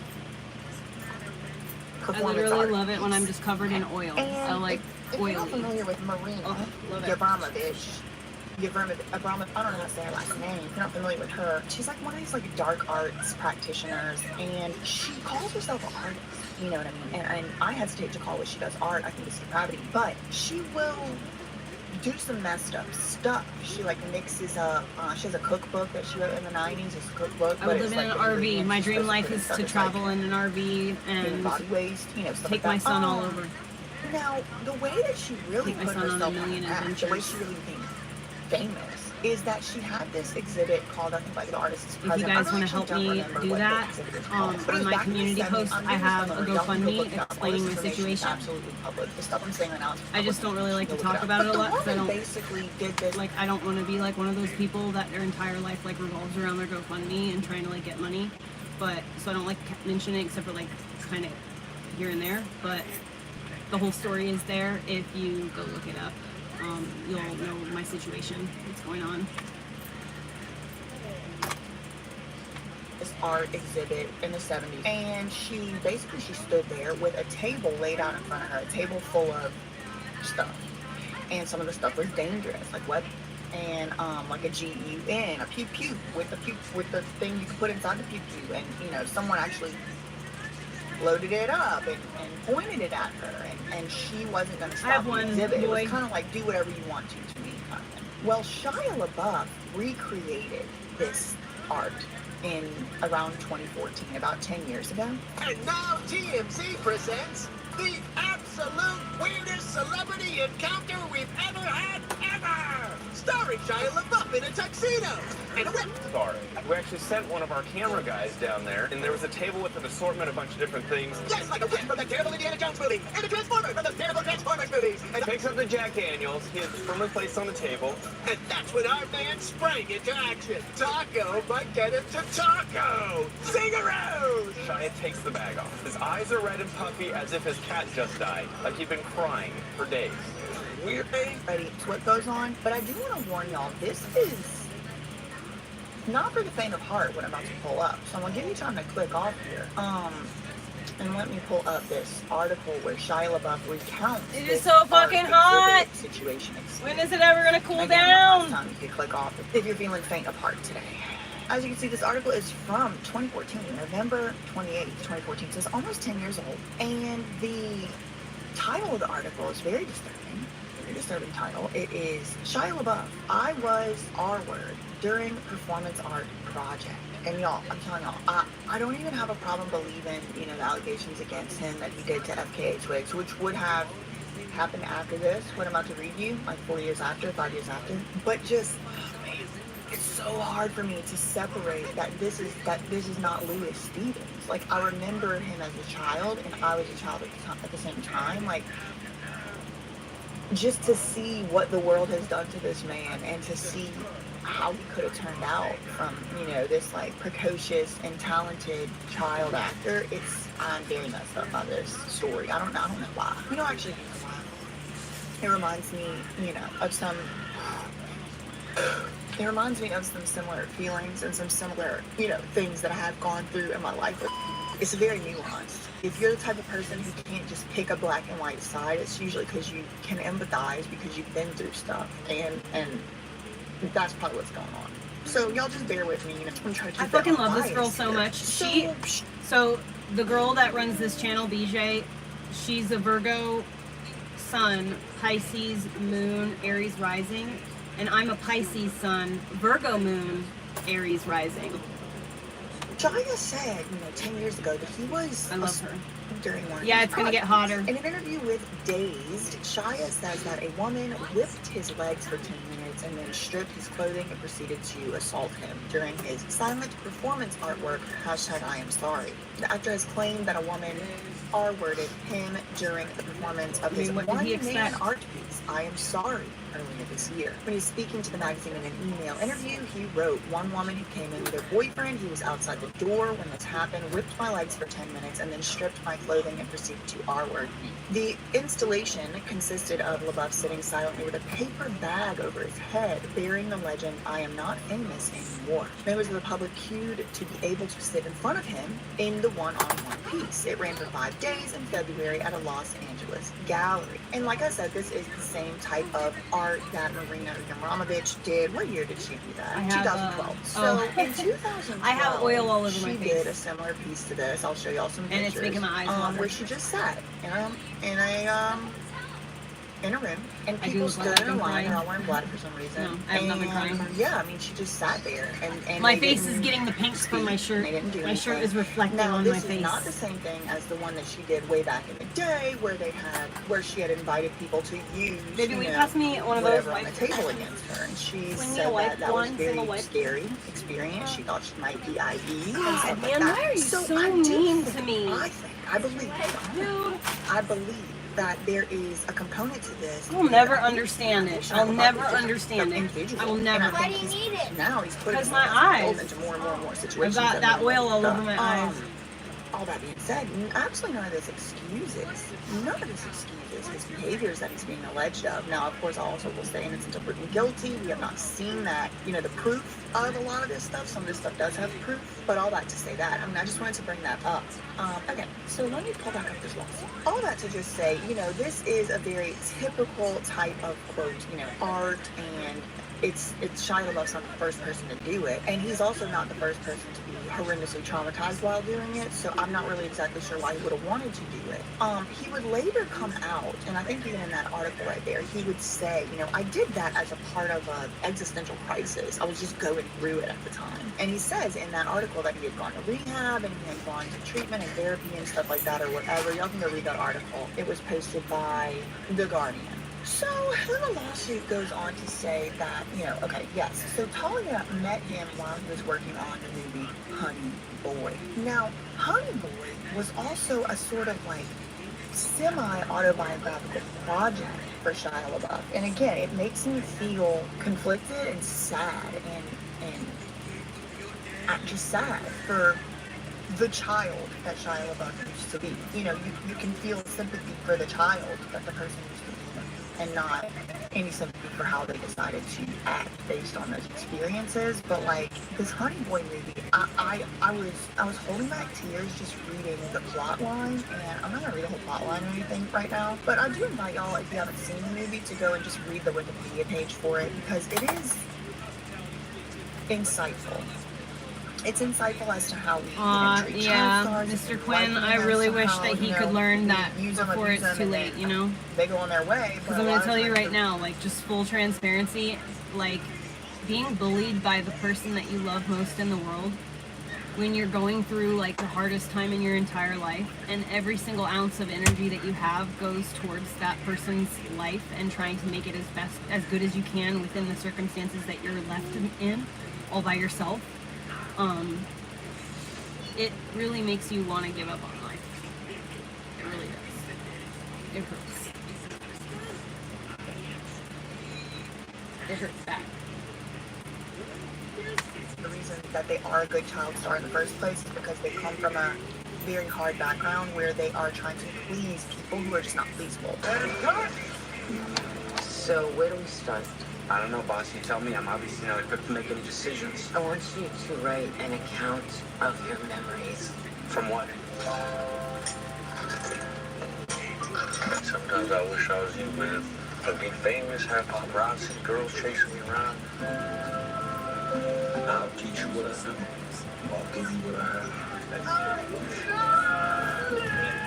Trust me, I need to help your father. But I know you got what it takes. You're a star, and I know it. That's why I'm here. I'm your cheerleader, honey boy. You trust me? Yeah. Good take, good take. Good job, everybody. Come here. Walk on water until someone tells you that you don't know how to. You don't listen. That's your problem. Hang yourself there. I'm doing you a favor. You're doing me a favor? Who else is going to give a felon a job? I don't like you talking to me like I work for you. Like You work for me, I'm your boss. I don't have to be here. I could be gone in a second. You come from good people who were hurting and didn't know what to do, so they drank a lot. The only thing my father gave me that was of any value is pain.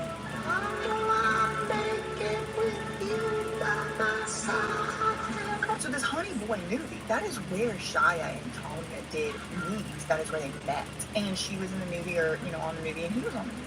Well, in this movie, it's I'm gonna turn this off as soon as this video goes off. Basically very interested and making money off of the son, who's a child actor, and all kind of calamity ensues, and then they have a very bad relationship, and there's substances involved, and just sad, just super sad. And the fact that everyone admits that it's supposed to be somewhat based off Shia LaBeouf's life, it made me feel sad for the child Shia LaBeouf, and it kind of explains how he might would have turned out pretty effed up. Now, does not explain how he would take that effed up and then go do stuff mean to people, because a lot of people are abused, a lot of people have bad childhoods, and they don't do this. I'm not excusing his behaviors. I truly am not. He should not do this stuff. And it sounds like he knows that too. I mean, based on that interview we just saw.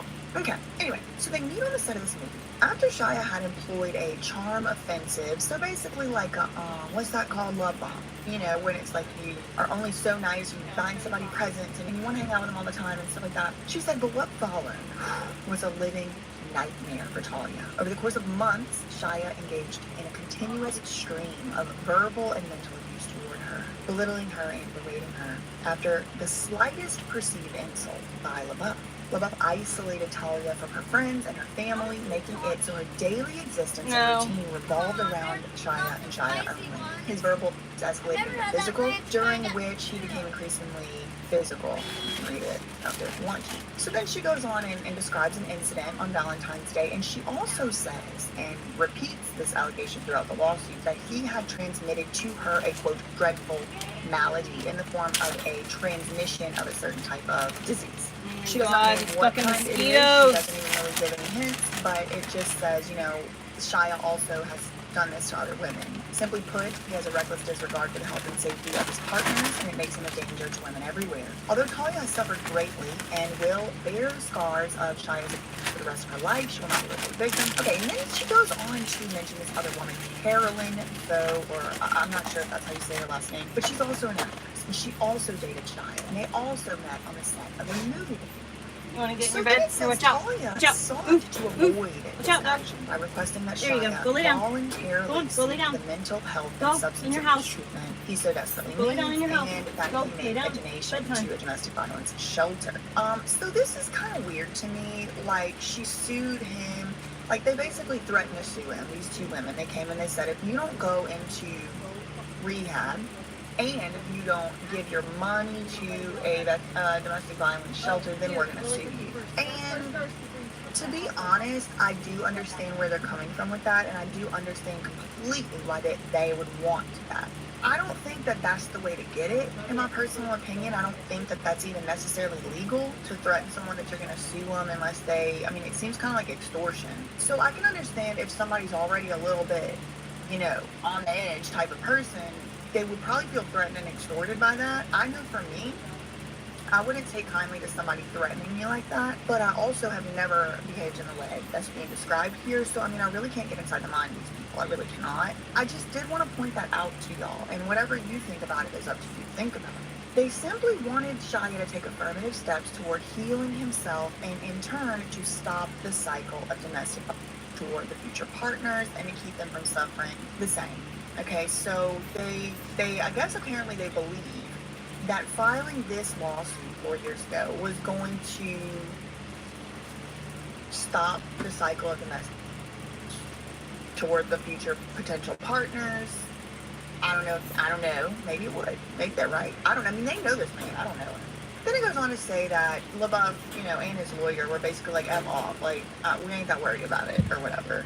Which, I don't know if that's true. I don't have an opinion on it. Just kind of, I don't know what it is. It also says, in his effort to intimidate Talia, Shia engaged Talia's former assistant, a woman by the name of Noelle Riley, into improperly providing him, Shia, with private and confidential information about Talia. So Shia apparently has now teamed up with his former assistant, who was Twiggs' assistant, and then stops being Twiggs' assistant because she had allegedly stolen from her, and then teams up with Twiggs' ex, Shia, to, I don't know, intimidate her into not filing this lawsuit. When shooting the picture wrapped, that's when they began dating. Then they end up moving in together within just a couple of weeks. He's, you know, love bombing, professing his love for her within just a week of dating, maybe 2 weeks. Which, if you've been in enough of this type of relationships, you know, like, there's no way you love me. You don't know me. You can't love me. You just can't. Maybe you have some love for me. Maybe you would do some crazy stuff for me, but, like, that's not the same thing as love. You know what I mean? But you really do have to sometimes go through this stuff on your own to be able to see it. You do. Sometimes you don't. There's people that do. So he was just pretty nice in the beginning. Beginning in October 2018, he convinced her to live with him, and then that's whenever all hell broke loose. There was frequent rage and bouts of jealousy toward her on a continual basis, including about her ex. Robert Pattinson, who I think she had been with for a long time. He accused Talia of rushing him into a relationship, despite the fact that Talia says that he was the one that kind of rushed the whole thing. He would escalate the most inconsequential disagreements. He would want to stay up all night arguing, it says to apocalyptic levels, forcing Twigs to stay up all night while he verbally berated her for hours on end about her supposed lack of taste. He would take something as innocent as Talia kissing another man on the cheek in a music video, or being polite to a waiter, as nothing less than a betrayal, an assault on his manhood, and an existential threat to their relationship. Okay, this is what inspired me to make this whole video, is this part right here. So listen carefully to this. LaBeouf suffered recurring periods of delusions, wherein he armed himself on the belief that gangsters were going to break down his door at any moment, going so far as to sleep with the firearms. Talia would be trapped in the bedroom for hours at a time without the ability to even get up or go to the bathroom for fear she would be unalived by Shia if he were to wake up. The relentless mental and verbal harassment and mistreatment eventually turned into physical. He committed physical acts against her on multiple occasions, each resulting in injuries, not the least of which was his knowing transmission of the malady, which has, quote, forever altered the course of her life. While she was living with LaBeouf at his home in LA, she remained in constant fear due to the threatening presence of loaded Second Amendment devices throughout Shia's home.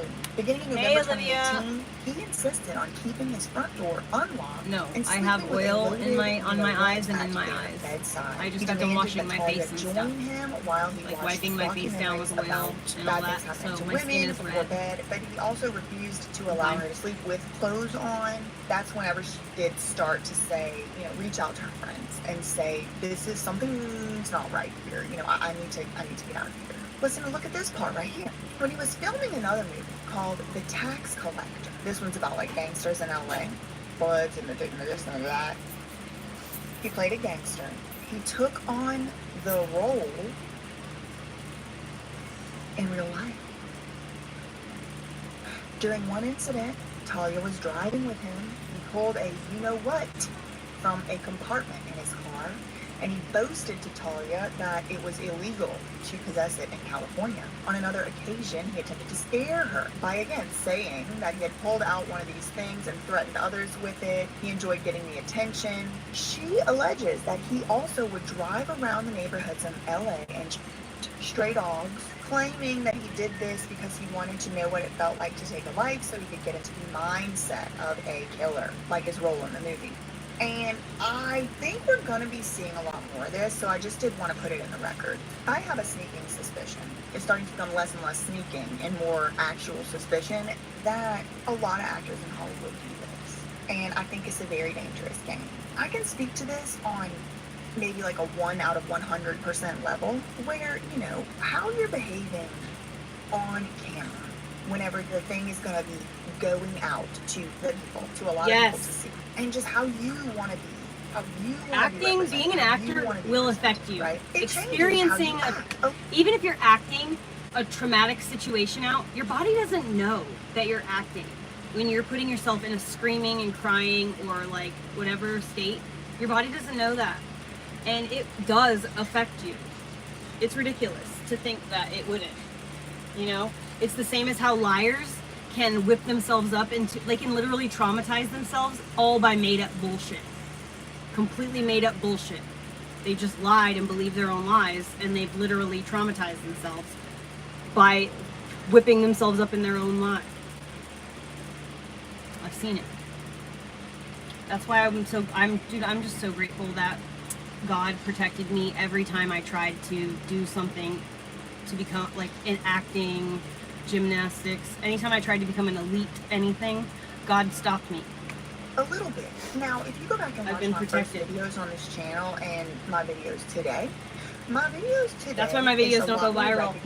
And only I have like, and frankly, I would like smaller to get to audience. Whereas I'm acting the same everywhere, no matter what. I don't want to feel like I'm acting. I want to be being true to me and true to myself. And it's a journey to do that whenever you've spent your entire life trying to act how other people want you to act, to get their approval and to get their acceptance. Whenever you finally say no more, I'm going to just be what I want to be, who I want to be, and who I actually am, then, it's a process. So that's just my own, personal journey of it. But I'm not an actor. I'm not an actor. There's people who audition for roles and pretend to be other people. It's way beyond just kind of putting on a certain code switch for a YouTube video. It's pretending to be other people.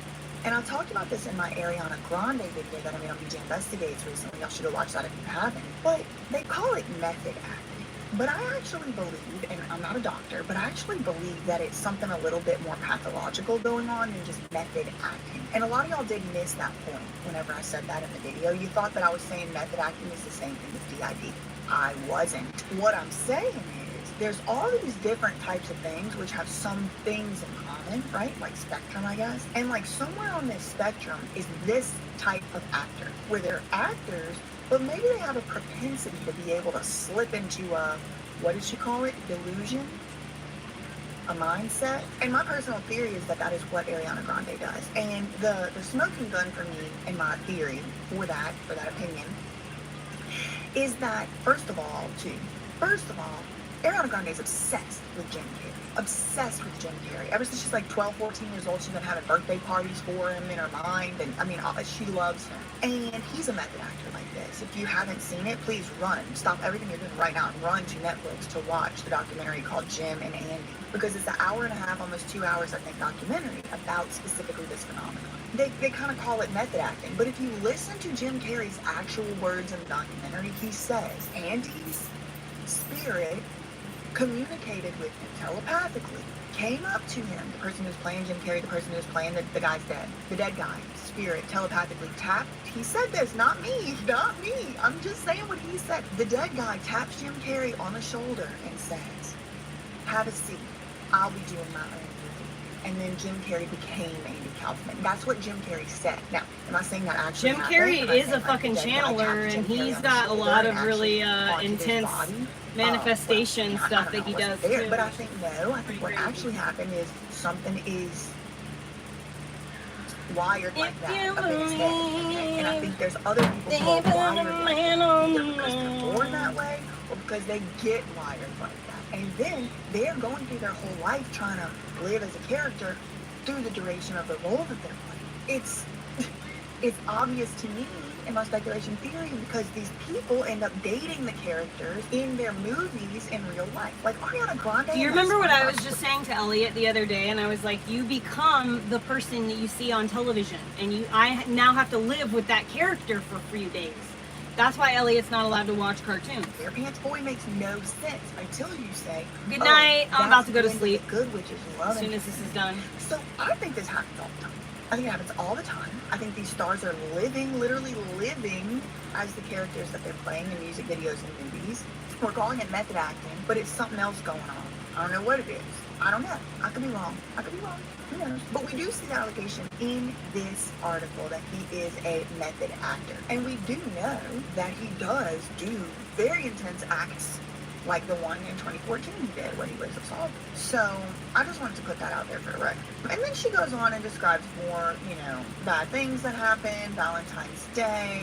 He would put her in very dangerous situations, driving manically, removing the seatbelt, threatening to crash. He would black out. He would forget these incidents. Talia starts to reach out to people and ask for help at this point as she decides to plan her escape. In March, she was trying to escape from this ABUSE. She began packing her bags, but he caught her. And then there was a violent incident.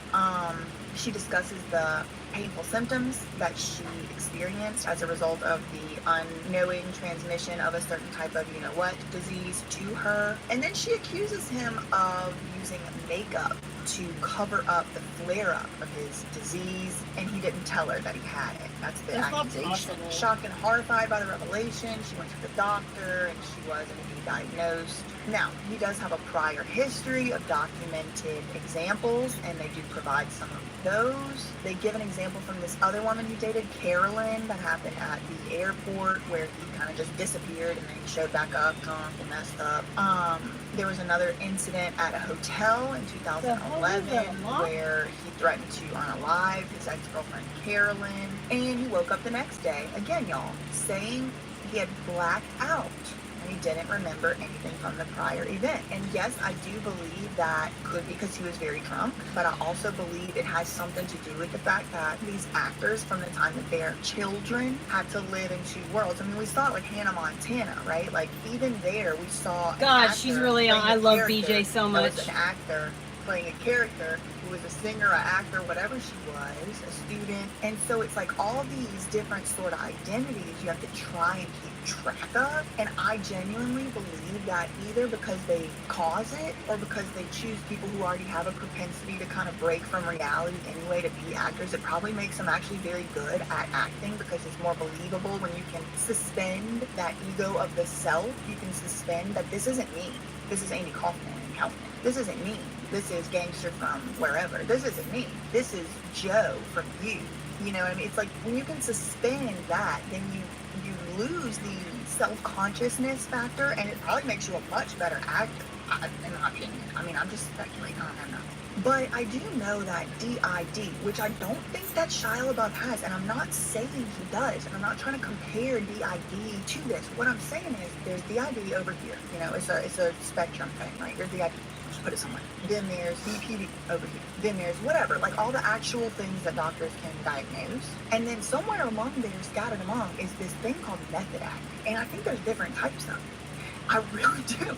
I think that you could call the method acting something else and still get away with it, because it does still seem to come along with this blacking out and just not like it's just blacking out. I'm not a doctor, I don't know. So yeah, then they go on to talk about his history. She talks about that assistant being, you know, not credible, essentially. The assistant had like basically tried to sell some of Twigs' stuff, and then Twigs busted her, and now she, you know, turned against her basically. You can't trust these assistants, I'll tell you that. She talks about the assistant and Shia, the ex-assistant and Shia perhaps working together to plant some type of evidence, some fake evidence, or to lie if it ever did come to court. She just, you know, she says, I don't really care about money. Like, yeah, I'll sue him for money, but I'm going to probably just donate most of it to a shelter or, you know, something to help victims. I do feel for her that she had to go through this. I don't think anybody should have to go through this. But I do think that this is a dark underbelly of Hollywood. I think that a lot of these people are messed up in that type of way, and I think that they do abuse people because of it. And I think that these propensities to break from reality and pretend to be someone else is all fine and good for the industry that's making money off these people, for the fans that are deriving some type of enjoyment off these people. But it has been high time, I mean, for probably 100 years, to really examine if the benefit to society by allowing these people to just kind of like chase that propensity all the way to the maximal conclusion, if the benefit to us as a people, I don't like as a watching society, movies for this reason. Comes anywhere near the harm to us.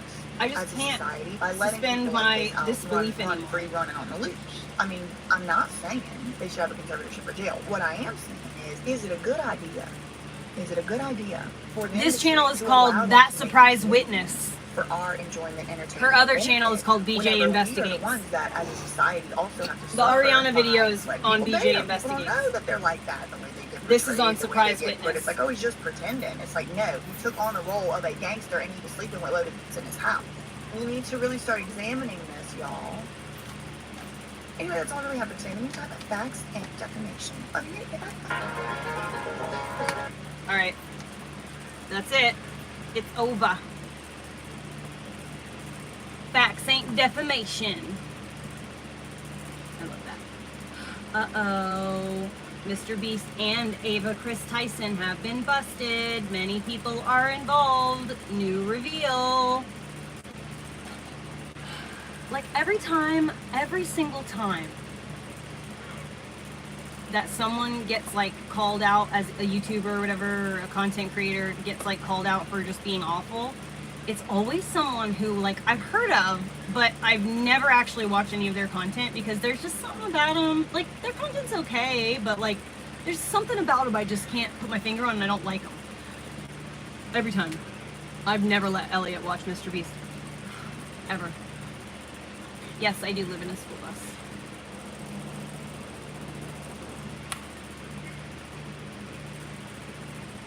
No, you're right though, because she has like 4 channels though, Carrie. So it's not like, you know. Yes, DJ, it is.